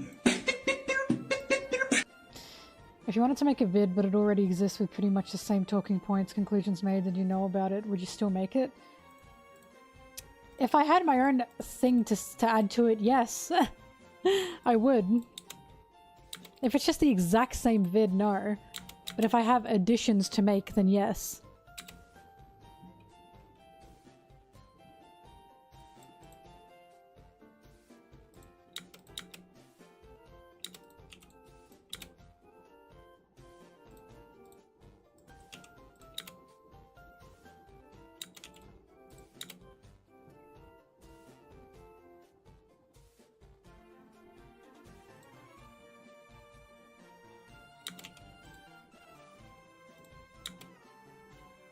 Here's the thing, Rayleigh and Gabon are both ladies' men. Remember, Rayleigh's first line... Thank you for the sub. Rayleigh's first line upon introduction is, I love women.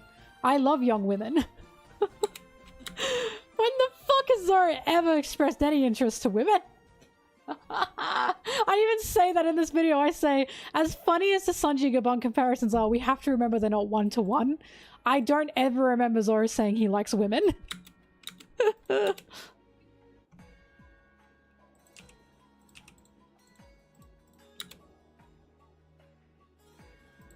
He's saying this because of Kami. Because he helped Kami because she was trapped. And the giant that we've now met again said, that was you, wasn't it? And Rayleigh went, what can I say? I love young women. And it's clearly just tongue-in-cheek banter.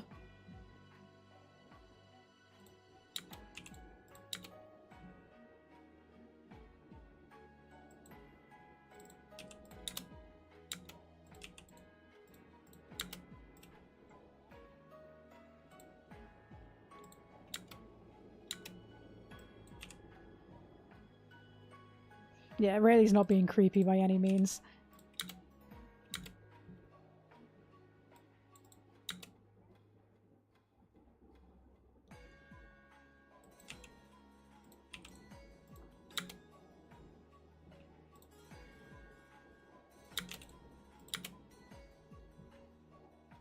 course Jinbei has Riz. Have you seen him?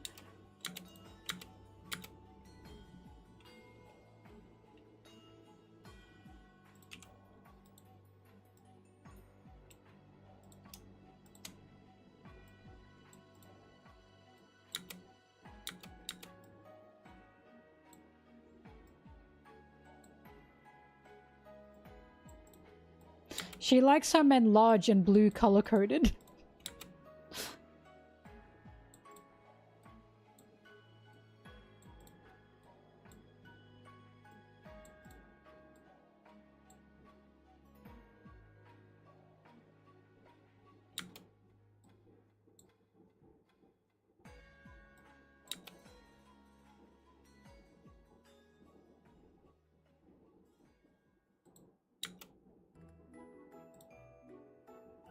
I spelled Jinbei Jinbe because that was on his wanted poster.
I might be a Frobin truther.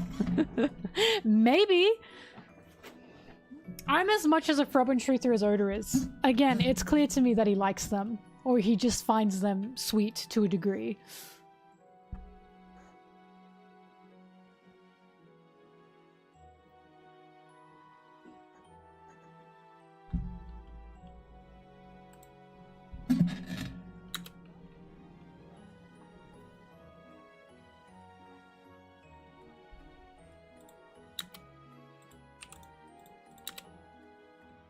Love is free.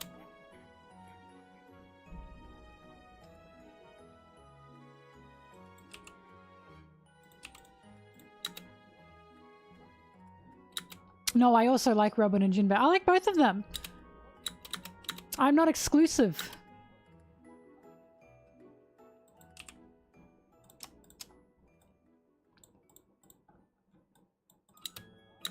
Dude, Robin and Jinbei is why I'm like, I cannot see Robin liking a younger man. I just can't. I don't think she cares about younger men in any romantic sense.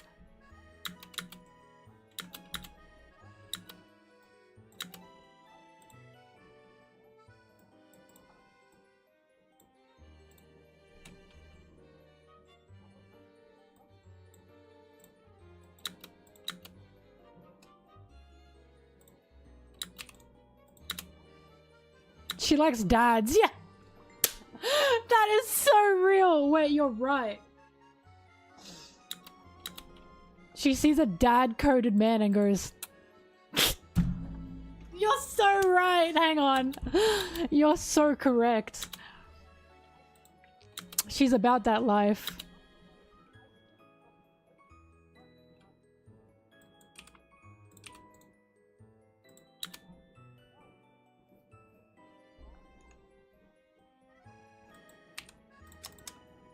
She's literally attracted to the man that says, do not fucking touch taking your mother to Chili's.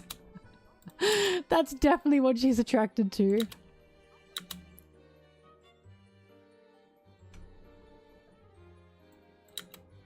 But if there's any question about does the devil fruit also affect genitalia, the answer is yes. Like hard yes. Oda will always say yes.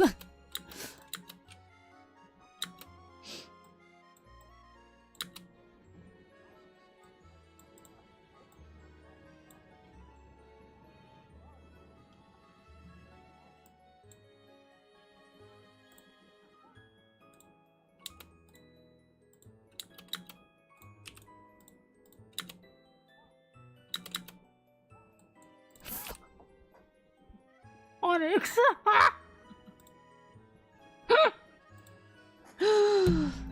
I'm Ace, also known as the Burning Bush. I've had enough. Oda would love that.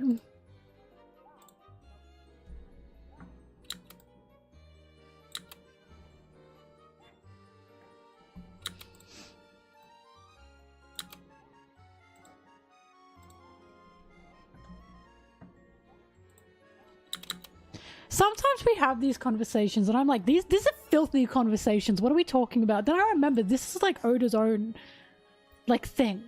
Oda set this up. He keeps answering the penis questions. Like, he'd love this, you know?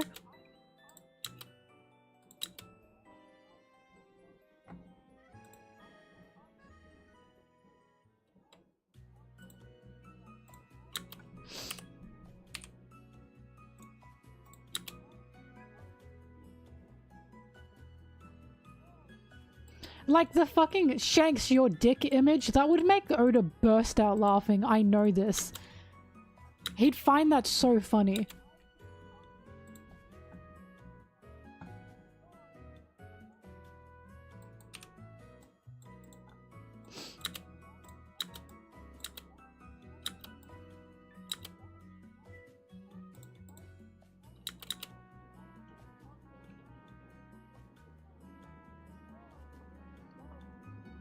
Onyx, you need to see my first ever tier list video.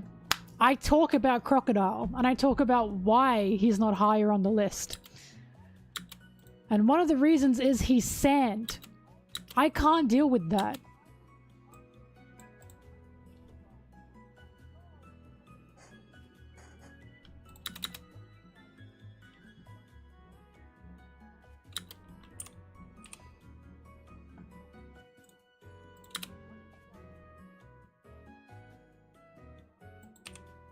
Oh, Bert is not here, but yeah.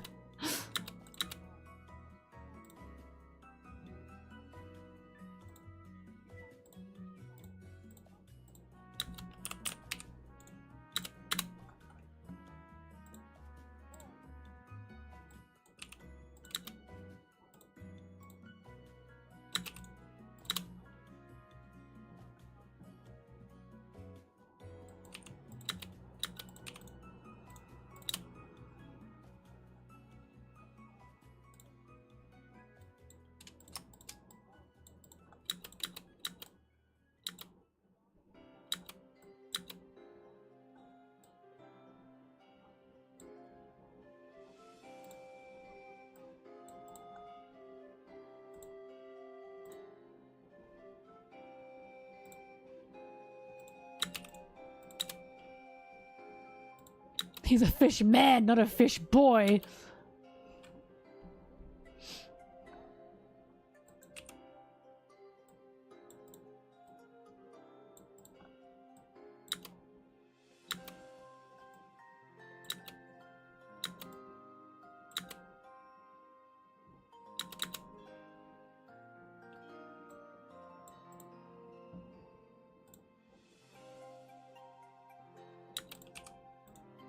I just remember when someone asked Oda, Oda, does Arlong have 2 PP? Because sharks have 2 PP. And Oda went, what? They do? And he went, okay, yeah, sure. Arlong can have that. Whatever. He went, whoa. Whoa, that was close. I nearly thought you said dick fight. That one's iconic to me. Brother!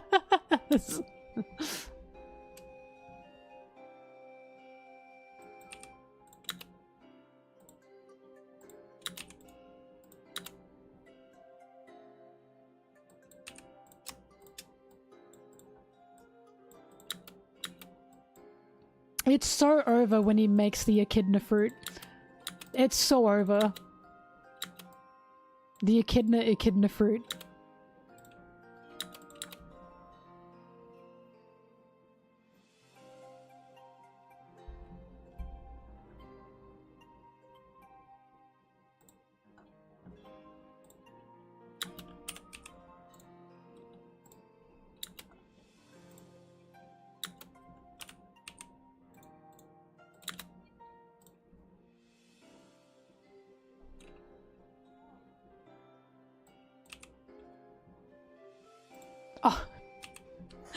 Echidnas have 4 penises, if you didn't know.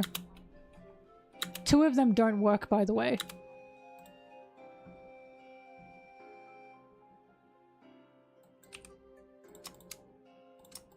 Greedy.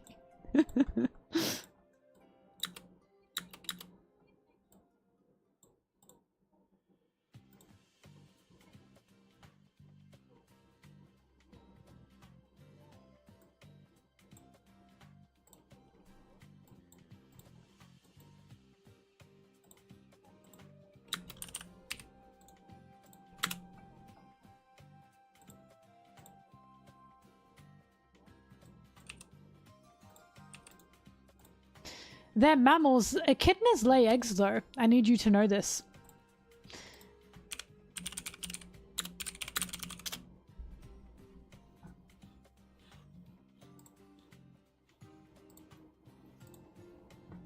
When it comes to mammals and marsupials, you cannot... Like, marsupials are in their own weird little category. Echidnas lay eggs. Don't ask me why, but they do.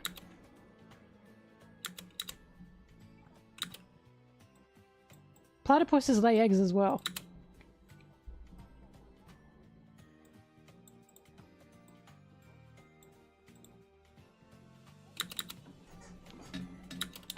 Platypuses are my favorite Australian animal. I love them.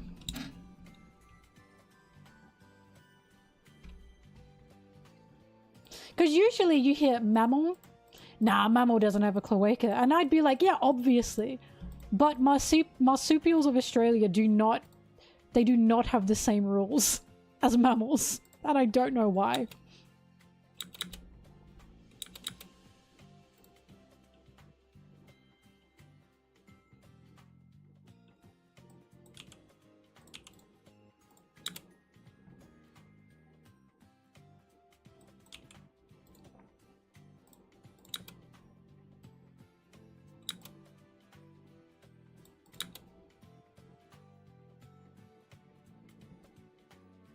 Australia has something normal. Me.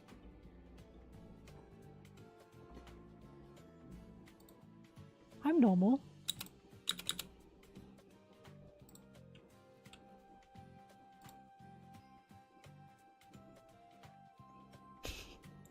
Frig, why are you yelling at me? You are not normal! Wow.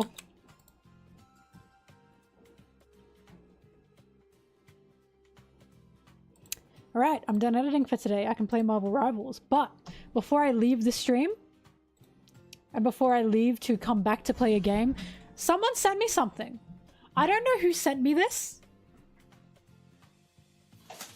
Hang on, I gotta open this away from you guys because my address is on the front package. But someone sent me this and I don't know who. But it was from my throne.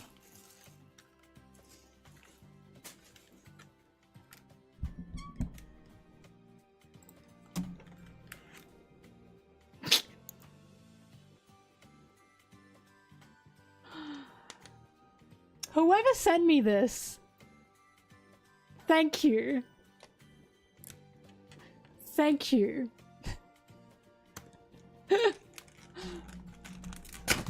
Whoever you are, thank you. A fragrance sachet. Wait, he smells good. Hang on. They put a fragrance sachet in there to make him smell good?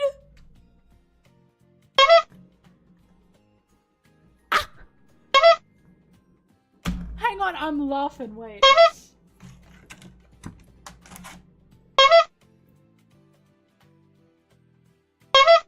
Now, you know what's making me laugh?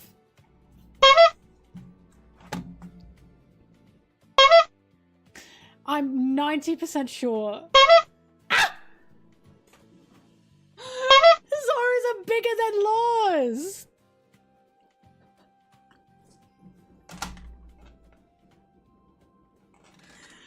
This is too much! They're bigger, right? This is crazy! I don't know where to put him. I'm already using lore.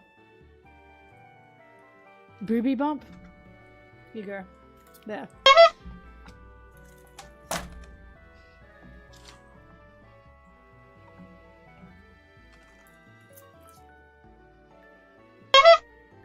Is this your One Piece YouTuber? This is your favorite One Piece YouTuber? I don't know what to do with him. I don't know where to put him.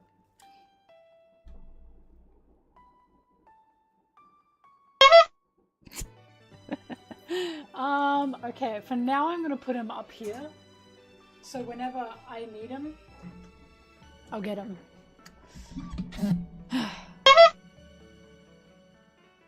Anyways, thank you to the person who sent me that. I'm not swapping out Law because Law's got the perfect, like, boobage for my wrist.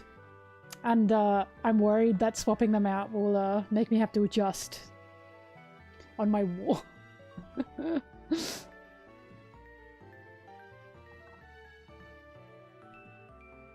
What do I do for work? Squish some bobbies. I like how all of you were, squeezing. Somewhere you can see him during streams?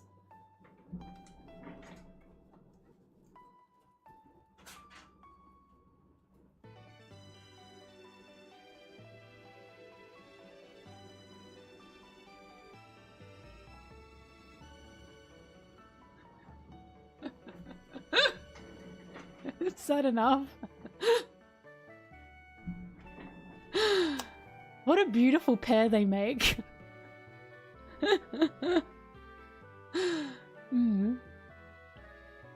On the Hello Kitty onesie, not onesie, hoodie as well.